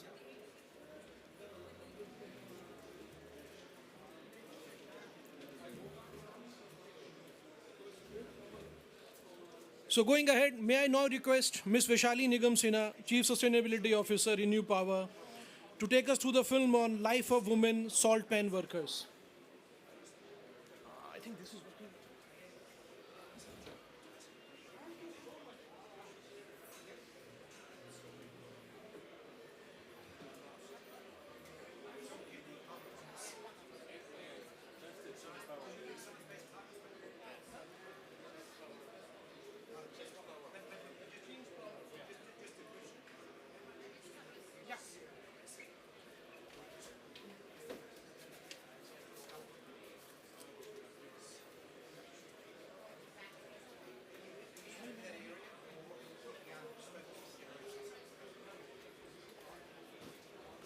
Okay, thank you. Just very quickly, in the interest of time, I just want to share a small anecdote with you. When you go to rural India and you engage with women and you engage with children there, and you ask them that, are they really facing the impact of climate change? Most of them say no. But if you show them a picture of what's happening to you, and they say yes, right? So if you talk about, let's say, a drought, or you talk about flooding, you talk about these, you just show them a picture. They all say, of course, this is our biggest problem. So, so sometimes a lot of what we capture in some of these surveys, etc., is actually the reality is not captured. What we have for you, there's a film we've made, talks a little bit about the potential of really capturing what can be done on the ground to make the energy transition inclusive. And so, as I referred in my opening comments, in certain parts of our country, there are women who are engaged in means of employment which is not only hazardous to their health, but is economically also very, has limited benefits for them. So, Manya, if you want to make some comments on that, I'm a strong advocate of the fact that you have women talking about issues which pertain to women. And I have my colleague who's been involved in this and supports us. Perhaps Manya, if you can just share some data on, how this project's going to change the lives of some of these women economically. And then what we'll do is, without much ado, show you the film which takes you through the journey of a salt pan worker, from being a salt pan worker to the hope and potential they have after being reskilled. So, and I'm of the firm belief that ecosystems can change, may take time to change, but I think people will be fast to adapt because they want to save the planet for the next generation. And those numbers aren't few, but but many. So I'm quite hopeful. Manya, if you want to just share some data on this. Maybe your voice is loud enough. We don't have a big room, so. Just come here, actually. Why don't you come here? Does this work? Yeah. Thanks, Vaishali. My name is Mane Ranjan. I lead corporate strategy for Renew Power, and this is a very, very, I would say, very important initiative for Renew Power, for each one of us at Renew Power. And we strongly believe in making this a grand success. And that's not only for, I would say, broader impact or anything like that, but even for our business sustainability. I think this is a very, very important initiative. Vaishali had already talked about what this means and what this entails. I think I'll just cover one point. Right? We talk about financial independence, and especially from a women context, I think how important that is. The business as usual for the salt pan workers is about 6 months of very hard work in extreme conditions. And through that, they save about 10,000 rupees a year that Vaishali had mentioned, about $120 a year. By retraining and reskilling them to work as solar technicians, they can work through the year and they can earn $1,200 a year. They can save $1,200 a year, which is 10 times what they were earning earlier through very, very hard conditions. And this is not something that is seasonal. This is all through the year, and they can only build from there. Right? So we've started a small pilot project of 60 women first. We want to scale it up very rapidly to a very large number, maybe thousands. And very excited about what this is bringing to Renew Power and to the larger community at large. So with that, maybe we can tee up the second video. Thanks, Manya, and of course, not to ignore the positive impact on their health, which also.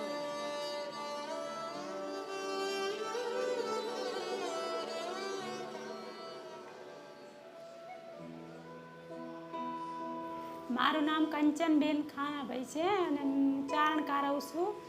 આ મીઠાના કામમાં જો વરસાદ આવે ને તો અમારે થોડી તકલીફ થાય છે અને મીઠાનું કામ કરીએ છીએ એમાં 15 દિવસે અમારે ખર્ચી આપે છે મને તો એમાં થોડું અમારું ગુજરાન નહીં ચાલતું.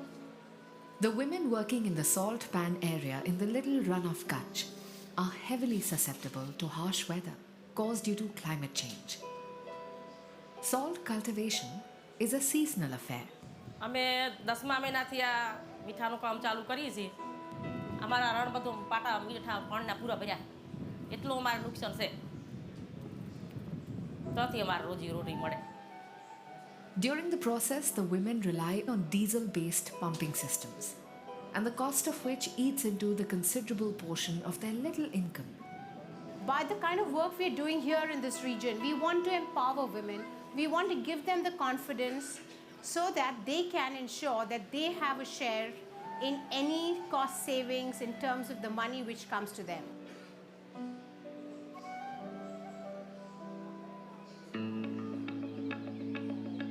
So what we're trying to do is we're trying to upskill them so that they can become solar mechanics and earn more, live in a healthier way, have more comfortable lives.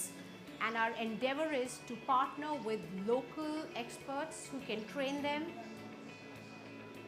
પહેલાં અમે મીઠાનું કામ કરતા હતા. હવે સેન્ટરમાં કામ કરવા આવી છીએ કેમ કે અમે તક મળી છે તો સેન્ટરે આવી છીએ કામ કરવા શીખવા માટે.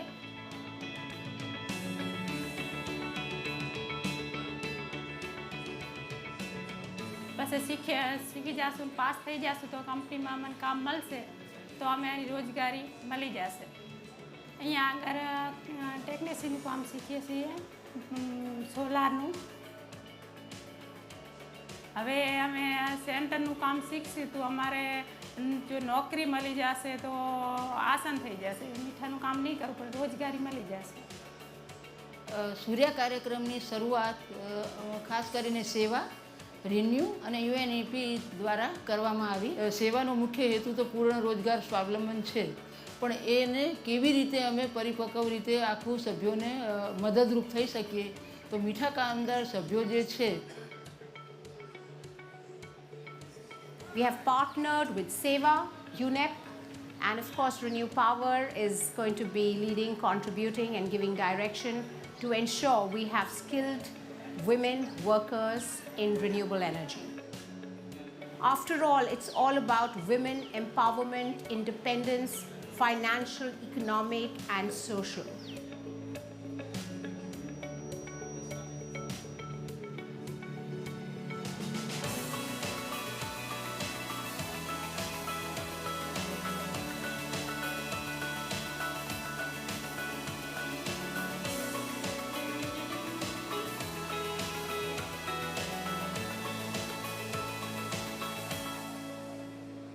We look forward to making this transition inclusive. Thank you.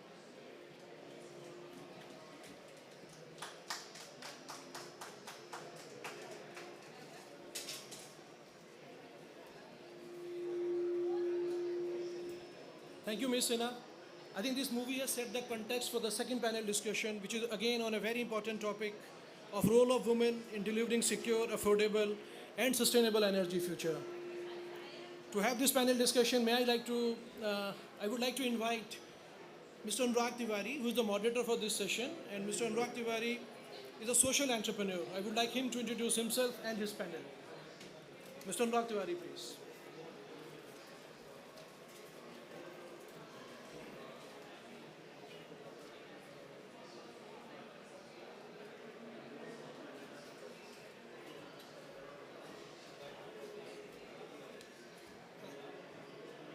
Thank you, Sachinji. Hello to all of you. Good afternoon. I'm Anurag Tiwari, representing Recart Innovations, Himadri Energy International. We are into business of carbon emission reductions. So, Himadri Energy International help communities and industries to reduce their carbon emissions.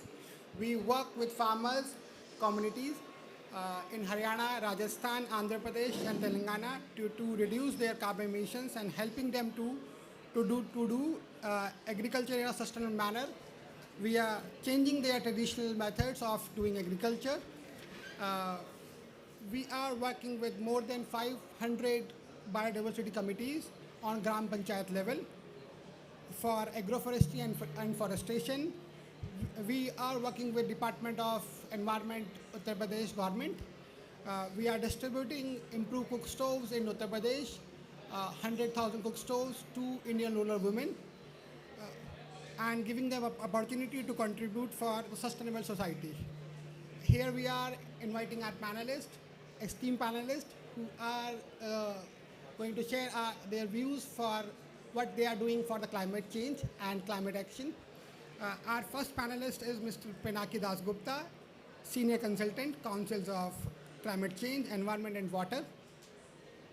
Second panelist is Ms. Irina Fedorenko-Orla, Founder and Co-CEO of Within the Climate. She is doing very good into tokenization of blue carbon projects. Mr. Ankan Mitra, Head of Regulatory Affairs, Tata Steel. Ms. Daljit Kaur, Climate and Environment Advisor, Foreign Climate Commonwealth and Development Office, UK Government, New Delhi. And Ms. Yamide Dagnet, Director, Climate Justice, Open Society Foundation.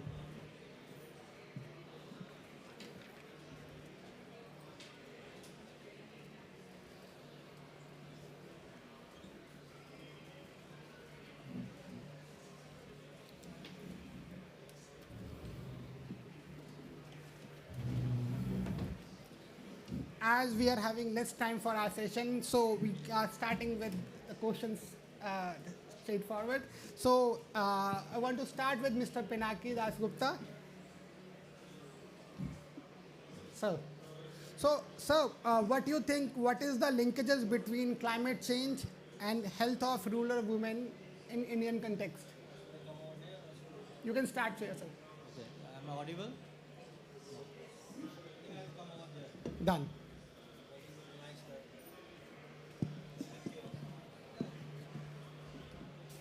Yeah. Thank you, Anurag, and welcome to this session, and good afternoon, and thank you for being here. I come from ASSOCHAM, Associate Chamber of Commerce and Industry in India. It's the oldest industry association of India, 102 years old. And I come from the Councils for Green Building Certification Program, Environment, Climate Change, and Water. That's it for now. Anurag, thank you for giving me an opportunity to speak in this panel and giving me a very tough question. I think in terms of the climate change and women, the most important thing is the resilient part. I think any women, whether irrespective of the place they reside, and we are talking about rural women, the most important factor is how are they coping up with the health and the climate emergencies. Because if we talk about just energy, I think the picture is incomplete.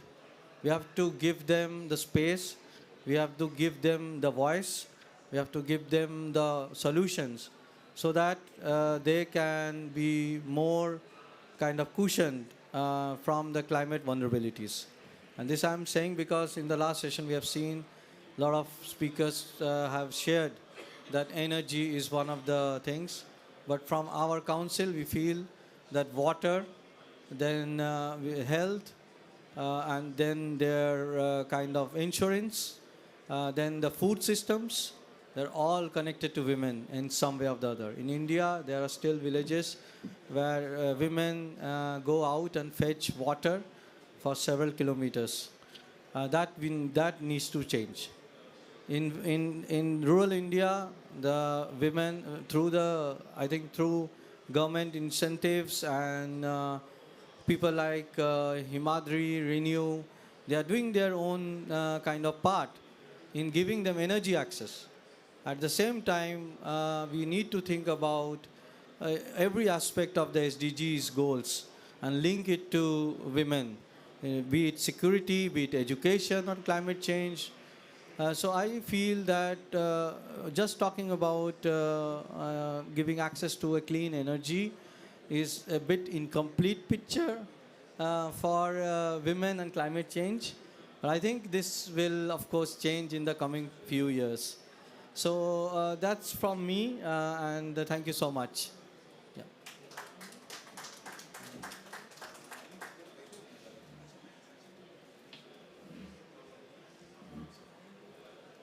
Thank you, Mr. Penaki. The second panelist is Ms. Irina. As we are following Ms. Irina's climate action work from last so many years, she is working for climate change. As she is into business of tokenization of blue carbon projects, and she is having projects in blue carbon in Asian countries. So, ma'am, what do you think?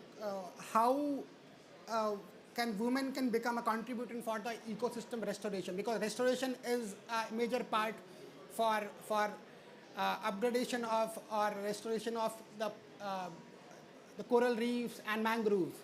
So, what do you think about, ma'am? Hi. You can hear me? No? Okay. Probably not. All right, that's better. Hi, my name is Irina. I'm a co-CEO and co-founder of Vlinder Climate, and we help environmental heroes and communities to become stewards of their ecosystems and to restore these ecosystems, but also to preserve them. And when we talk about any climate project, when we talk about any ecosystem restoration, it has to be absolutely central around the community and people living in the area. It cannot be something that is done to them. It cannot be something that is imposed on people. It can only be something that people actually want to do themselves and understand the need. And I know we've been discussing that, yeah, many rural women and children and communities maybe don't understand climate change and don't know what climate change is. But then if you use examples from their real life, then of course they know and they absolutely observe what's happening and they know what's going on, and they absolutely understand the need for safe environment and better environment. In mangrove areas, that need is as urgent as ever. Mangroves, they not only protect the ocean ecosystem, they also protect life on land. And unfortunately, communities that cut down the mangroves, they may pay the price with their own lives, because the mangroves are acting as a shield between people living on the seashore and the nature, tsunami, typhoons. And in the communities where we work, people don't need to be educated anymore on the value of mangroves, because they know that there was a tsunami 2 years ago and my neighbor house was swept away because in that village they cut down the mangroves. In that village they didn't cut down the mangroves, and the village managed to survive. And so in order to restore these ecosystems and to preserve it, we engage mostly local women to collect seeds and to plant the trees. But that's just the beginning, because it's one thing is to plant a tree, another thing is to grow a tree. And how do you actually ensure that the local communities are involved, that the women benefit, and that carbon projects actually stay alive?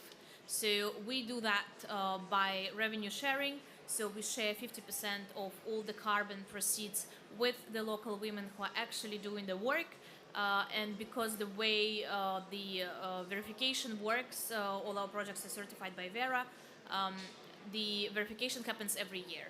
And verification happens on the basis of the fact that the forest is growing, the forest is standing, the forest is accumulating carbon. So on an annual basis, the community receives its share of the proceeds of every carbon project in order to keep preserving it, keep maintaining it, and improving it. Then you can create sustainable businesses on the basis of mangrove ecosystems. You can do shrimp farming, oyster farming, you can have beehives, you can use mangrove fruits to create paint or medicine. And there's so much creativity happening and so much ingenuity going on when women are just given this option. You have this pot of money, what kind of business you want to run, and you can just see all sorts of amazing businesses. And then of course we already can see in the communities where we currently engage in Myanmar, Indonesia, we also work in Kenya and Senegal, that children start attending school more, the overall level of education in the community goes up, and overall level of just nutrition and health goes up. So that's kind of the approach that, we did not invent it. It's very well known that community has to be absolutely engaged, community has to be central. It's not a rocket science, but it's unfortunately still very rare to see in any carbon project. And that's the approach that we stand by, sometimes to our detriment, because we get a lot of questions from the investors, why am I only getting half of the profit and not 100%?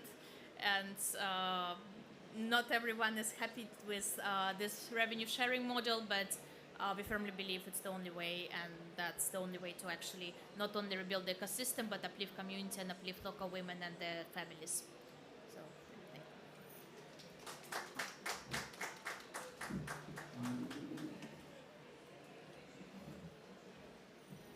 thank you, Ms. Irena. As Himadri is into same kind of efforts, we understand your efforts are going to be create impact for not for the years, for the centuries. The next panelist is Ms. Dignat. She is Director of Climate Justice of Open Society Foundation. She is into this climate action from last so many years, and we want her to be here to share her views about. So if I ask the precise question, ma'am, what do you think, how we can preserve the climate without compromising the development of the developing worlds, the growth of the developing worlds, and how women can boost the climate change, or how women can boost the climate action? Thank you.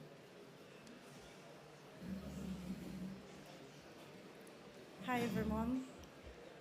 Thanks for the opportunity to be here. You would agree that this is a big question, actually. Um, so, it's, in other words, what I'm going to try to do is to, yes, the role of women in both making our planet still safe, especially for the future generation, without having to compromise about their growth, their economic growth, and the economic growth of their nation, right? This is a conundrum that we're facing during this COP, and the women are really at the center. First, when it comes to the energy transition, we know that energy plays a very important role, and the film, the movie that was shared, documentary that was shared before, illustrated that in women's daily life, family life, especially in preparing food, in the lighting for teaching of children at night, the small food industries, the safety in the street. We know that this is an enabler of economic growth. And gender inequality and poverty are closely intertwined, and tackling that inequality means mitigating that poverty as well.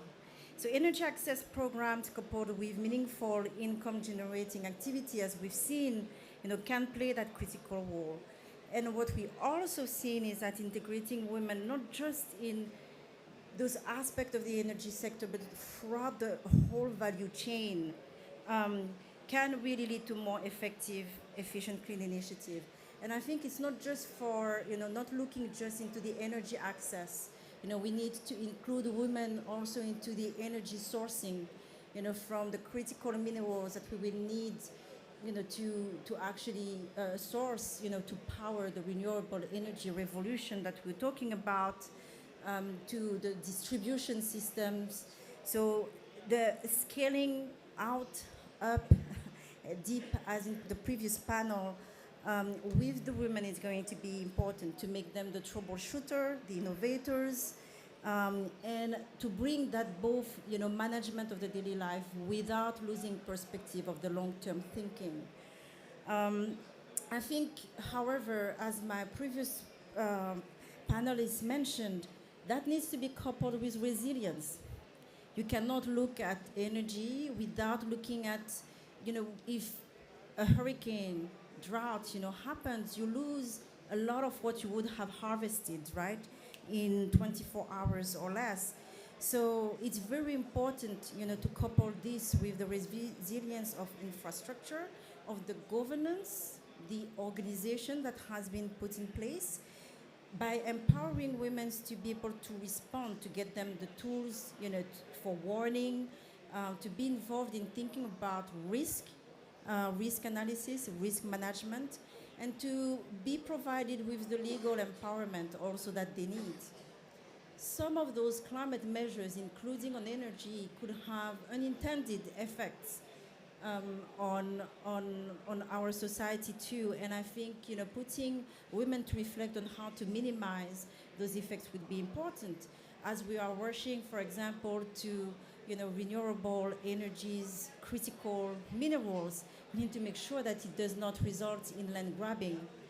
And women can play a role in identifying how this can be done if they are also protected, empowered to do this.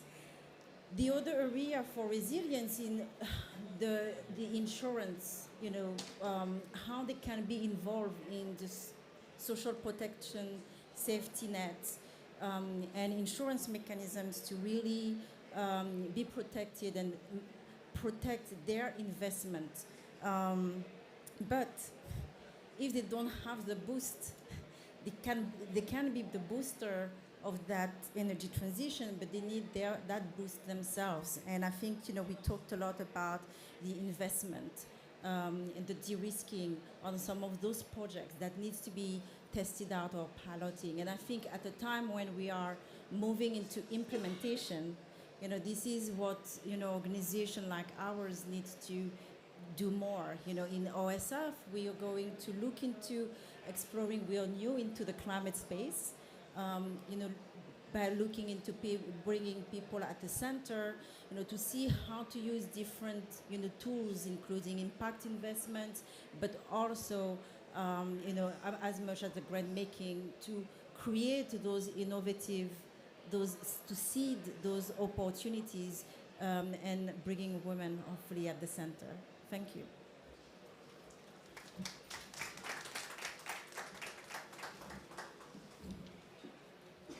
Thank you, Ms. Dignit.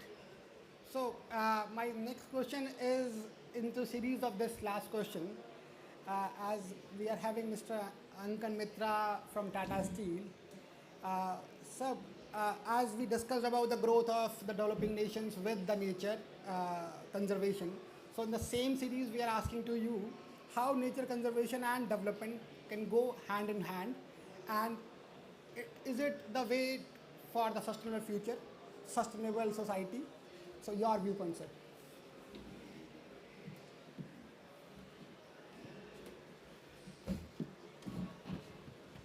Good afternoon, everyone, and thank you to Anurag for giving this opportunity to me to express my views. First, I work for a company called Tata Steel. Many of you would be aware. There's a 115-year-old institution in India, and I'm proud to be a third generation of my family serving this company. And my company's association with this, with my family's association with this company dates back to its initiation. So, since this institution has survived for more than 100 years, I can tell how sustainable this company is. And the principles that have been embedded in the operations is of resource stewardship, that is serving the resources which we are harnessing from nature for our business and economic needs. And precisely answering to Anurag's question, how sustainable development can go hand in hand with development is by way of embedding this principle of resource stewardship, of giving back to environment in commensurate terms to the level at which we are harnessing it for our own good. That is a very small answer to this. And this company that I work for, I take pride in saying that it used to say that we also make steel. We care for everyone, we care for the communities around, we work in a sustainable manner, and we also make steel. Today we have transited from we also make steel to we also make tomorrow. The tomorrow that is being envisaged by Honorable Prime Minister of India, the tomorrow that we see of sustainable lifestyle and energy transition. You may be thinking why I am speaking in this session which focuses around women. But I'm proud to share that we have had our experiences where women have been the central theme around which energy transition is happening. I was sharing with Anurag just yesterday that we ran a program in association with TERI. Dr. Mathur was here. Dr. Mathur was one of the pioneers of that program that was on green education, where we were imparting lessons on climate change to 5th to 7th graders in schools around our areas of operations. And after running that program in association with TERI for 3 years, we realized that it is the small girls who are actually imbibing this sensitization on climate change and transmitting it in commensurate measure to the society. Because their parents came back to us telling us that these girls are giving us the philosophies that are being imparted in the class. They are forcing us to change over to LED lighting. They are forcing us to switch off lights wherever it is not required. So women are the central part of this energy transition. Going forward, the Government of India is stressing on utilization of biomass pellets. And we are in the process of mobilizing self-help groups comprising of women to drive this energy transition in our areas of operation. So in this manner, we can say that sustainable development can actually go hand in hand with traditional development. Thank you so much.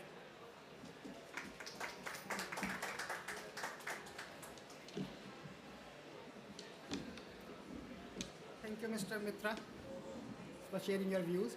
As you mentioned, the efforts of communities and efforts of the rural communities for the climate action. If we work for a longer term, if we work for in a sustainable manner, it will contribute for the betterment of the future.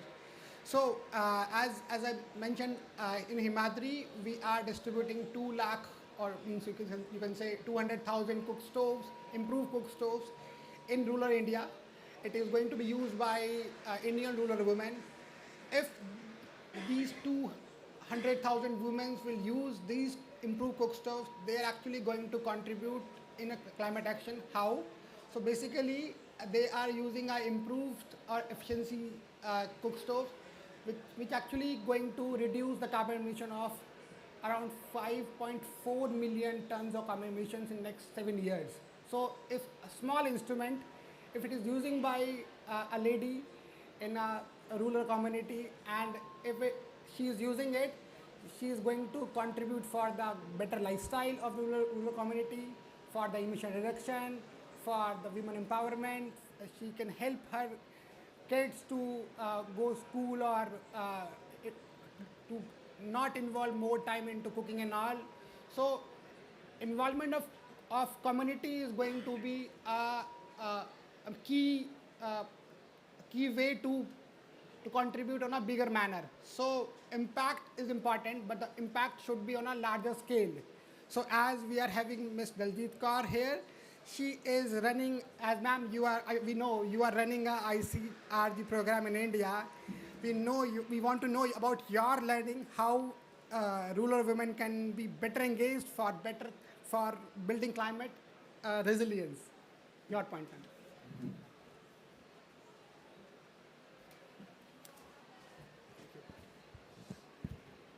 Thank you, Anurag.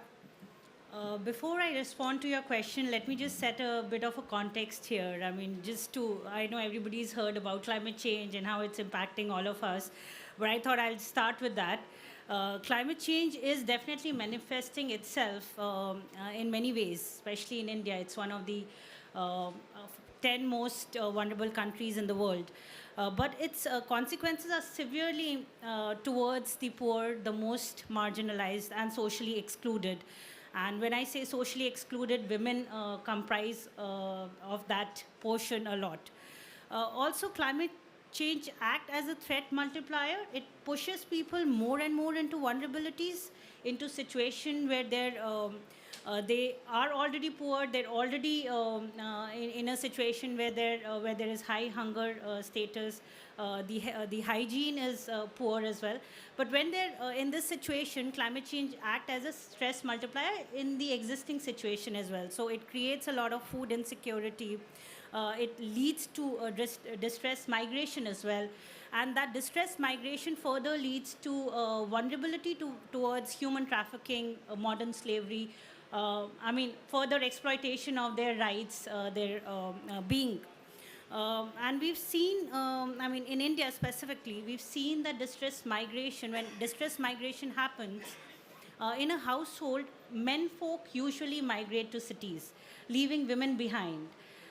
Sometimes women also migrate with the families in the cities, and we've also seen the situation where they're left to live on a pavement, on a dilapidated, not a proper living condition that they're forced to live in. Again, that leads to exploitation. Again, that leads to more vulnerable situations. So climate change definitely impacts the women, children, and the most marginalized more than other people. And when I say they're adversely impacted, we cannot leave them behind in the planning process. They are really essential to be part of the designing and the planning process, so their voices are heard. Anurag mentioned about the ICRG program that we're delivering in India with Government of India. I work with Government of UK, a Foreign, Commonwealth and Development Office. We work on technical assistance in several countries. One of them is India. Our program is actually to build adaptive social protection. We are working with the Ministry of Rural Development and helping integrate climate risk into one of the world's largest social protection program. I'm sure a lot of people here, because they're from India, have heard about MG and REGS, but those who haven't, it's a National Rural Employment Guarantee Scheme. It is actually a public works scheme that sits under the right to Work Act. It provisions for 100 days of demand work, that any poor household can demand work under it. In turn, the scheme creates these rural assets infrastructure that actually help enhance livelihoods. And you will also be amazed to know that the women participation in Narega is more than 50%. It's around 52, 54%. It's more than men. So you can also kind of observe this phenomena that men are migrating during the agriculture lean period and women are left behind. They do not have any livelihood, so they demand more work under that Narega, because that's that's a labor employment guarantee scheme. What we are doing basically through our program ICRG, which is the Infrastructure for Climate Resilient Growth program, we are trying to make Narega more climate resilient or enhance its potential to deliver climate resilience. When I say that, it means that we are trying to integrate climate information around risk, around capacities, abilities, to ensure that it not just integrates it in its design, but also in its delivery. That in turn build resilience of the poor, on the ground. So I don't want to get into what Narega does, but the core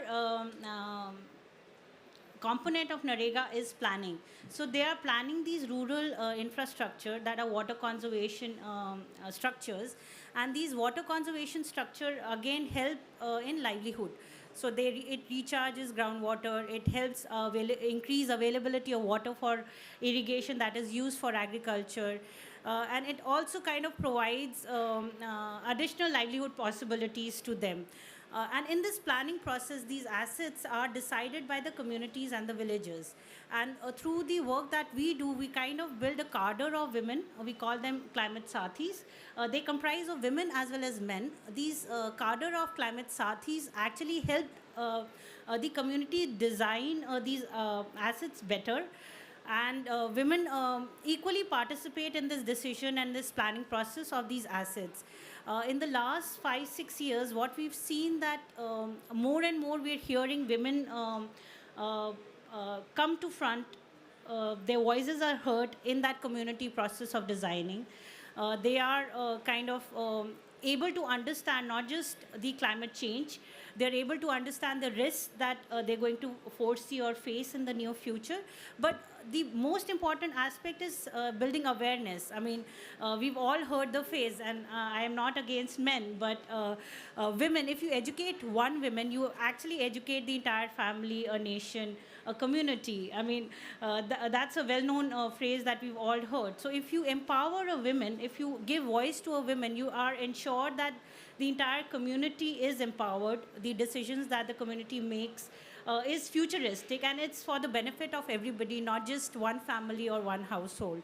So this is what we're doing in our program, and this actually has helped address social inequalities faced by women, especially empowering them and building their capacities to understand, like I said, climate change, climate information. They have the climate information to make the right decisions for themselves. We've also created a tool that is entirely based on technology. It's called CRISPM tool. It's an information system tool, but it gives power to the people. They have the information about climate change, information about risk. There is a component called drought early warning system in that tool. So they have the information about drought onset. It gives them a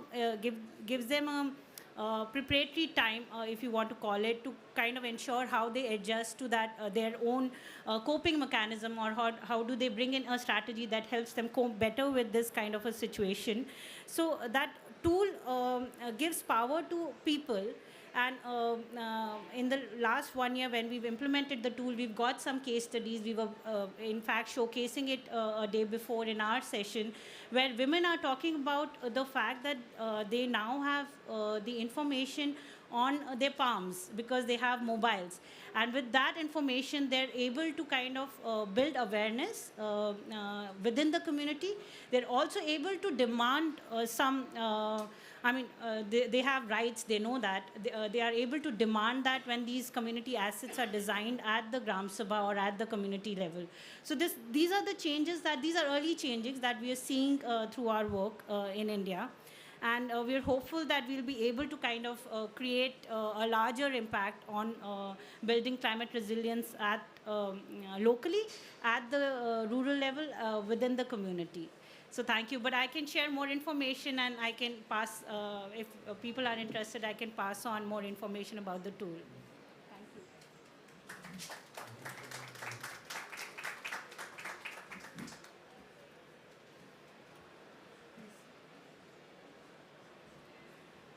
Thank you, ma'am. Thank you for sharing your efforts. Thank you for sharing your work, what you are doing. Actually, countries like India, they are actually requiring labor guarantee schemes, and it is implemented because of the efforts or organizations like yours. I'm inviting Sachin for the conclusion. So should we have some questions? The panel discussion is over, I think. But we want to have some questions from the... So do we have some questions as we completed our session before the time? No. So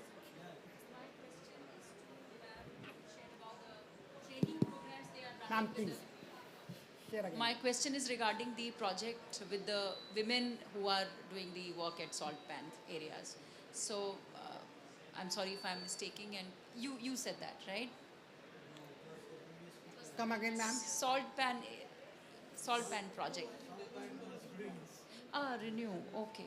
In the last session, they shared about I the had a Salt Lake question and all. for them. I don't have a question for this No panel. issues. Thank you so much. So thank you all the panelists for giving your precious time, sharing your efforts, sharing your work, what you are doing in your climate work.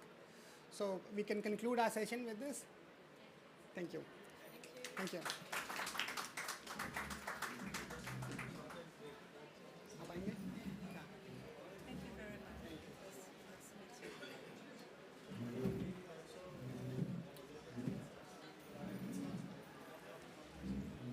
Thank you, Anurag, and thank you, panelists, for your time and valuable inputs. So let me propose a formal vote of thanks. I think we have discussed today a very pertinent topic of planning energy transition in developing nations. And we all know that the challenge for the developing nation is to find development models that meet the aspirations of the citizens while avoiding the high carbon choices that have been pursued in the past. I'm really thankful to the panelists for throwing light on various actionable points that could help developing nations to leapfrog to low carbon economic development and progress towards achieving net zero goals. A lot of important points have emerged today, and their adoption will certainly help developing nations in accelerating their journey towards net zero. At Shakti, we plan to organize follow-up discussions with the key stakeholders on these topics, and we would like to deliberate on best possible options to put these points into actionable points. On behalf of Shakti Sustainable Energy Foundation, Himadri Energy International, and Renew Power, let me thank each and every speaker for their valuable inputs. Thank you very much. And we conclude this event now. Thank you.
अच्छा लगता है.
So, let me.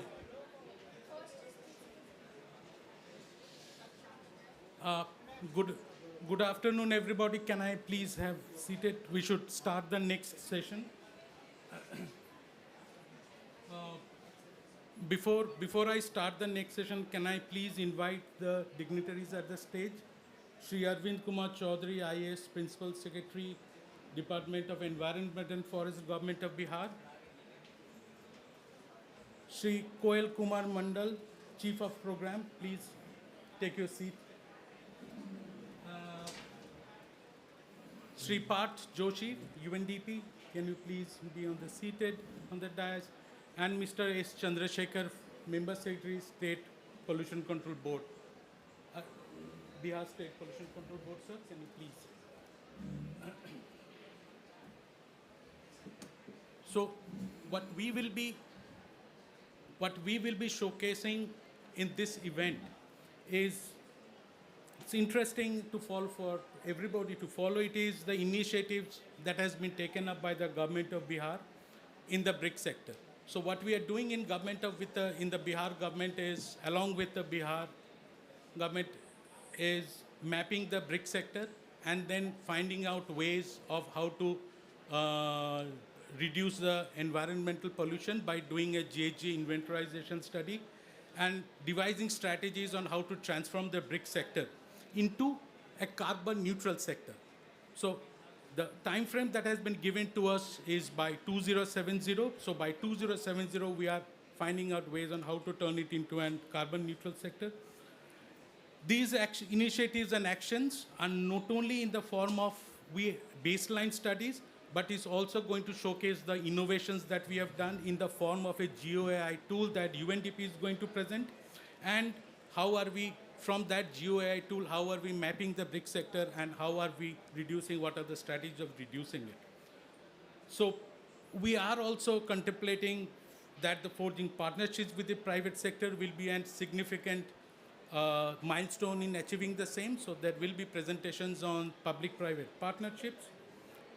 Without much, since we have not much time, without it, may I invite Sri Arvind Kumar Chaudhary, sir, IAS Principal Secretary, Department of Environment and Forest, to give his keynote speech on Bihar's initiative towards an inclusive low carbon development. Over to you, sir.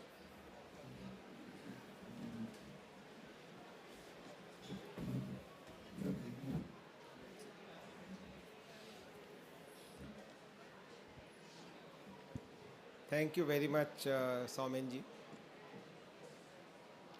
I feel very privileged to be talking about the initiatives of Government of Bihar in India at this August gathering of COP27 at Sharm el-Sheikh in Egypt. Climate change is a reality. Maybe about 20, 30 years ago, we thought it is something which is only being talked about in global conferences, but actually there is nothing like climate change. But now we can see the signs very clearly, very loud and very clear. The variability of rain is tremendous. The number of dry days in a year has gone up. Total amount of rainfall in a year still remains the same, but within 1 or 2 days, suddenly a rainfall of a month takes place. And that is one reason why we are finding all major towns, not only in Bihar, not only in India, but across the globe, suddenly facing the problem of flooding. Cities in Europe are facing very high temperature. London was boiling of late. Then many many major towns, even Bangalore, a place like Bangalore in India, has been flooded this year continuously many times. Similar is the fate in many other major centers across the globe.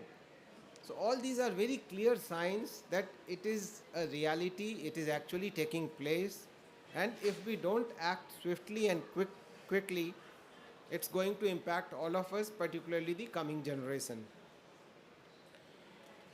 Bihar has a very high population density. It is an agrarian economy. It is impacted by heat waves, floods, as well as drought. But in Bihar, we have taken an initiative and have already started working towards a net zero Bihar. Our Prime Minister in Glasgow announced that India is committed to become net zero by 2070. Bihar has already taken the steps in those directions. I would like to just briefly talk about that.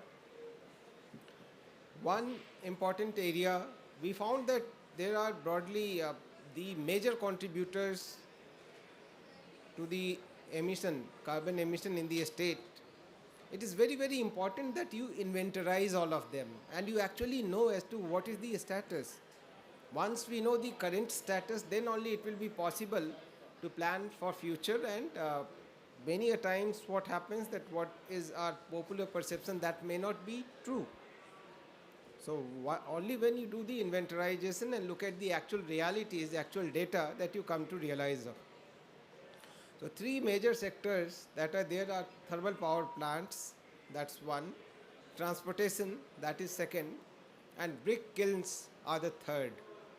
So using a Geo AI tool, we have identified more than 8,000 brick kilns in Bihar, and more than 50% of them have already shifted to cleaner technology. Somen and his team will be talking more about it in detail. This shift to cleaner technology reduces the emissions by around 30%, so that's very significant. Bihar has also entered into an agreement through the Pollution Control Board with the United Nations Environment Programme, where we are working on developing the low carbon pathways. We have already done a lot of work on inventorization of what is the current status of emission in different sectors in Bihar. Now we'll be finalizing that portion and then working on the policy part as to what all needs to be done. A state like Bihar, I think, will be equally important for so many other places across the globe, which have the dual thing. One is looking at the future having low carbon emissions or near zero carbon emissions, but also looking at the aspiration of development. Many a times we feel that development ambitions lead to more carbon emission. But it is also important that we at the same time have a proper balance so that we could work on the development path as well, and at the same time we could move towards net carbon neutrality in the longer run. So that is one part where government of Bihar is already moving ahead, and very soon we will come out with the policies that required to be done. Mind you, these are not one-day changes. Such policies take time. For example, if one coal-based thermal power plant is built, its life is 40 years. So once you have built it, for next 40 years it will have some emission.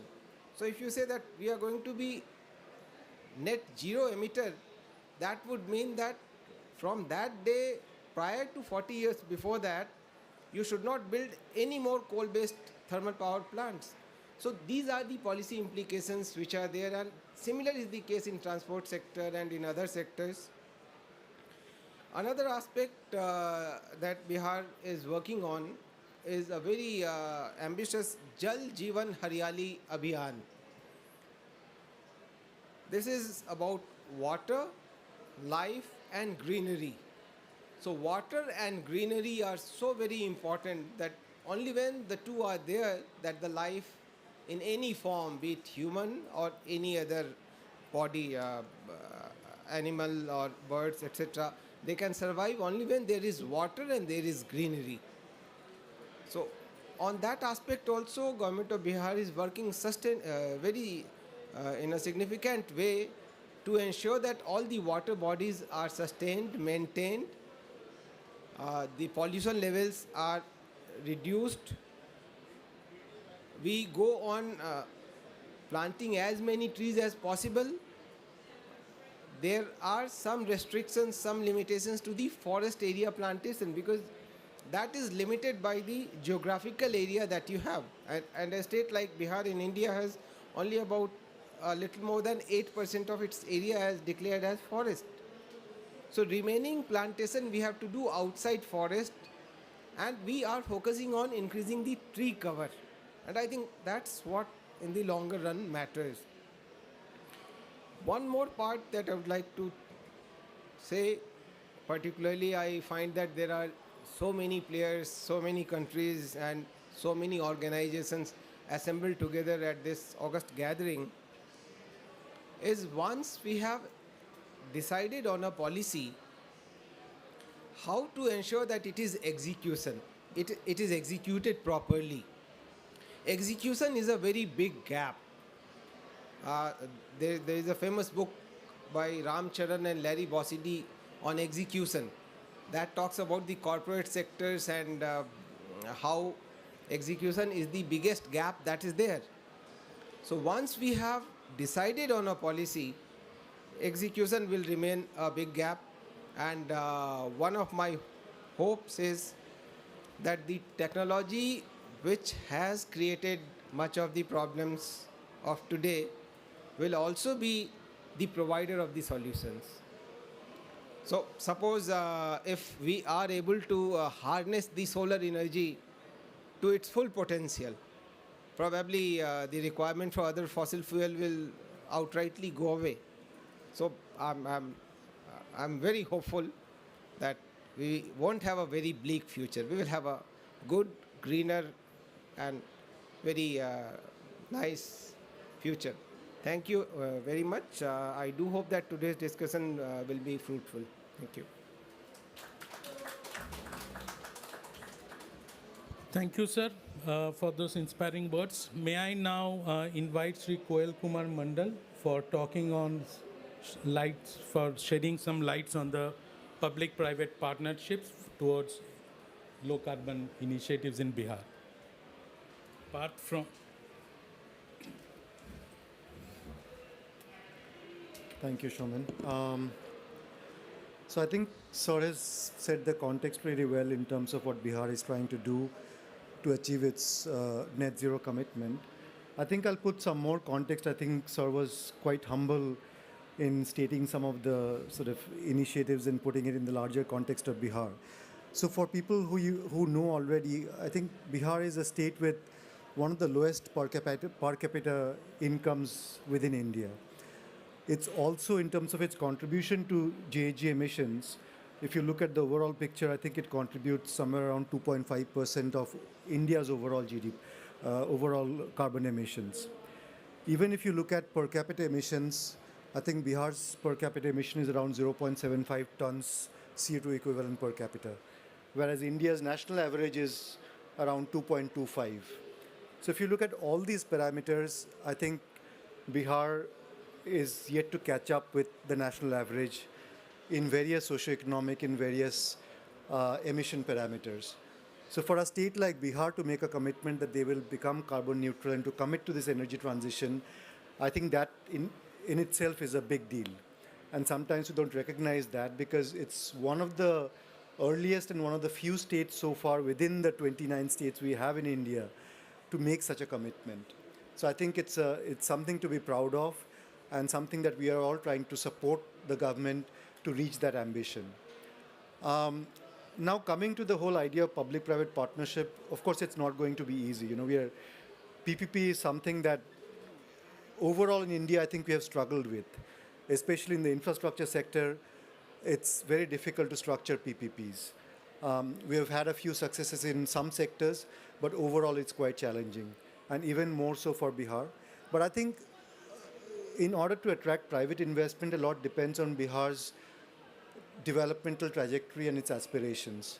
Sir spoke a little bit about it. So currently, if you look at Bihar's GDP breakdown, state GDP breakdown, 65% is services, 25% agriculture, and some 15% industry.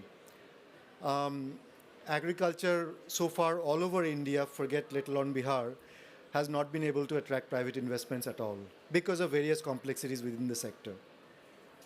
Industry to some extent. So it is in this context that we are talking about attracting private investments in Bihar. Of course, Bihar is one of the fastest growing states in terms of manufacturing output, etc. Part of that is because of the low denominator, but there are also other initiatives that are helping Bihar in this cause. So in terms of the sectors that can attract private investments in Bihar, I think Sir mentioned one of them. Renewable energy is one of the biggest potential. Bihar overall is an energy deficit state. It imports energy from the central government on a regular basis. And that's where I think there's a huge potential to scale up renewable energy. Studies show that there's a potential of 12 gigawatts of solar in Bihar. And if you look at the Indian context, private sector investments has driven the entire RE growth within India. So I think that's one area where definitely with the right kind of policies and incentives, attracting private investments is going to be possible. The second is industry. This is again one area where the government has taken some initiatives. Food processing, value addition, leather, textile. These are historically areas where Bihar has done well, albeit the fact that these are small and medium enterprises. But these are areas where it is possible with the right kind of incentives to attract private sector investments. And I think over the last decade or so, the state government has done a really good job in bringing about socioeconomic reforms, legislative changes, changing the business atmosphere of the state to attract these investments. One of the more recent initiatives, for example, where the government has announced rupees 10 crores for entrepreneurs in leather and textile, for example. I think that's the kind of incentive that the government needs to come up with to attract more investments. Of course, none of this is targeted towards green, so to speak, as of now. But I think that's where the next level of policy innovation can happen. How do you tie these incentives, link these incentives to green production, green manufacturing? Having said all of this, there are challenges. It's not easy. Land is a big challenge in India, in Bihar particularly, because a lot of Bihar is very productive agrarian land, and it's not available in big parcels just because of the nature of the geography Bihar is in. So to attract large industrial parks, large industrial investments is not going to be possible. It is in the realm of small and medium enterprises, and it's always more difficult to attract investments for SMEs. So I think this is the larger context in which we are talking about sort of attracting private investments for Bihar's low carbon transition. But I think the beginning has been made, and all of us together, Development Alternatives, there are other CSOs involved, UNEP, the state government, Shakti Foundation, which I represent. We are all trying to support the government through different studies, economic modeling, energy modeling, to find out that pathway, and more importantly, to figure out the policies and incentives that will lead to that pathway. So with that, let me end my intervention. Thank you so much. I think we'll come back to Q&A later, right? Yeah, we will come back. We will come back. Thank you, Koel. Now, very interesting presentation by Parth Joshi from UNDP. For doing any intervention work, we need data. Without data, you cannot move even an inch. So what Parth will present you is a new innovation in data science through a GeoAI tool, which we have used extensively in Bihar to map the brick kilns. Parth, please.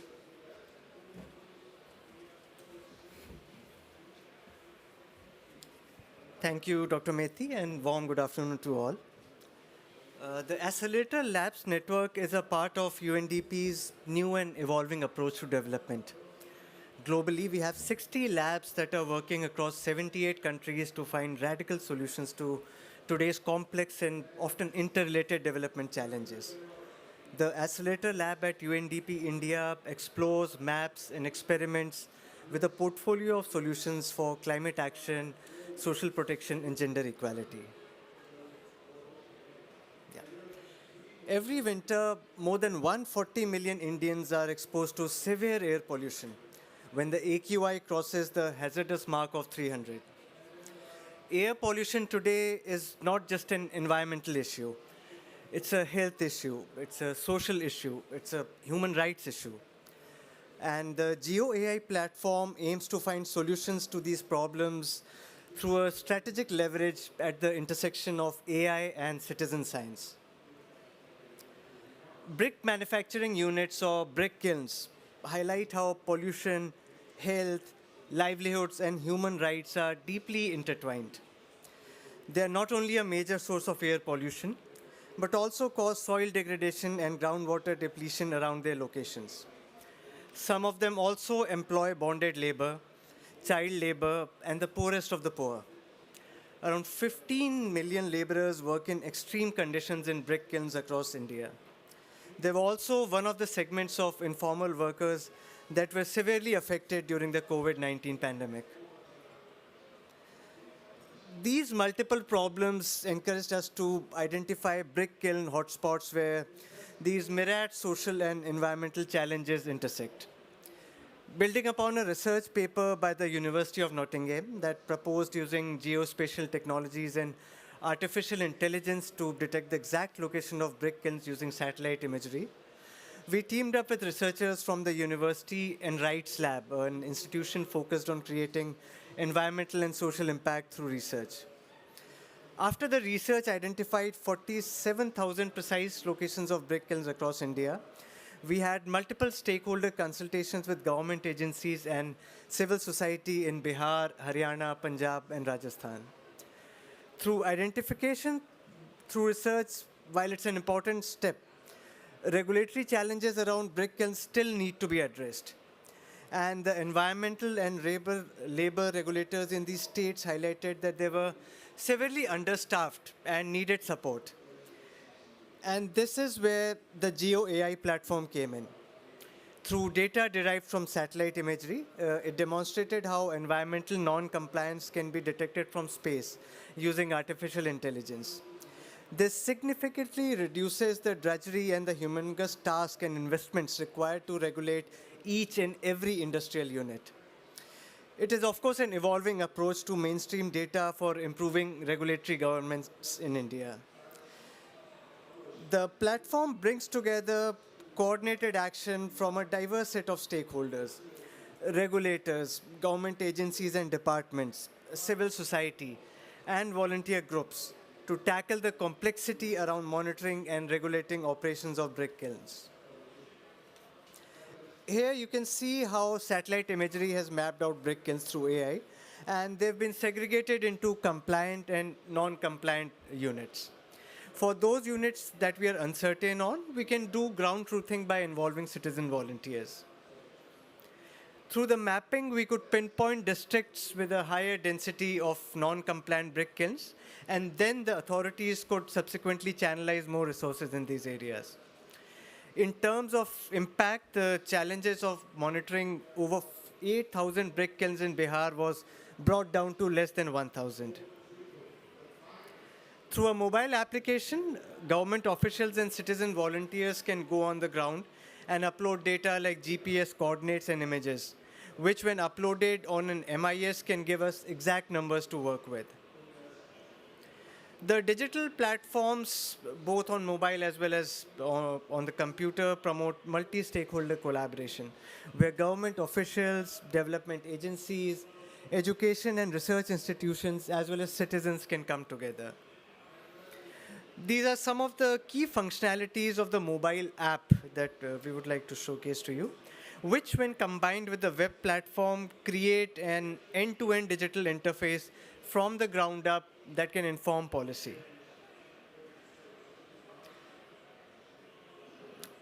But we must also be mindful of the fact that technology here is just the means to an end and not the end itself. The data collected needs to be interpreted and acted upon to deliver tangible and impactful results. For instance, the fuels used in brick kilns are a matter of concern.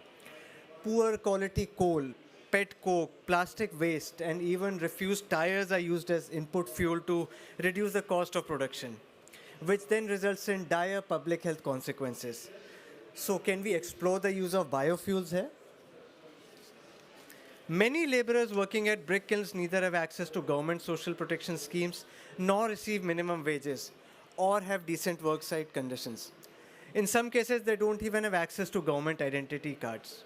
Now, the platform helps people report violations of the right to life under Article 21 of the country's constitution, which covers relevant labor laws, human rights, and access to social security.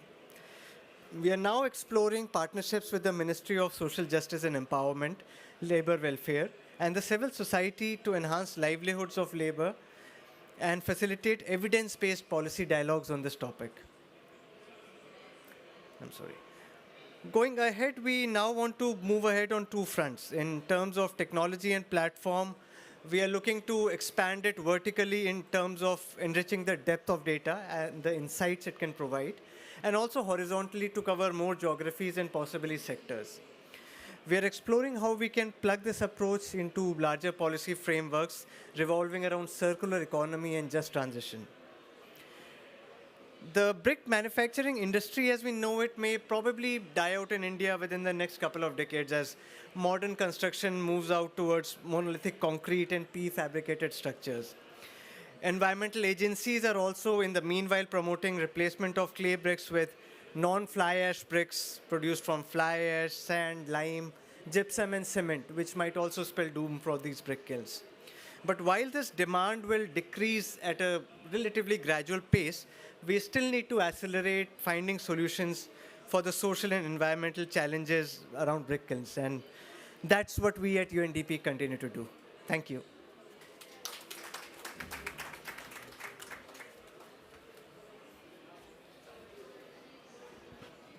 Thank you very much, Parth. You made my life much simpler because then I don't have to explain the GUI tool. Very interestingly, what Parth has described right now, it can be followed not only in other states in India, but across globally in other countries also. You can use this tool to map the entire, not only brick kilns, but many other structures, many other formations across. Not only that, what we plan to use it as a decision-making tool, decision support tool, and what I'm going to show you is, based on the data that Parth has showed, how did we use that data in finding it out, doing a GHG inventorization of the brick sector. At the end, I will also put some numbers of way forward, what we are going to do and what we are. The strategies are not based on theoretical assumptions, but these are practical examples that we have done it in one field and we are doing it right now in Bihar. Global context, I don't think I need to mention these. Everybody knows, being in this COP, everybody will be know. But one of the things that I'd like to mention is that the work that we are doing in Bihar it is in resonance with the life concept that our Honorable Prime Minister has messaged or has presented. Side by side, construction sector is one of the key polluting sectors, contributes to around 26% of the total pollution. And Bihar, even Koel also mentioned in his speech, status of Bihar, but still Bihar has taken a leadership role in engineering this transition to a low carbon economy, not only in the brick sector, but across other sectors also. Scope of this report, well, I did not mention that GHG, we are only measuring here GHG emissions. We are not measured here the suspended particulate matter or other particulate matters. And the brick kilns here are all burnt brick kilns using topsoil, but we have not measured the amount of topsoil that is being used. That is a separate study that we are going to do. Current scenario, just before I go into the results, to give you a context, what is the current scenario of the brick sector in Bihar? This is, of course, you can see this is the status where this is an area near Patna where this is the concentration of the brick kilns. Some rough status based on the GOAI tool and based on our ground truthing surveys. There are roughly around 7,700 burnt clay brick kilns. It is after as Honorable Secretary also mentioned, after the power and the transport sector, this is the third highest emitter of carbon dioxide. And it consumes roughly in a year, roughly around 70 to 75 million tons of topsoil. That's the status. It might sound a little bit difficult, but on the other hand, let me give you the positive things. It creates employment to over 7.7 million people annually. People in Bihar gets employment, people from other states get employment. So this is one of the highest or the largest employment generating technologies. And most important, it generates roughly around 186 billion rupees within the state. And this is within the state only. Divided by 80, you will get the amount of $1 billion that it generates. Again, coming back, you can see the amount of topsoil that is being used, the brick kilns that are being used, but that is the kind of scenario that we have. Some very, very key initiatives we were working with the Bihar State Pollution Control Board and the Department of Environment and Forest from the year 2009, supported by Shakti Sustainable Energy Foundation, and we have been signed a tripartite MOU for the next 5 years.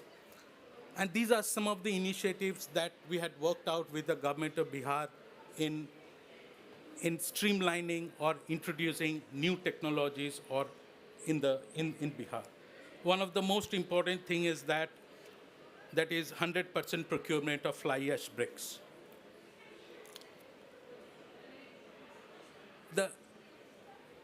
Now let me go into the study. The way that we have done is, we have taken we have done an extensive survey, gone to field, talked to all the brick makers, most of the brick makers, required sampling. So what we found out that the key processes for GHG emissions in the brick sector are mainly three. One is when you are bringing in your raw materials from the transportation. When you are bringing in your raw materials, both the soil and the fuel. The second thing is when you are producing the bricks, the energy that is consumed, both the electrical and the fossil fuel energy, because most of the fuel is being used as coal. So the fossil fuel and the electrical energy that you are using in making the bricks. And the third is when you are transporting the bricks from your kiln to the consumer. So these three things has been taken into this. So in this methodology, what we have assumed is how much is the distance that we travel, how much is the, what is the type of vehicles that is being used, what is the fuel that the vehicles use, and what is the amount of coal or the fuels that are being used. A gate-to-gate approach has been adopted. We have not used an life cycle assessment. But in all the calculations, what the values that we have used is IPCC deferred values. Now, this is an idea, this will give you a fair idea in where is the transportation of the materials. If you see, the finished goods go up to a maximum of 30-kilometer radius. This is an average study. In certain cases, it might go up beyond that, but this is only around 30 kilometers. They don't travel beyond that because there are other brick kilns from where it comes.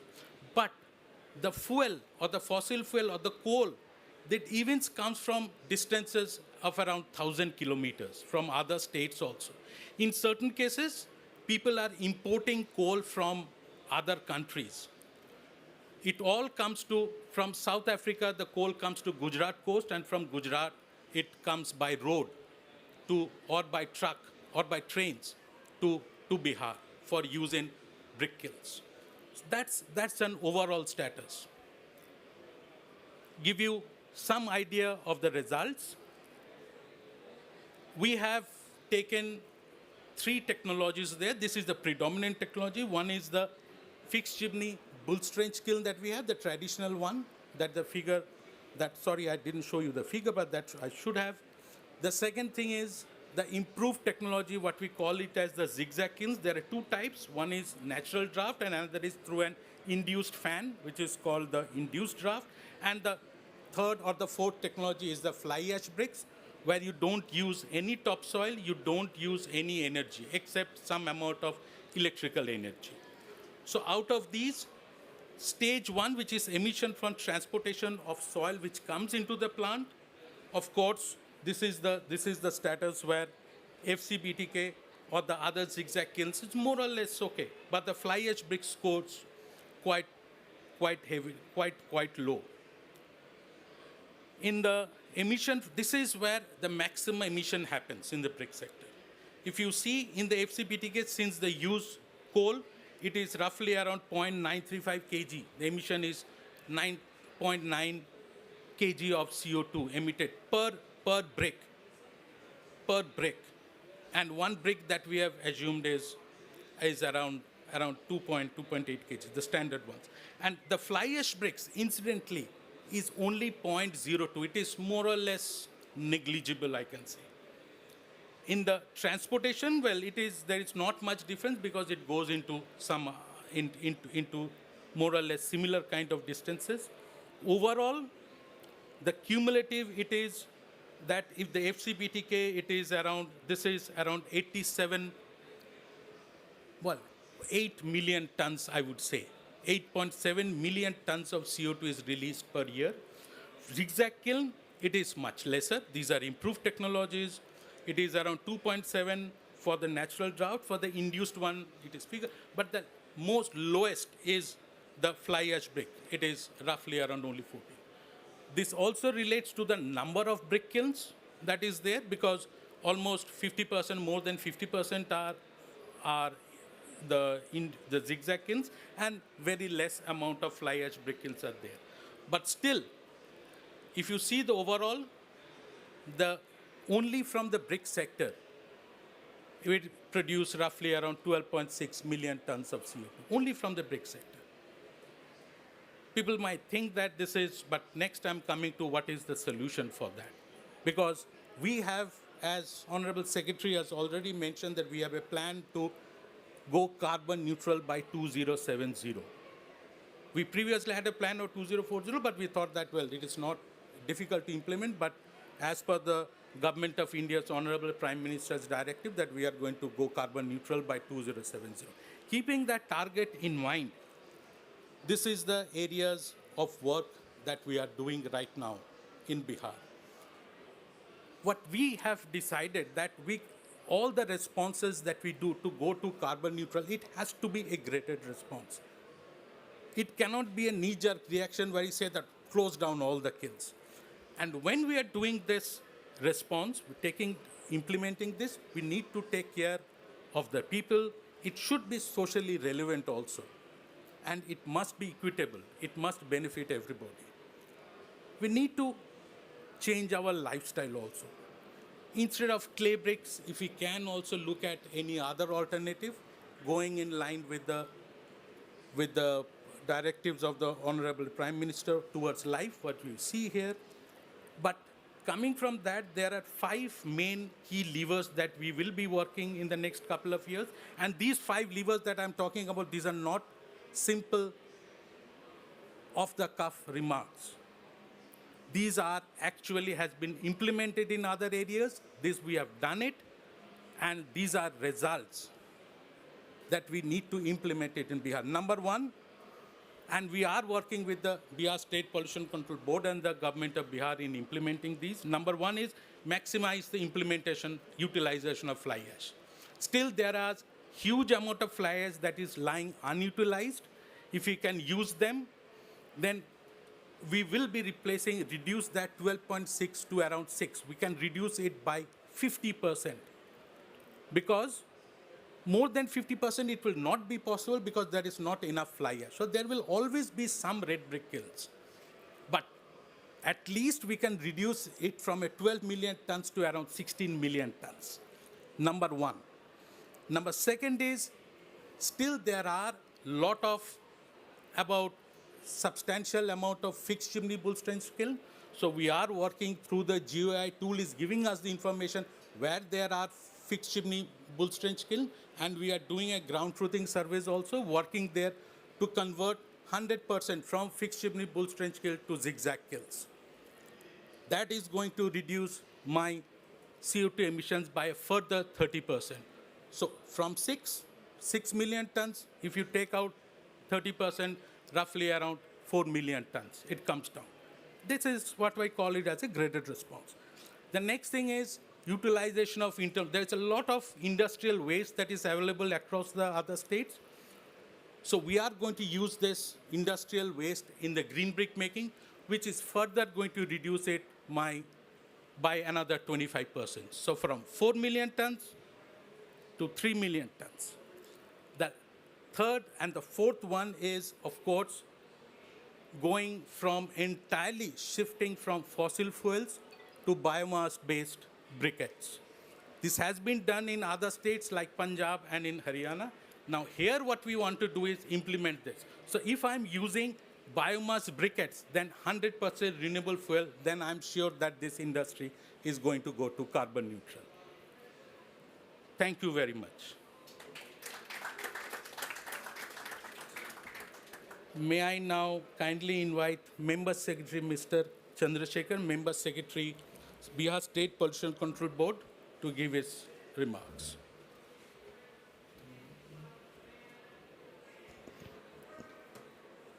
Thank you, Dr. Mehti.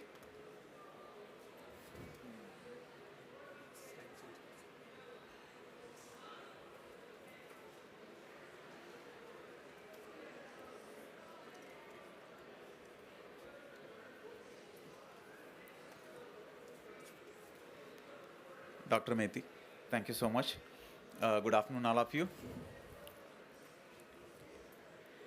I'm going to speak about climate change initiatives at the subnational level.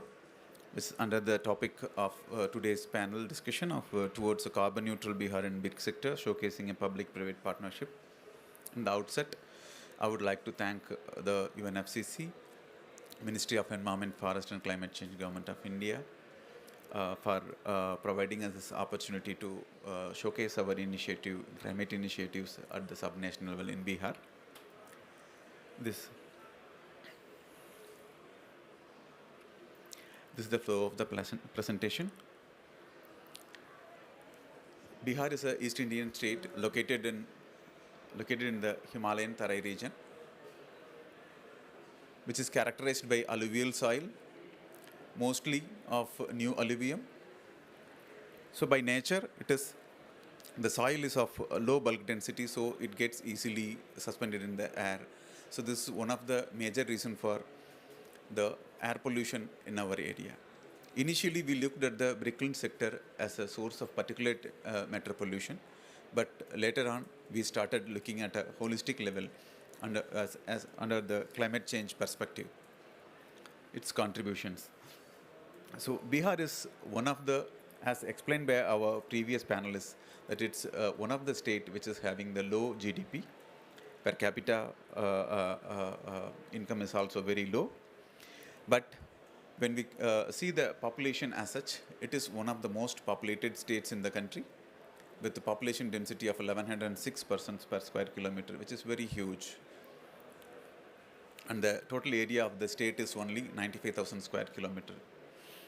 So Bihar is on accelerated growth and development path and looking to future with new hopes and aspirations. In the last 10 years, Bihar is growing at a pace more than the national average. So with the huge population and the growing economy, there is a huge demand for buildings and construction activities. And obviously, brick is one of the major resources required for all the constructions. So Bihar grew at an annual rate of 15.8% between 2011 and 2017 and 18, compared to 13.7 at the all India level, with concurrent improvements in human development indicators. The state is prioritizing actions to bring people out of poverty and improve their standard of living. However, Bihar is also among the most vulnerable among the Indian states to climate change, which threaten to undermine the developmental efforts and exacerbate its existing economic, social, ecological, and cultural vulnerabilities.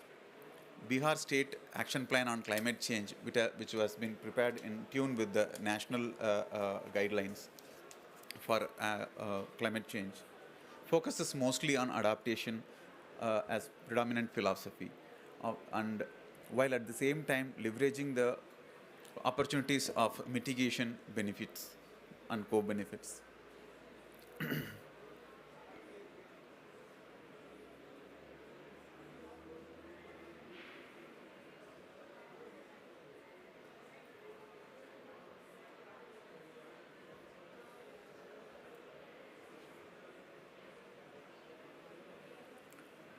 When we see at the target of 2070 carbon net neutrality for the in the state of Bihar, we have some long-term strategies. Like Bihar has distinct developmental challenges. One is of being the fastest growing economies. The state has its own economic priorities for its aspirational populations in this context. The state has taken leadership to intertwine and link its development objectives to the climate goals. Bihar became the first state in the country to target net zero even before the declaration of our Honorable Prime Minister in the last COP26. The state of Bihar announced that it is targeting to achieve carbon neutrality. So, and this apart, Bihar is one of the pioneering states which is taking a lot of climate initiatives at the subnational level, like what our Principal Secretary Sir has mentioned in the form of Jal Jeevan Haryali Mission. This is a convergence of different developmental schemes of 11 departments under one umbrella in a mission mode. Under the partnership, we in the year considering the state's ambitions to be a carbon neutral state, we in the state, we from the Bihar State Pollution Control Board, on behalf of the Department of Environment, Forest and Climate Change, we signed an MOU with UNEP in 2021 with an for drafting to develop a strategy that aims for climate resilience and low carbon development. Under the partnership, the UNEP and its technical partners are supporting us in the preparation of greenhouse gas inventory and carbon footprint analysis. We are also working on climate vulnerability assessments of the state and increasing the capacity of the government departments to deal with climate change impacts. Bihar is one state which receives flood every year. While receiving flood, at the same time, on the other part of the state, we also experience drought. This is the typical to a state like Bihar in India. Organizations of international repute like Shakti Sustainable Energy Foundation, World Resources Institute, Council on Energy, Environment and Water, Development Alternatives, RTA International, ICLAI South Asia, and Confederation of Indian Industries have been roped in to do sectoral analysis and to take deep dives on the selected sectors. To collect ground data, especially we are trying to collect the primary data as far as possible and help us formulate the strategy for Net Zero Bihar.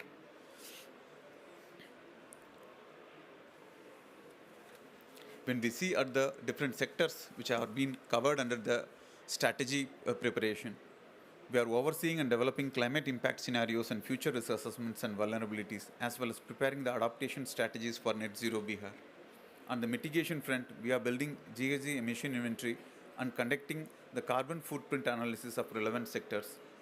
Moreover, with the support of Shakti Sustainable Energy Foundation, we are also having 5 deep dive studies to prepare inventories and decarbonization roadmap, along with concrete policy actions in the sectors of construction and industry, which includes the brick kiln sector as well, green buildings and energy efficiency, industrial and domestic waste, power and transports.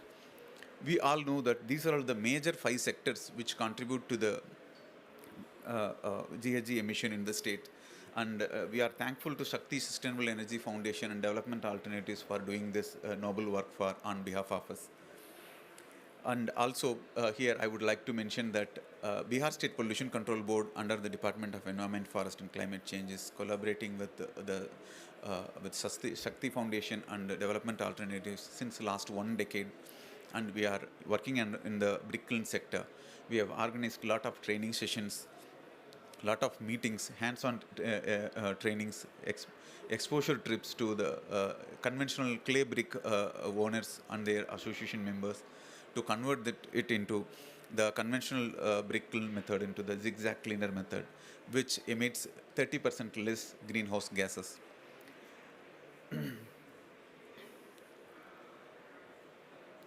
When we consider brick kiln sector as such per se in Bihar, the large tracts of alluvial deposits are best suited for making clay bricks. Being located just towards south of the Himalayas, lot of rivers, perennial rivers, they have their origination from the Himalayas. Along with them carry lot of silk load and they deposit in the lower plains of Bihar. This is also one of the reasons that lot of brick kilns are there, apart from the economic development and the demand from the construction sectors. Although agriculture and the service sector are the mainstay of Bihar economy, construction sector also contributes to the overall growth of the state. At present, this sector is growing at a pace of 11.5%, which is very huge for in a country like India. At present, the big sector in Bihar is the 3rd largest emitter of carbon after thermal and power sector. Bihar has one of the highest population densities in the country, which is of 1106 persons per square kilometers. And construction is one of the highest growing sectors in the state. This demand has also driven the increase in the number of clay brick kilns across the state. At present, we have around 7,865 brick kilns spread across the entire state. When we consider the relevance of this sector in the Bihar's economy, quantification of GHG emissions of the brick sector will provide an effective way of assessing the environmental impact of the construction activities in Bihar. In addition, it will assist in ascertaining the sector's contribution, both direct and indirect, to global warming leading to climate change. It will enable the state and central governments to devise effective approaches, strategies, and action plan to mitigate the growing GHG emissions. For instance, it will be useful for optimizing Bihar State Action Plan on Climate Change aimed at enhancing the mitigation and adaptation capabilities of the state, leading to formulation of effective policy instruments. It will also enhance Bihar's capacity to effectively contribute to India's current and future nationally determined contributions. Moreover, the resulting product carbon footprint of the brick as such will provide a baseline value acting as a benchmark to monitor the progress and efficacy of various central and state initiatives towards greenhouse gas emission mitigations. What is measured can be managed. We believe this. So if we have a baseline data for a benchmarking, we can set milestones before reaching the targets. So these milestones will be reassessed intermittently to assess the efficacy of the policy actions taken at the government level by the different departments. Bringing the focus to the construction activities in the state again, where the clay brick kilns are an informal sector but are the second largest consumer of coal only after the thermal power plants. So it's obvious that this is the second highest emitter of the greenhouse gases in the state. With significant consumption of coal and other natural resources, this industry is highly resource intensive. It is being highly coal dependent, and thus it makes it a large emitter of not only the particulate matter pollution, but also CO2, carbon monoxide, SO2, NOx, and SPMs. Bihar state government under the Department of Environment, Forest and Climate Change has initiated various steps to address the greenhouse gas emission from the brick sector especially. And here I would like to list out some of the initiatives taken by the government. With the support of Shakti Sustainable Energy Foundation in association with Development Alternatives, the Bihar government set up a task force in the year 2013 to promote the cleaner building materials in the state. This was notified in the year 2012. Then, to maximize the impact, we organized regular meetings, workshops, and training programs across the state. In the year 2016, a notification was issued by the Ministry of Environment, Forest and Climate Change, Government of India, for promoting the utilization of fly ash in making fly ash bricks.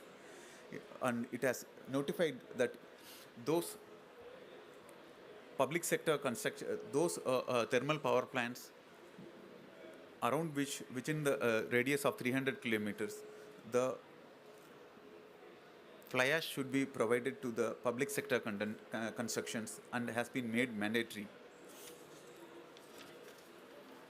Based on this notification, in 2017, the Department of Environment, Forest and Climate Change has made it mandatory for the use of fly ash bricks in all the construction activities in the state, that is the construction activity which is being taken by the various departments.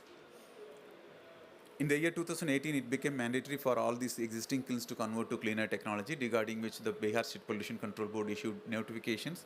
It's also interesting that the judiciary has also taken cognizance of this and have issued orders not to issue any license to new brick kilns which are not converted to cleaner technology.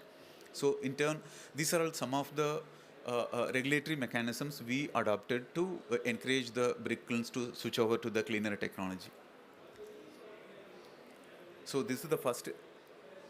In the year, the government of Bihar through BSPCB has also taken up an ambitious plan to verify the brick kilns in the state through a GeoAI tool developed by Accelerated Lab of UNDP.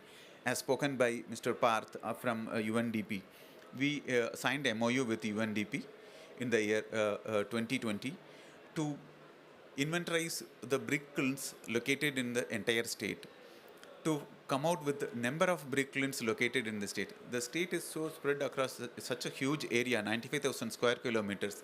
It was not possible for us to count each brick kiln and its clustering or its distribution at different areas in the state. So it was very, very wonderful tool which was developed by the Accelerator Lab of UNDP We are thankful to UNDP for giving us opportunity to use this tool. This was a pilot developed by the UNDP in collaboration with Nottingham University. So after using this Geo AI technology, we came to know that about 8,500 brick kiln structures are there. Then when we took the ground truthing, we came to know that roughly about 20% of brick kiln structures have been abandoned. So this was very useful too. And once this number is arrived, we were concerned about knowing how many such brick kilns have been converted to the cleaner technology, which is very by emission wise they are very efficient. So that was the moment when we joined hands with Shakti Sustainable Energy Foundation and again with Development Alternatives for a ground level ground truthing using a mobile application platform developed by again UNDP. So it has thrown up a very interesting figures and that will be shaping the policy framework of the department in the days to come. Thereby it will reduce the carbon emissions from this, particularly from this brick kiln sector.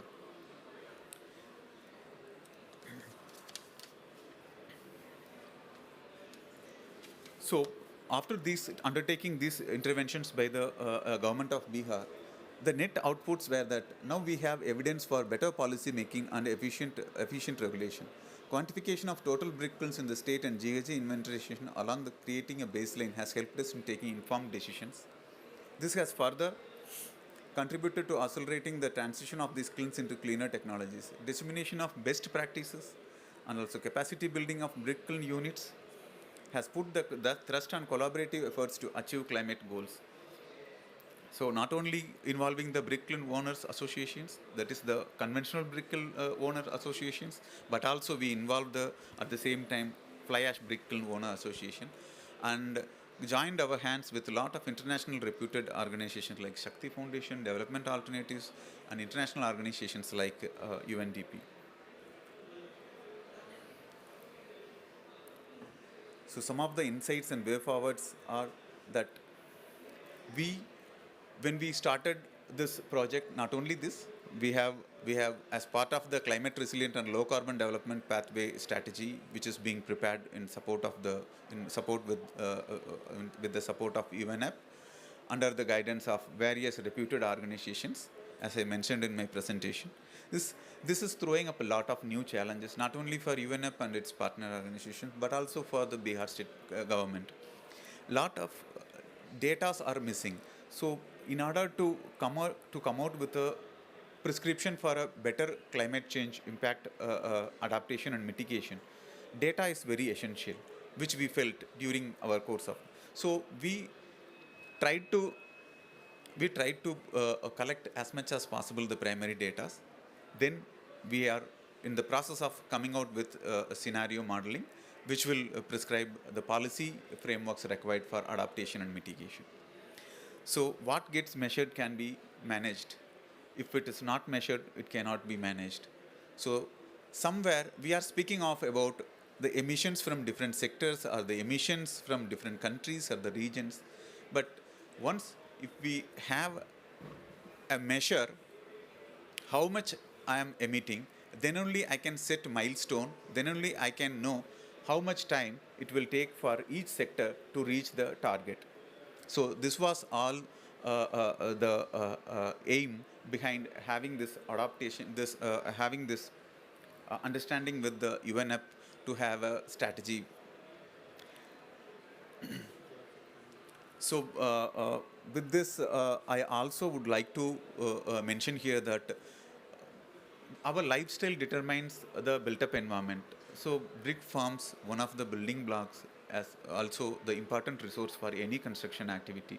So we as a individual or as a community, as propounded by our Honorable Prime Minister, have to take this life movement, that is lifestyle for environment movement, to the entire world and to our neighborhoods.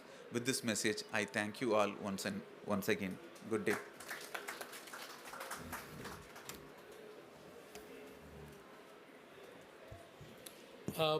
Thank you everybody. Thank you Parth, thank you Koel, thank you Arvind sir, and thank you, Mr. Chandrasekhar, for their inspirational talks.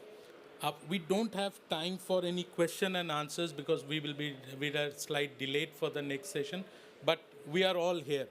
So anybody has any questions, any queries, we will be here. Please do ask us. Thank you everybody for attending this and showing the patience and hearing this.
Huh?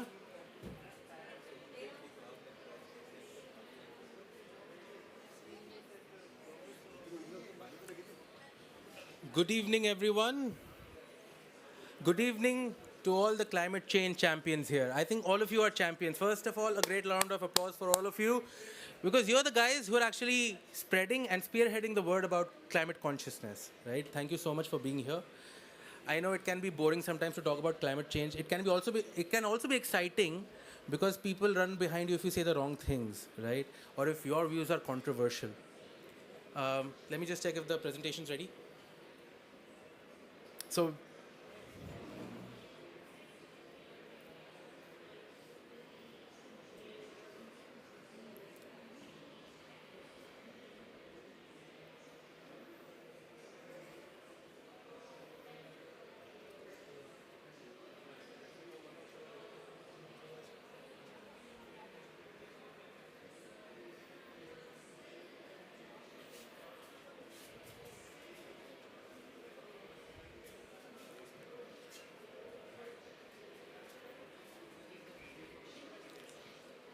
no, I've given the video separately as well. Okay, sure.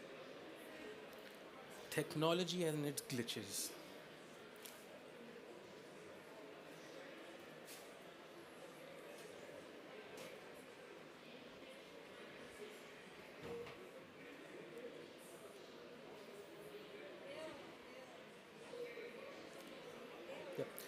Hello everyone, my name is Auric and I'm representing SSP here today. SSP stands for Sustainable Solution Provider.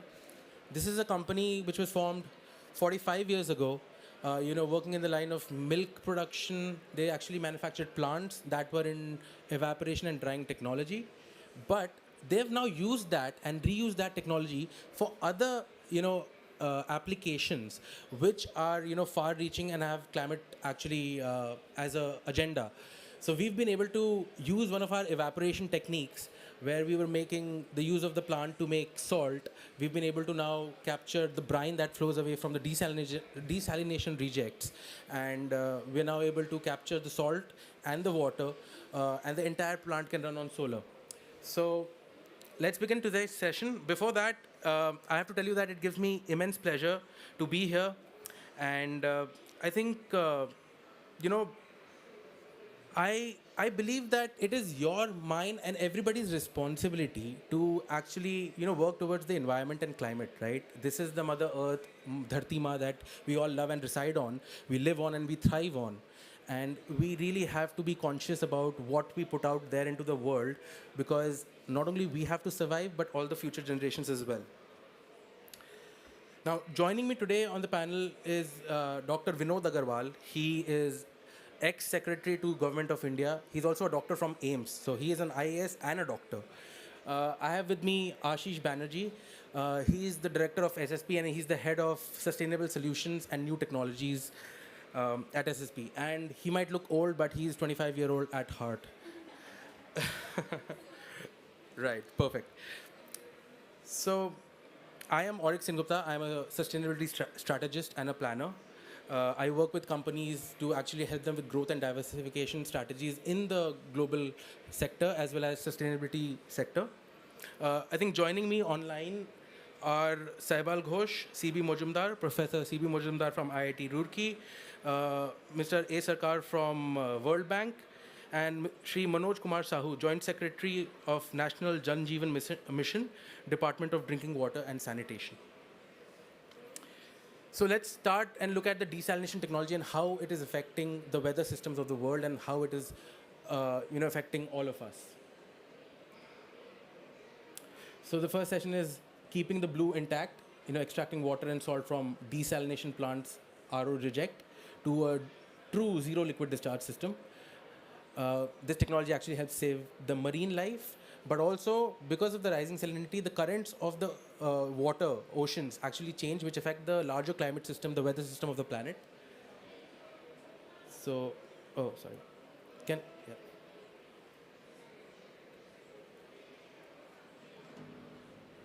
We live on a planet blessed with life, and the cradle for life has been the oceans.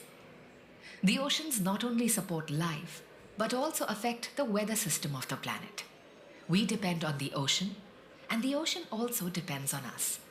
Water makes 71% of Earth's surface, and it is fundamental to life on Earth. But there is a problem. Roughly 97% of that available water is salty water from ocean, and the remaining 3% is fresh water. From this 3% fresh water, more than 60% is ice at the poles. With the ever-increasing demand for water, countries are looking at the oceans to fulfill the need for fresh water. The 2018 edition of the United Nations World Water Development Report stated that nearly 6 billion people will suffer from clean water scarcity by 2050. This is the result of increasing demand for water, reduction of water resources, and increasing pollution of water, driven by dramatic population and economic growth. It is suggested that this number may be an underestimation, and scarcity of clean water by 2050 may be worse, as the effects of the three drivers of water scarcity, unequal growth, accessibility, and needs are underrated. Water use has been increasing worldwide by about 1% per year since the 1980s, driven by a combination of population growth, socio-economic development, and changing consumption patterns. Global water demand is expected to continue increasing at a similar rate until 2050, accounting for an increase of 20 to 30% above the current level of water use, mainly due to rising demand in the industrial and domestic sectors. Over 2 billion people live in countries experiencing high water stress, and about 4 billion people experience severe water scarcity during at least 1 month of the year. Stress levels will continue to increase as water demand grows and the effects of climate change intensify. Safe drinking water and sanitation are recognized as basic human rights, as they are indispensable to sustaining healthy livelihoods and fundamental in maintaining the dignity of all human beings. To cover the scarcity of water, desalination of seawater is one solution that has been proposed for coastal areas, which are inhabited by 50% of the human population. While this option could increase the amount of available fresh water, it may also create problems for the surrounding ecosystems and organisms living within. For this, desalination plants are necessary, which takes water from the oceans or seas and purifies it of salinity to produce potable water for human consumption. Normally, RO system produces 100 liters of potable water from 250 liters of saline water and spews out 150 liters of concentrated salt water back into the ocean, which increases the salinity of the oceans.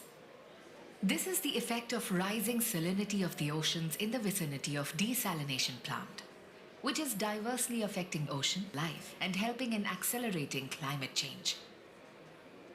With the ever-increasing need for fresh drinking water, Egypt is planning on setting up of 17 solar-powered desalination plants by 2025 for production of 2.8 million metric cube of drinking water per day.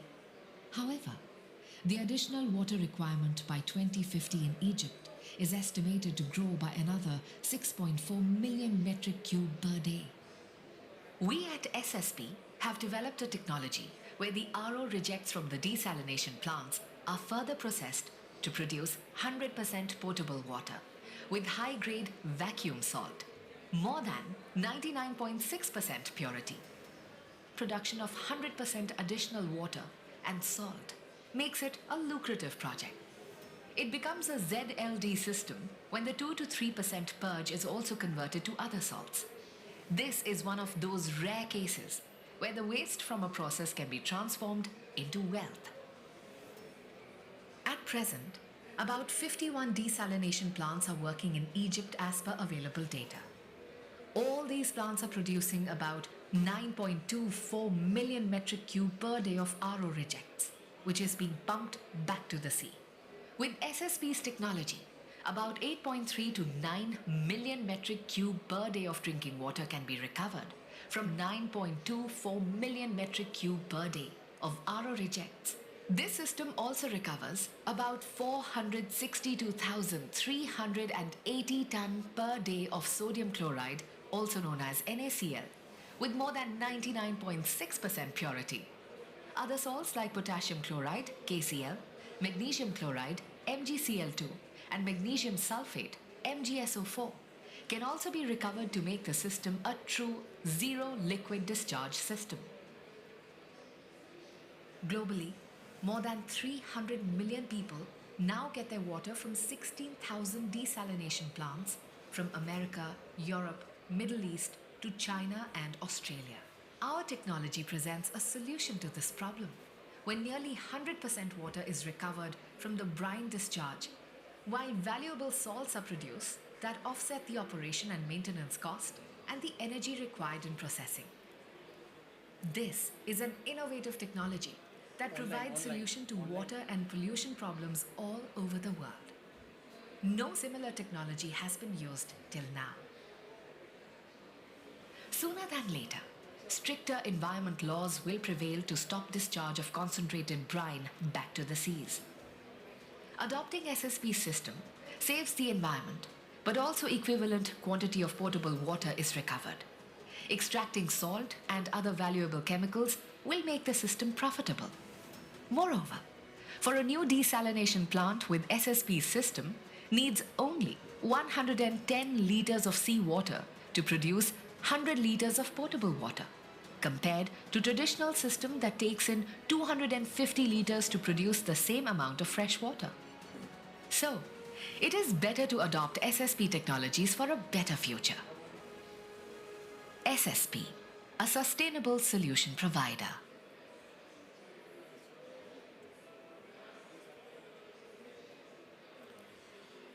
Okay, thank you so much for that. As we saw, desalination can also be called a necessary evil, right?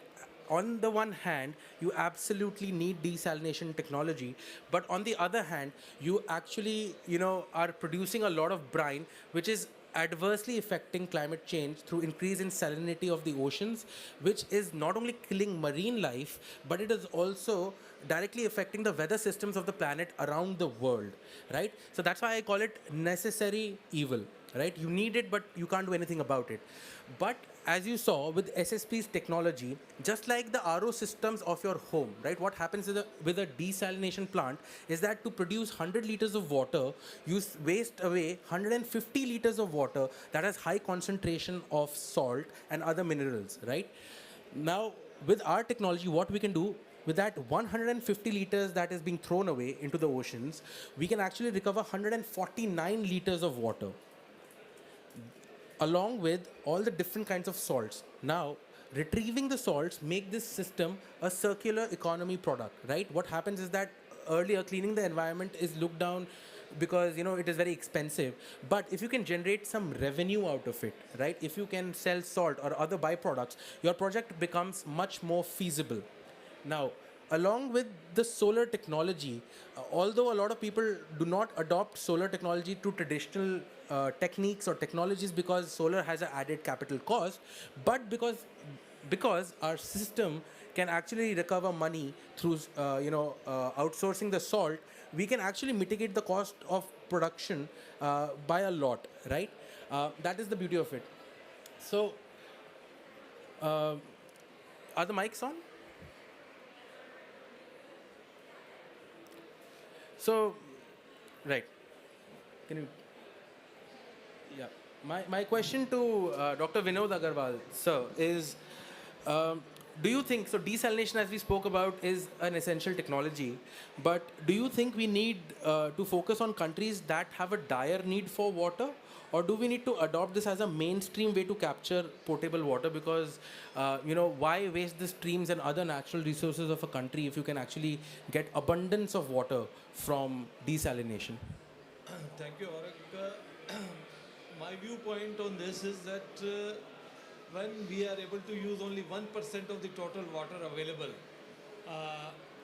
and that is also reducing by the increase of population, definitely we'll have to go for the ocean water being converted into fresh water, potable water all around the world, and especially in the coastal areas. Even in India, many of the coastal areas in Gujarat, Tamil Nadu, Lakshadweep, Andhra Pradesh, and portion of Maharashtra, especially Mumbai region, they all have shortage of water already. And another 30 years, many other regions will also have shortage. The Middle East, Egypt, and many of the European countries also are facing shortage of potable water already. So these are the all regions in the world where the water shortage will increase and dependence on the seawater will increase.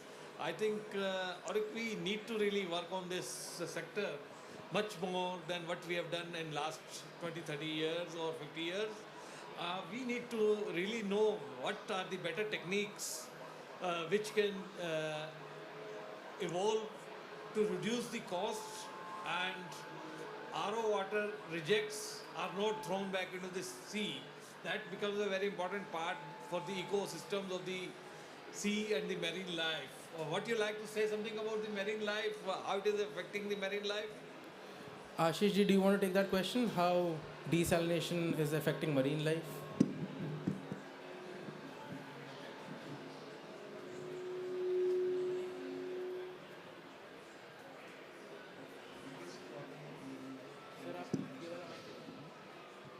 The biggest problem with desalination plant and its reject is it directly affects the ecosystem. When a Actually, the desalination plant rejects effects on microorganisms, planktons, and the egg of the fishes.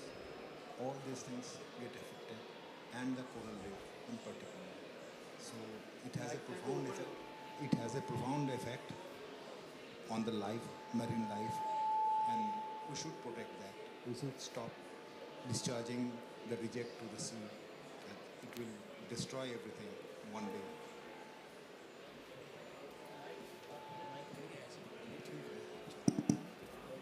The Zoom links, do we have the Zoom links? Next.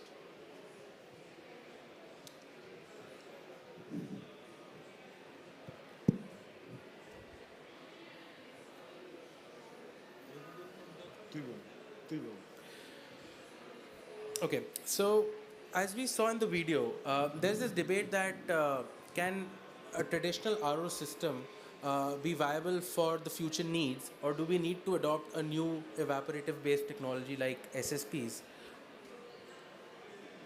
I think the question here is that, most people don't understand is that, when you look at a technology, you also have to look at the environmental costs, right? Now, the environmental costs is something that people don't, keep in mind when, introducing technology. You say that, a technology, a new technology, which has solar power built in, which uses, let's say, evaporative and RO technologies, might be very, very expensive. But at the end of the day, you also have to understand what is the effect or the economic effect on the climate that that technology is causing. Just because your financial position is better with using a traditional technology does not mean that you have to move ahead with that agenda, right? I think that is one of the reasons why there is an apprehension to use newer technologies or more expensive technologies, because we think, because we cannot directly see the effects of, the marine life, dying, or, the weather systems changing around us, right? But, and we become less sensitized to all of that. So I think we have to understand that, although desalination technology is important, but we have to go about thinking from an environmental perspective.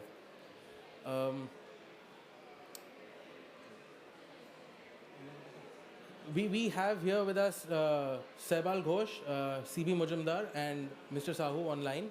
Saibal Ghosh, can you hear me?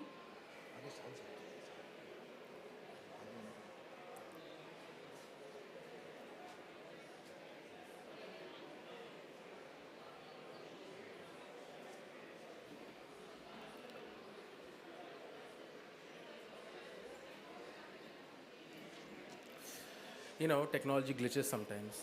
So. We can take over till that time. Yeah. Can we move to the presentation screen, please? Yeah.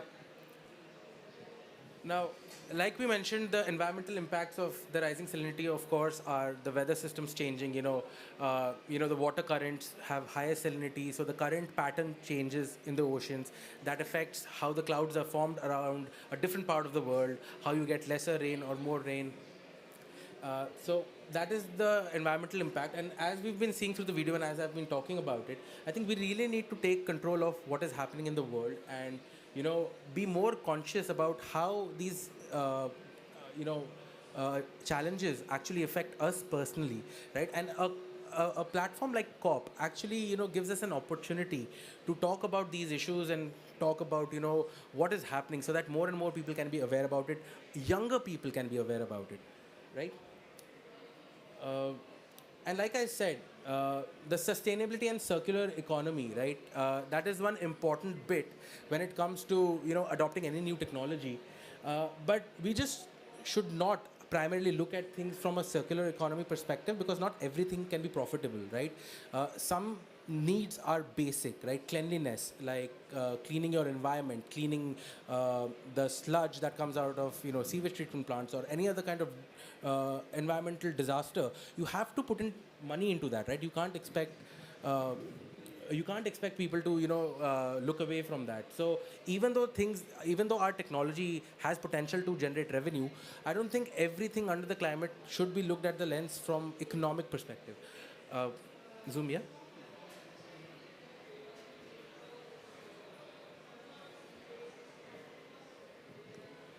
Hello, Mr. Saibal Ghosh, can you hear me now?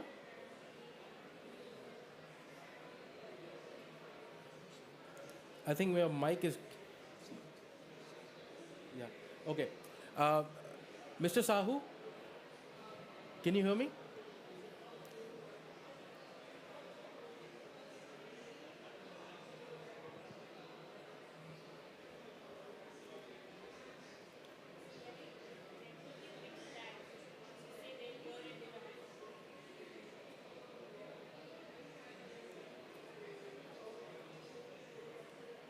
Mr. Majumdar, can you hear me?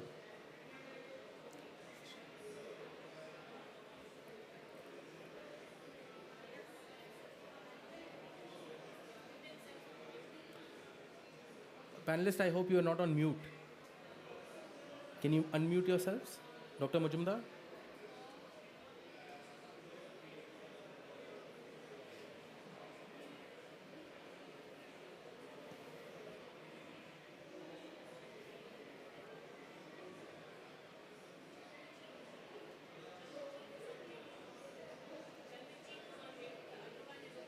Okay.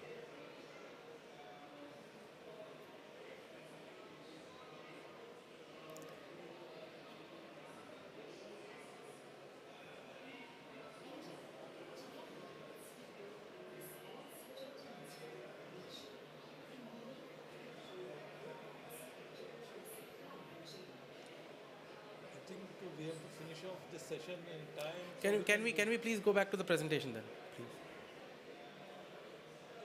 Yeah. So, sir, आपको मैं पूछना चाहूँगा कि लोग कहते हैं कि यार इसमें पैसा नहीं बन रहा, हमारे देश में ऐसी टेक्नोलॉजीज लाओ जिसमें पैसा बनता है। आपको क्या लगता है कि हर चीज़ में पैसा देखने की ज़रूरत होती है? देखिए, और एक यहाँ पर हम इंटरनेशनल फोरम में, तो मैं I try to answer in English. You see, money is important, but the life is much more important than money, and the environment is even more important than the life of one person.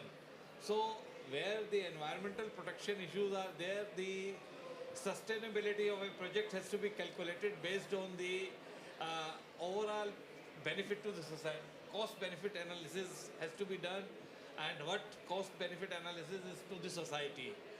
Based on that, only the project cost should be calculated.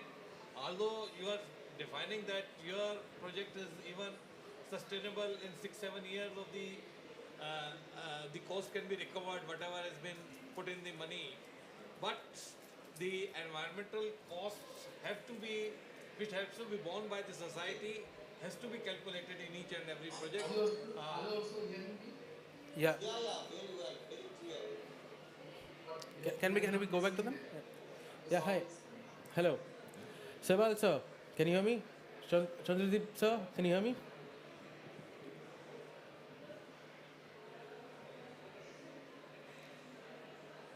Let's wait for them. Yeah.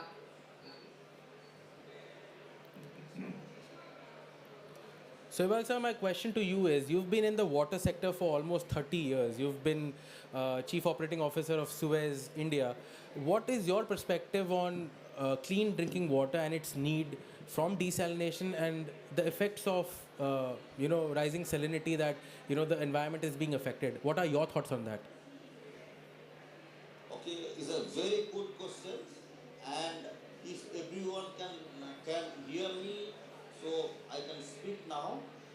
You know that in coastal areas like Egypt or Spain or UAE, and in some part of India like Chennai and Mumbai.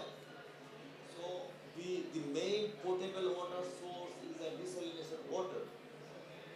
So it's okay, desalination water.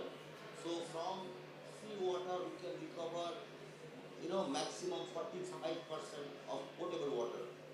So out of 145 we recover 55, we have to disable sea. And that high salinity water goes to sea. It contains about 8 to 9% of salinity. It goes to the sea again around the shore, around 750 meter from the shore level. And what Mr. Sengupta, Arik Sengupta said, it is very correct that because of desalination water or RO reject or desal reject, it goes there at heavy salt, so the DO level, dissolved oxygen level, goes beyond 1 ppm. So with this 1 ppm dissolved oxygen level, so all marine life get disturbed and they die. So entire ecology is disturbed with these ecological disturbances. So all climate changes happening with this ecology, because ecology and climate is so much related, so much close to each other. So if marine life disturbs, ecology disturbs, so climate change is inevitable to happen. So we have to find a solution how not to discharge that desal reject not to sea, but to recover more water from the reject and to recover the very commercially and profitable salt. It is sodium chloride first of things, and then other mixed salt to recover, so that it is a good business proposal to clean the environment as well as to to to save some money for the country and for the world. Right, sir. I have one more question for you. Um, what do you think will it take for people to realize that we have to first think about the environment and then we need to adopt technologies, right? The governments of the world actually right now are currently thinking about the cheaper alternatives to environmental solutions, but is that the right way to approach things? No, Bob, it is not the right approach. Maybe I am very transparent and very loud, and in my speaking, we should not speak about the money. We speak about the environment. Environment and the money is not related. We have to first. Our aim is to how to clean the environment. Okay, one is air pollution. Okay, go on. All the people work on that. Water pollution. Surface water pollution is all we are taken care about. That all BOD, COD, TSS, ammonical nitrogen, nitrogen, we are taking care of. Nobody is taking care of how to save the sea. Our 71% is the sea water, but we don't have drinking water to drink. We don't have potable water to drink. So we don't need to link. We should not to link between the saving environment and saving money or earn money. So we have to work on that, how to save the environment by way of technology development, how to innovate the technology to save the environment and to clean the climate of the world. It is not a specific. It is not a specific a particular country. It is a world. It is a worldwide problem to clean the environment and clean the sea, because sea is 71%. So if we clean the sea, so entire environment will be saved. Right. Uh, Dr. CB Majumdar, can we have him on screen, please? Yeah. Sir, welcome. I want to ask you, you work very closely, you are a professor at IIT, you work very closely with the government and you advise them on, what technologies to adopt. What do you think their approach is when they actually, look at a technology? Do they really care about the environment on the whole, or are they more focused on, saving money or making money out of all of these projects? What are your views, sir? Yeah. Welcome. It's a very good question, Mr. Adik Sengupta. I feel proud and it's my privilege to answer this question. I work very, very closely with Government of India, not only with Government of India, also with various international environmental protection agencies. Here, it is true that environment comes first. If environment is not sustained for our future, obviously whole mankind will be destroyed. So we take care of the environment. It is a big question. Government of India also is spending $1 billion of money to save, to protect the environment. You can recall that the Chernobyl disasters, atomic power plant disasters, even Fukushima during the tsunami. So why whole the world body is concerned even about the Bhopal gas tragedies? Because not only India, some part of that pocket is affected. Whole global atmosphere environment is affected with the deterioration of the environment. Nowadays, it is very good talk about the global warming. You know, if there is any solution and if salt concentration is increased, that has the more capacity of retaining the heat. So that comes in the word of global warming. When we take the water in a day, it is million liter per day, few million or few billion liter per day from the ocean. Then that amount of salt is being rejected again or were thrown into the ocean. And that increases over the period of the time the concentration of salt and obviously has the higher heat capacity of the ocean. And nowadays we know there's a disturb in the global monsoon and other climates, and there is the change, lot of change in the climate. Thus, if there is any more heat capacity in various water bodies, specifically in oceans, obviously that affects the glaciers. Not only the aquatic lives are affected, all the snow peaks are also affected. So now it is a good time. Government of India is also spending huge amount of money to protect the environment. Even in Indian some areas, there is the scarcity of water, like in the northern part of the India or hilly part of the India. So we take care of the environment, specifically the groundwater, surface water, and the oceans, lakes, everything. Also, we purify the water with the use of the RO. So concentrate from the RO or from the MEE, multiple effect evaporators, are coming, and there's a normal tendency of dumping the concentrate salts onto the water bodies, including the oceans. Obviously, if we are aware about the heat capacity of the water bodies, obviously that affects the global environment, global warming. We'll have to take care of that. So we need a technology so that we must not throw the dirty material, the concentrated material again onto the various water bodies, groundwater, surface waters, and the oceans. So ZLD word is coming.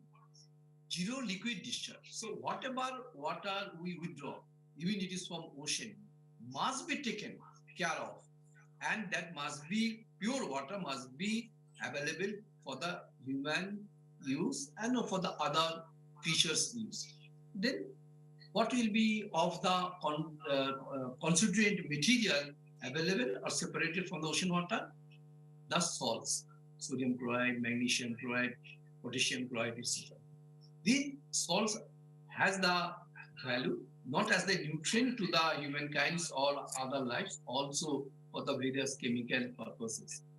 So there is a needness of separating out these salts. SSP, I have seen, they have the technology, falling film and centrifuge. Also other chemical reaction separation processes, they can separate out. First of all, if water is concentrated, so 35% to 60% solid concentration can be, and at the end of the centrifuge, we can take back the water, pure water, and there is a needness of not throwing these salts onto the ocean or in water bodies to purify it for the various use, chemical use, for human use, plant use, and for other chemical processes. These can be used, and this has a lot of value, lot of money. So not only we can protect, which is the first aim of the technical persons, engineers and learned persons, protection, environmental protection persons. Also, the proper use of these separated chemicals. So we can supply this water, we can protect the environment, a component of the environment, life component of the environment by the pure water, Also, with the separated various chemicals, there's a various chemical processes also, and these are available in the textbooks also in the various research papers. One can go for that. But ready-made technology, after the various research work done in the SSP laboratory, they have built up this technology. Also, it has been shown through this presentation. I was watching that very, very carefully. And even earlier, these videos were presented, and I had gone through that. And this is my belief that this SSP technology not only can separate the pure water, also can separate out the salt concentration. Also, they can separate the various types of salts. So that is my belief that in this way, not only environment can be protected, also money can be earned. So if there is the technology, there is the earn, obviously people will be interested for the protection. So if anybody is hungry, they'll go for the food. If food is available with the protection of environment, that is good. So this is my all good wishes for this technology, and I believe that this technology will get the success, and our environment, specifically ocean, will be protected, including human, and the plant will get this proper food, water, moisture, and environment. This is one step of protecting the environment. Thank you.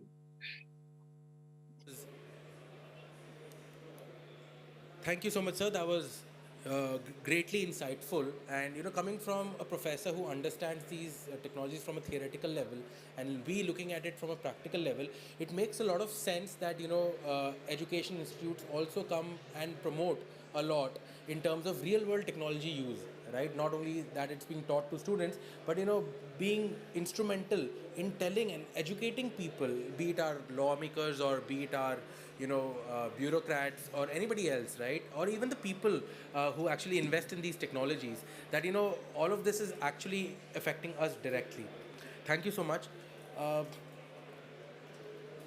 Now, let us move to the second technology that we are here to discuss from our arsenal of technologies that we are working on. One of the technologies is stubble burning, but that's for a later cause and a later event. Today we are here to talk about how we are using. So, environmental cleaning, mostly people clean air pollution, look at, carbon capture and all of that, because those are the glamorous parts of, cleaning the environment. But, some of us actually have to get down and dirty into, non-glamorous fields. And this is one such sector. This is pretty much dealing with the municipal sludge, the fecal matter, and all the waste that goes out of our households. That is a huge problem to our neighboring cities or our immediate ecology, and that is what we are going to talk about. So, can we cue the video, please? Water is essential for humans. Water gives life to crops. Water boosts our hygiene and addresses our cleanliness needs. Developing countries use an average of 130 liters of water every day. Do you know what happens to all this water we use? 70% of it goes to the drain after being consumed by us, after which it goes to the STPs for treatment, and a portion of water is reused. It is reused for secondary use in industrial processes, washing cars, or even refilling aquifers. That sounds great. But wait, that is not the complete picture. Sewage treatment plants use various processes to clean the sewage water to make it usable for secondary reuse. But where do all solids go during this process to make the secondary water clear? Sludge, the nasty byproduct of the STP process. Sludge contains organic matter, pathogens, toxic chemicals, pharma-active compounds, heavy metals, microplastics, and inert matter. Where do all these contaminants come from? These contaminants come from all the chemicals we use in our daily use products, cosmetics, and industrial waste. In most developing countries, we do not have separate sewer networks for these products. Even the industries do not have operational zero liquid discharge plants. These contaminants also come from all the garbage that runs off into sewer systems or leaches into the ground during rains. How do we generate all these contaminants? What is the source of all these contaminants? Household liquid waste, coming from chemical agents, bathing soaps, and cosmetics. Commercial liquid waste, chemicals, oils, dyes from small businesses. Medical waste, industrial liquid waste, human and animal feces. What is biological sludge and how badly it is managed and disposed of? Sludge coming out of STPs are a health hazard, creating problems like infections and odor. Disposal issues leading to groundwater contamination, toxic runoff to water bodies, and release of greenhouse gases when dumped in the open. But we consider sludge as cultured biosolids because we know that the composition of microbial cell is 50% carbon. This carbon can be used as a fuel source to run a system. Let's look at the calorific scale and where different kinds of sludge sits. Raw sludge, around 4,000 kilocalories per kg. Biological sludge, 4,200 to 5,500 kilocalories per kg. Poorly digested sludge, 3,200 to 3,700 kilocalories per kg. Well digested sludge, 2,200 to 2,700 kilocalories per kg. Very well digested sludge, around 1,100 kilocalories per kg. In most real-world scenarios in the STP process with digesters, the sludge calorific value ranges between 1,700 to 2,500 kilocalories per kg, depending on the efficiencies of the digesters. Sludge treatment process. The aerobic sludge is at 1.5% dry solid consistency. At this stage, it's mostly liquid. At the thickening stage, the consistency of dry solids in the sludge is brought up to 5 to 6%. Here, the non-bonded water is removed. At the dewatering stage, the bonded and capillary waste is removed to bring the solid consistency of the sludge to 18 to 22% dry solids. This is generally done at the end of the current sludge treatment process, after which the sludge is put on drying beds to dry and then transported away to be dumped. This is where SSP's Thesphorus technology comes in. Thesphorus stands for Thermal Stabilization and Volume Reduction of Sludge. Thesphorus takes the 18 to 22% dry solid sludge from the dewatering stage and then dries it at around 250 degrees Celsius to remove the water at the cellular level. After this stage, the sludge is 92 to 95% dry and it's now like a free-flowing hot powder. This 95% dry solid sludge is high in calorific value. We use this dry powder as a fuel in Thesphorus to dry the sludge. As the sludge is used up as fuel, it is reduced in volume and all we are left with is inert solids which are like a fine powder. For example, if we have 1,000 kg of 18 to 22% dry sludge, after the drying stage we are left with around 220 kg of 92 to 95% dry sludge, which after the volume reduction stage is left with only around 100 kg of inert material, effectively reducing the total volume by 90%.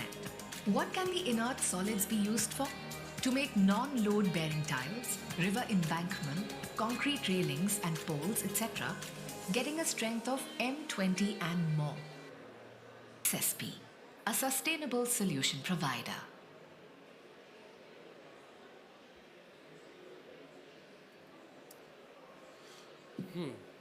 Thank you so much. So as you can see, the sludge is generated when we use any kind of products. The sludge is the nastiness that is generated because of our fecal matter or anything else that goes into our water sewerage systems constitutes the sludge.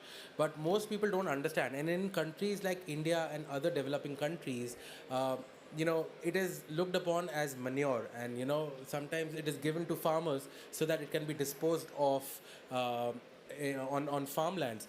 But what people don't realize is that in most developing countries, right, we do not have separate sewer networks. So what happens is that all the industrial runoff and all the household runoff is going into the same system. And we do not also understand that all the products that we use, let's say the cosmetics, the creams, the lotions, hairsprays, everything has metals and other minerals in them, right? Which are not good for the environment or plant growth. Once you drain it through your toilet or your bathrooms, it is ending up into the sewerage network, which is then going to the STPs, which are producing sludge. And if you now give that to the farmers, when that is applied on land, what will happen? The plants will absorb those heavy metals or other minerals which are harmful to you, and then that is the reason of cancer that has been found in major urban cities or nearby areas which actually produce their own food supply from nearby cities. So as you can see, the slide behind me actually tells you what are the 4 different ways that the sludge is being treated today. So the most traditional way of treating the sludge was to actually put it out in the open, let it dry under the sun, and once it was dry enough, it was then thrown away and dumped. But with that, what happens is that I will show you in a different video that the heavy metals and other minerals leach into the ground. So first of all, this dry mass, which has all kinds of bacteria and pathogens, through wind, all of that is now being put into the environment. So that is the first kind of pollution, that is airborne. The second pollution happens when the sludge actually sits on ground and slowly leaches into the environment, leaches into the soil, which actually erodes the soil. And the third way, when it is actually rainy season or when it rains heavily, what happens is that all of the runoff, so most of this material actually goes deeper into the ground, or if that sludge is dumped, in most cases like Indian cities and most other cities around the world are actually situated around rivers and other water bodies, during rains all of that is carried away into the water system. So what happens is that you find all of these minerals in your water, and there are settlements, and as you can see in our previous presentation, the world is actually facing water scarcity and there's a crisis for water. When these people of lower income groups or who cannot afford hygienic drinking water in the developing countries, they take it off streams. Now traditionally that was a safe source of water, but now if you go and drink, or if you take the toxicology report, you will see that it has all of these heavy metals, and a lot of research has happened in the last 5 to 10 years that actually show that these materials actually cause cancer. In fact, a very controversial study happened in Delhi of the Yamuna River, and as you all know from India, that the Yamuna River actually foams. So that foaming actually happens because of the addition of heavy metals and other minerals in the water. So the IIT and other organizations actually tested that water and said yes, that these compounds are actually very, very harmful. Now that's again another topic that comes in, right? Like, are we again considering the environment? Because we can't see it, nobody cares about it, and no money is being spent. And this is the worst of the worst that you can think, right? Because this is sludge, this is pretty much poop, right? And nobody wants to actually clean poop, or nobody thinks that poop can actually be disastrous. But as we see, all of these compounds that we use in our daily use products is causing a lot of problems. Now, the second way that the sludge is being treated, one of the ways, is that paddle dryers are used, and they actually dry the sludge up to 60%, and then they dump it or they give it to the farmers again to land application. But what we've seen in that process is that once you've dried it to 60% and not dried it to about 90-95%, the recurrence of pathogens keep happening, and that recurrence of pathogen actually is exponentially increasing as you keep it in the open, or if you close it in bags and throw it away. One of the most experimental out there technologies was using cobalt 60. So using radiation to treat the pathogens in the sludge. Now, how safe is using radioactive material in a heavily urban area? That is questionable. And B, using a radioactive substance which has a half-life of 4 years is very, very expensive. The nuclear material itself costs about 5 to 10 crore rupees to replace every 5 years. So these are a few things that are being used today. So now, I will tell you the benefits of this technology that we have actually, developed. That SSP has actually developed is that it dries the sludge to 92 to 95% dryness level, where the pathogens and all the bacteria are actually eliminated. Now, the second thing is that this dry powder is highly calorific.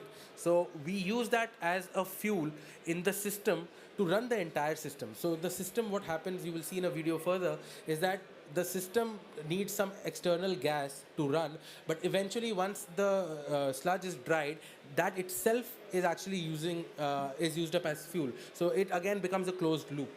Um, the way we use this technology is that we keep the temperatures of the hot air that we use in the system so low that the NOx, which is the nitrous oxides, and SOx, which is sulfur dioxides of various kinds, are actually very, very low. These are the two compounds that actually cause a lot of breathing problems, related to chest and lungs. So that and all this technology is under the guidelines of the CPCB, which is the Center for Pollution Control. Uh, and the energy requirement of this technology is very, very low because we are using the sludge itself to dry the sludge. So that's a great innovation. Okay. My question to, can we move to Zoom, please? Sohbal Ghosh. I'll come to Dr. Majumdar. First, I'll go to Sohbal Ghosh. Yeah, I'm here. Hello, sir. Hello. Yeah, the other person. He's not on video. Sir, you're not on video. I want you on video. Okay, okay. Is okay?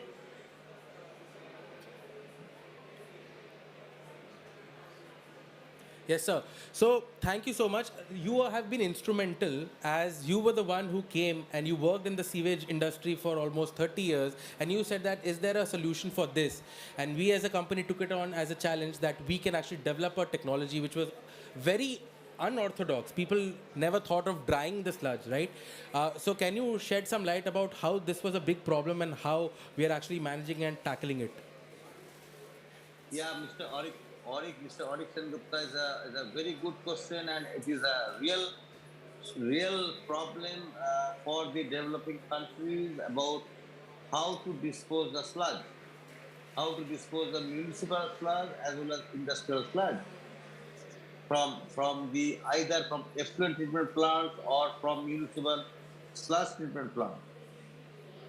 So you know what Mr. Sengupta said, that whatever water we use, it is around 130 LPCD, liter per capita per day. Out of that, 70% generate the waste. Out of 70% generate waste, so we get 50% of the solid sludge. So from solid sludge, that from municipal waste, from in developing countries, it is is a mix of, because there is no separate lines of stormwater drain or pure sewer network. So a lot of microplastics and shampoos, cosmetics, all mixed up.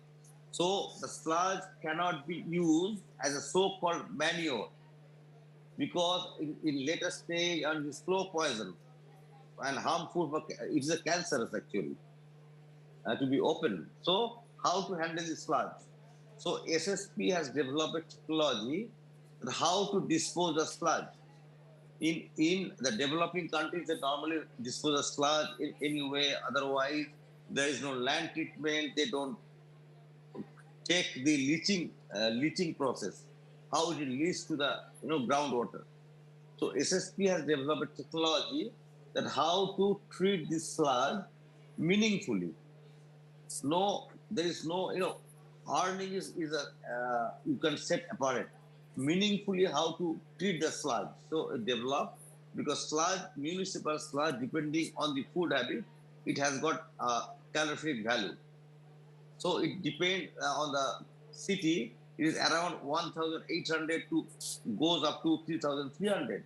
depending on the graph what was said and is shown in the graph. The well digested sludge not digested, maybe under digested sludge.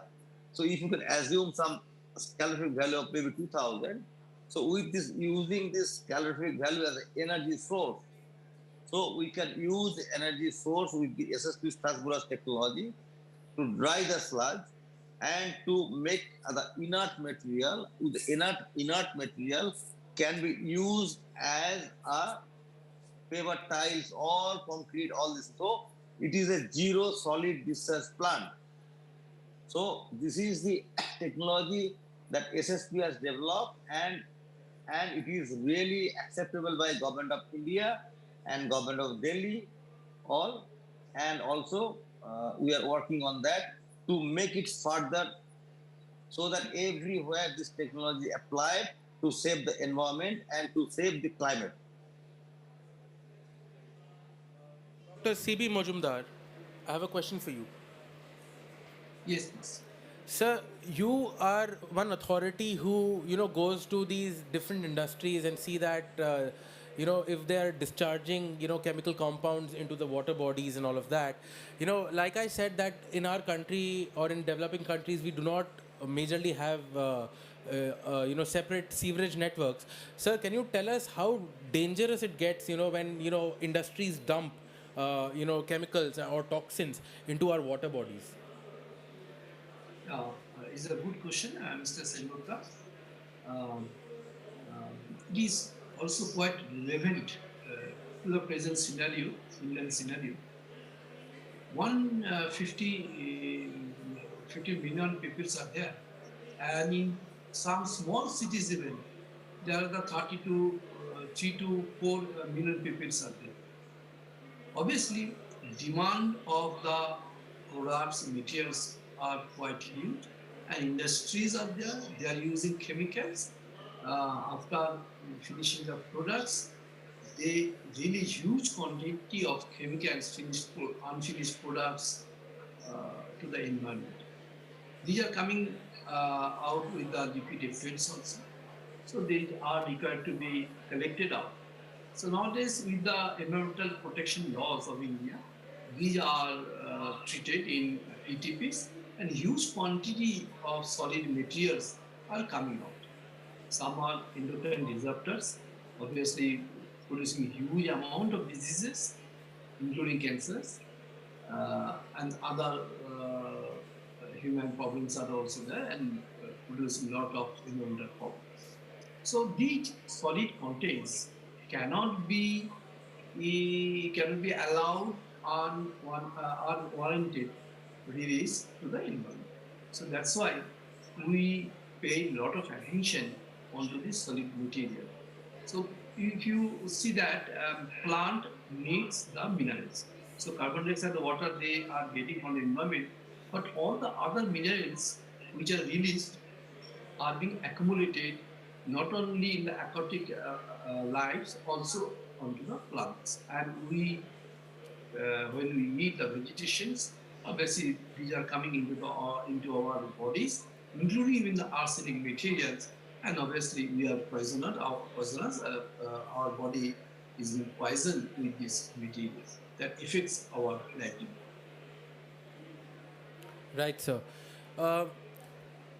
Dr. Vinod Agarwal, sir, you have been a government employee. You've been a secretary for the government of India, sir. You've seen that there have been resistance, and we've faced a lot of challenges when we were going to earlier sell this technology and tell the world that something like this even exists, because people do not believe. Oh, I'll go back a little. I'll tell you that when in countries, developing countries like India, we go to government officials. We say that we have this technology.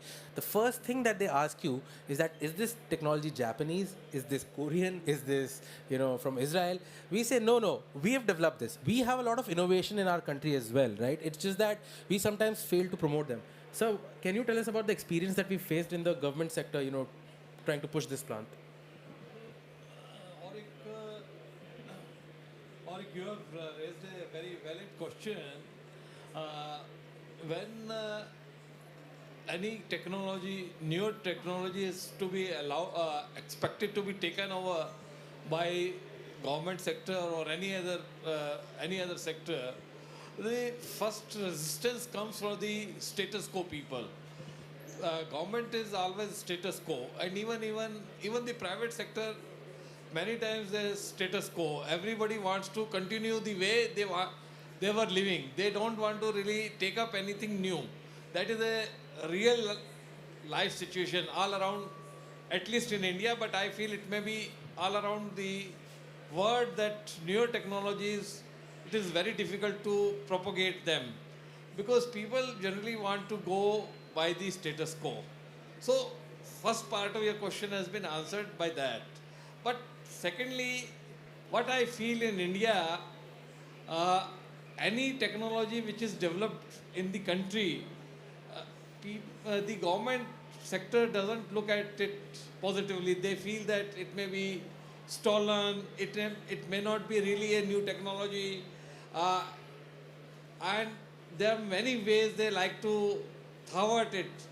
Thirdly, I should say this on an international platform or not, but many times when they want to adopt an Indian technology, there is very little chance of going abroad on an official tour. So that is also one of the reasons that many times the government officials take it as a uh, not a good technology and try to thwart it. So that are the three reasons that an Indian technology, when we want to promote within the country, we find a lot of problems. Despite of that, SSP is able to has been successful in promoting its technology through National Mission of Clean Ganga. We really got some officers, even in this country, who allowed us to promote this technology. Then the Delhi Jal Board also came forward and adopted the new technology. So what I say, on one hand, I also cut it by the other hand, that despite of so many problems within this country of India, we were able to successfully implement this newer technology, and we are now looking for the rest of the country and the rest of the world, because I came to know from you people that this technology is not there all over the world. In the even in the Western world, the older technology of using it as manure or putting in the field is still adopted. They are also not converting it into uh, a powder which could be used for making some filling the roads and making the paver tiles, or even using as a building material. So this is an area where even the world should look at India, whether this type of technology can be adopted in all around the world to improve the environment. That's all I would like to say at this juncture. Yeah, I would like to add to that also, sir, that it is great. We are here at COP27 and we are presenting here. The government has chosen this and the desalination technology as a showcase to the entire world, right? So, as you rightly said, there are some pioneers, even in the bureaucratic systems, even in the tough settings, who actually challenge and understand that there are needs of the country are more than the needs of the self, and now they promote technologies, or they at least support in listening to you what you have got there and how it can actually help the environment. So hats off and salute to the people who actually through the resistance of change can all resistance to change can also look forward and say, okay, I understand this, I get this, I will now tell it to my colleagues. So we have been working very closely with the Indian government. So it took us about 3 years to get this technology adopted, and it was a very, very difficult process. But I think with the right kind of champions, and as I, at the beginning, called all of you champions of change, I really believe that you need to pick champions of change in different industries, in different sectors, in different ministries or bureaucrats who can come and actually champion for the cause that you have, and talk about it. When people talk more and more about it, that's when people actually care, and when people care, actual change happens in the world.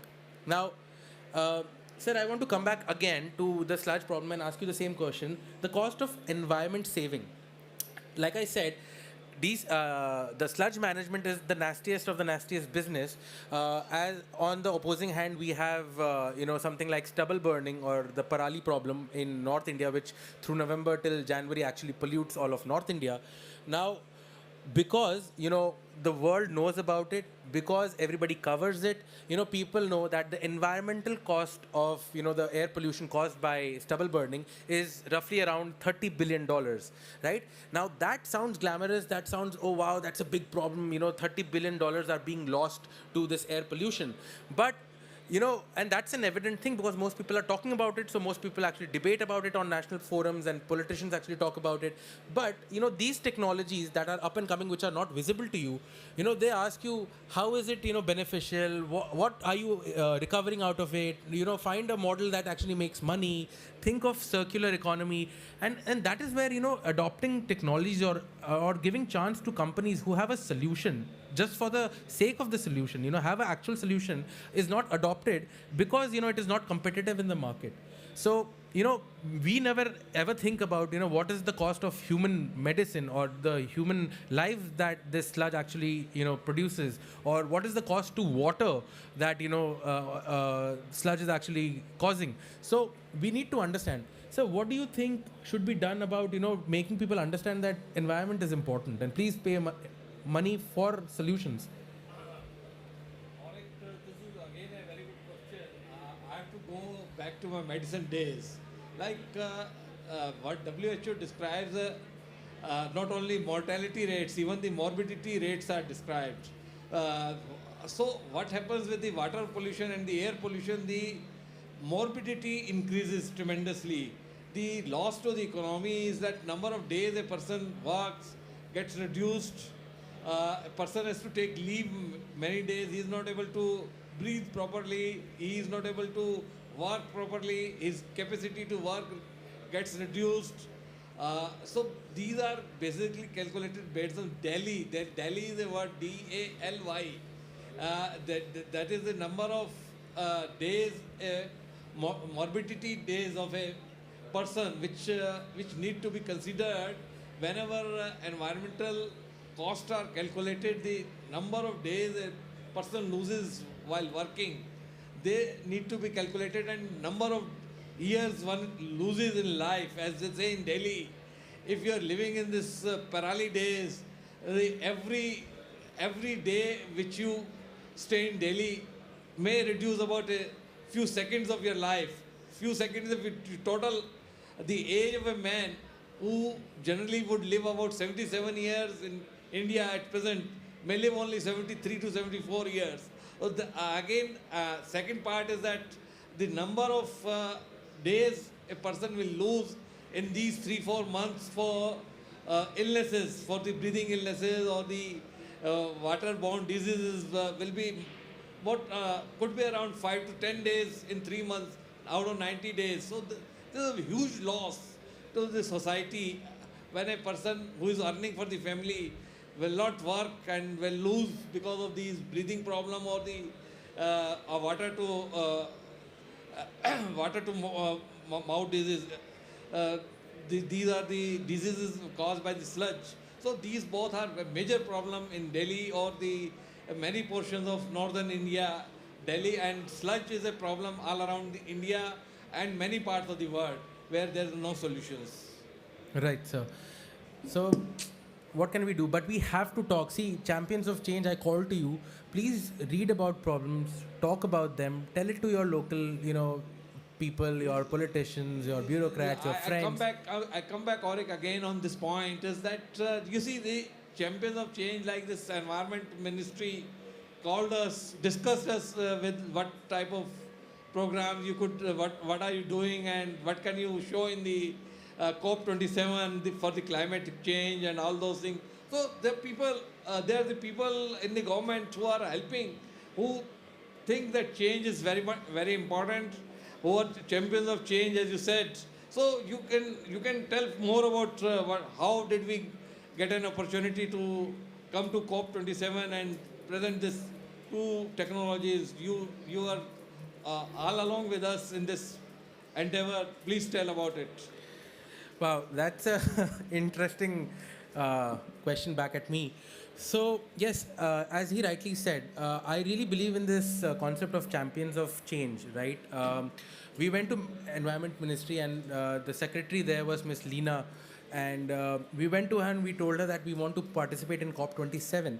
Now, she being a proactive person, what she did was she said, yes, you can actually go and participate in this. But she, in fact, took an extra interest in what the technology was. She asked me to explain the technology. And when she understood the technology, she could correlate how that technology, what we are proposing to the entire world, which we want to go and talk to the entire world, can also be implemented in our own country in places like Tamil Nadu or Kerala, right, which are also, facing water shortages. And that's when she took action and she said, could you put up a pilot plant here? We said, absolutely. And within 2 weeks, we submitted a project report that said that, a plant like this for a, town of 15,000 or 20,000 people, a pilot plant can be put up and we can see the effects and see the benefits of this technology. So people like that actually help. In fact, the Joint Secretary, Mr. Nilesh Shah, has also been very instrumental in terms of promoting us through this COP27. He's been supportive and he's the one who told us this, yes, this technology out of all of those applications made actual sense at the global platform. So people have to understand and connect the dots where what technology actually is valid, where you are proposing it to be used, where else can it be used. So, great. So this was again the whole role of municipalities in supporting new technology. So they are all champions of change. I'd like to show you a video. Can we have the video, please?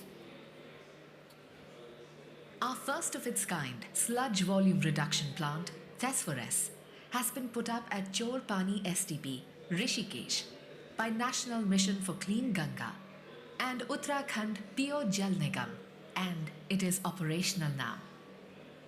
The process starts by firing natural gas, or LPG, at startup fuel to ignite air heater, producing hot air. We keep the temperature at 650 degrees centigrade, which is well below the incineration level to keep the emission of NOx and SOx very low, hence maintaining the standard set by the Pollution Control Board. The tractor brings in the wet sludge from the centrifuge and dumps it into the hopper.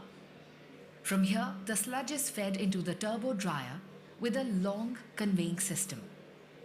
The hot air from the air heater is fed into the turbo dryer to dry the wet sludge to 92% dry solids.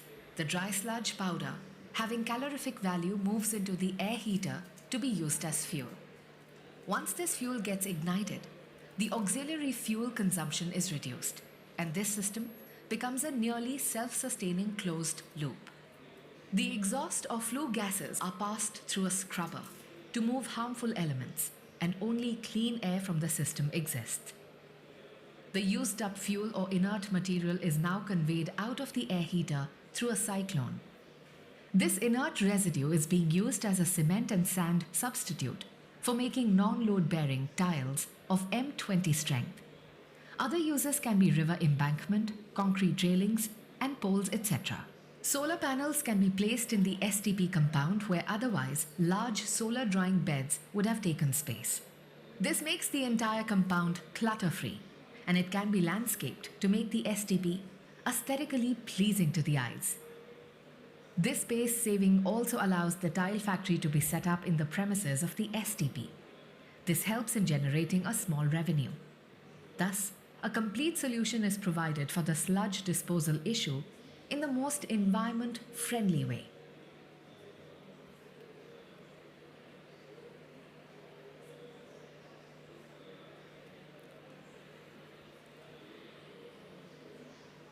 Our first of its kind. All right. So thank you so much, gentlemen, for being here, and everybody who's watching online. Thank you, Mr. C.B. Mojumdar and Sohbal Ghosh, for joining us from India all the way to Egypt. It brings me immense joy and pleasure to again be here and be one of the champions for change. I think I was one of those people who actually did not care much, but as and when I started working with this company and a lot of other companies, I realized that there are technological solutions. It's just that the adoption of those technologies is a little bit difficult, right? I think you need to work really, really hard to get over those hurdles and make those changes. But I think in due time and with due responsibility on all of us, we can actually make a change. Thank you so much for being here. Thank you so much.